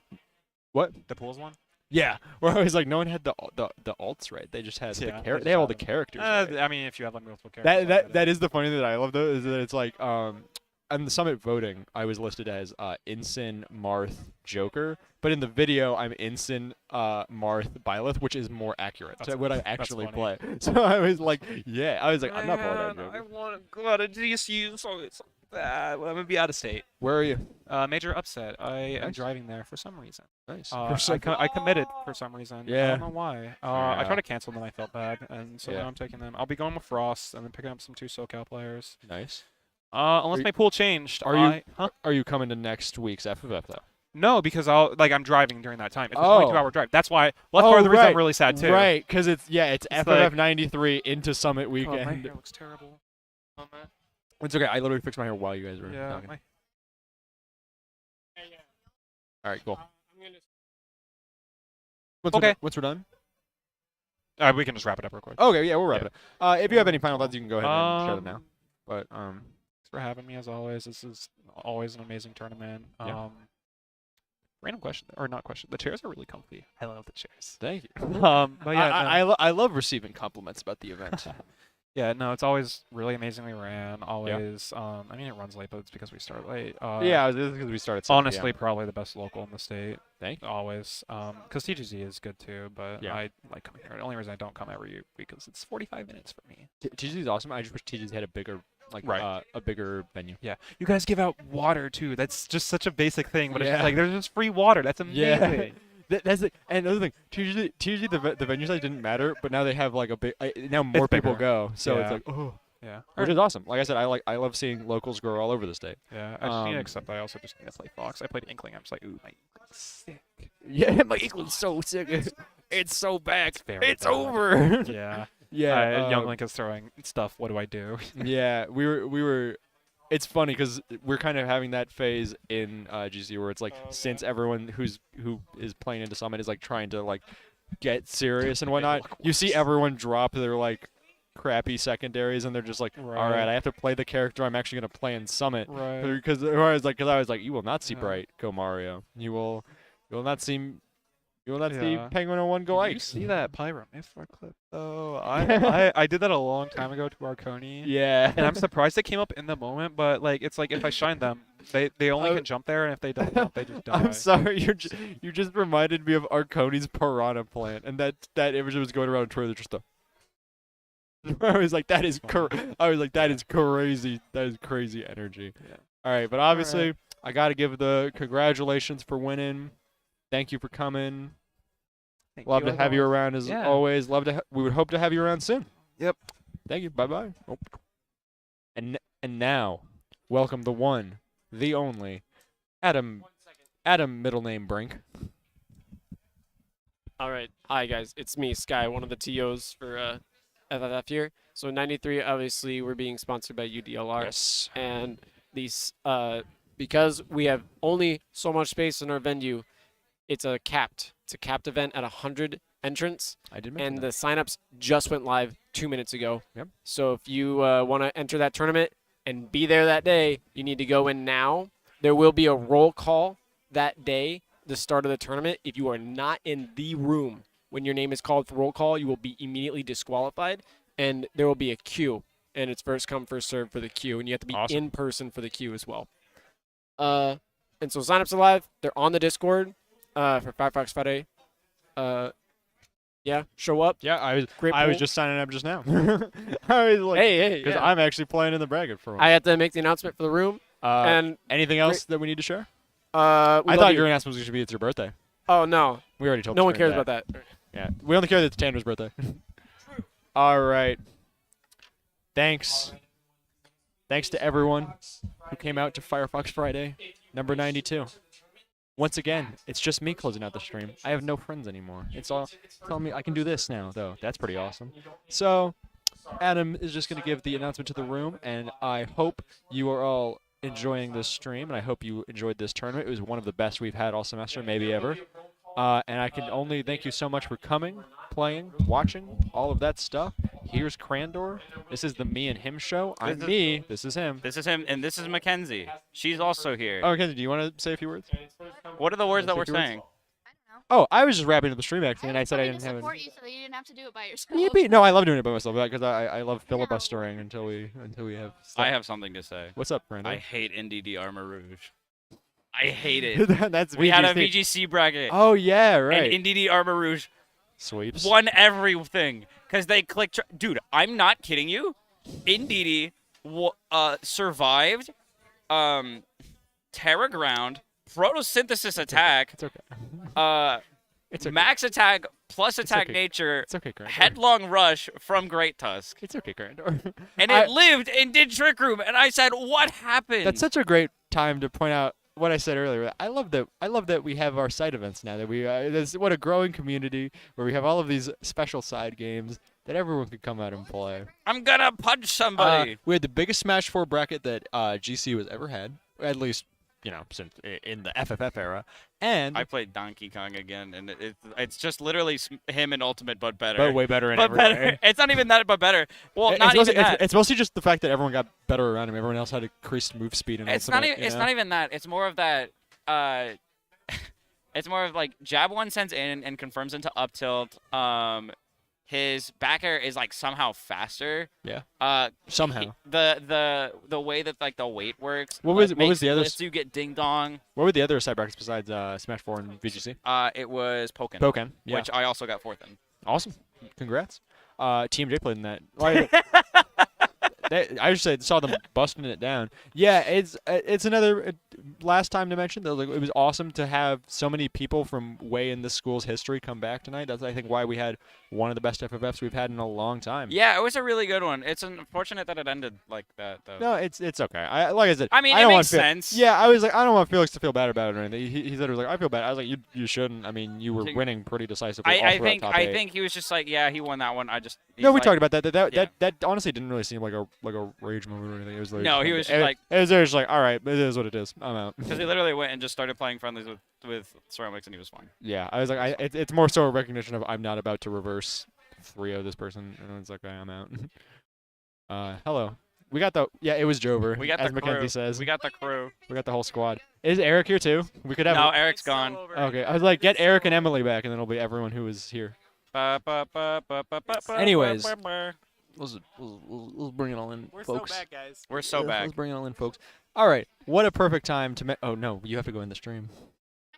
Oh yes, let's go. Let's go. So, what a great time to say thanks everyone so much. If you came out to GCU's FFF number 92, we are gonna love to see you back at FFF number 93, capped at 100 entrants with a $1,000 prize pool. See you guys next time. Wait, what?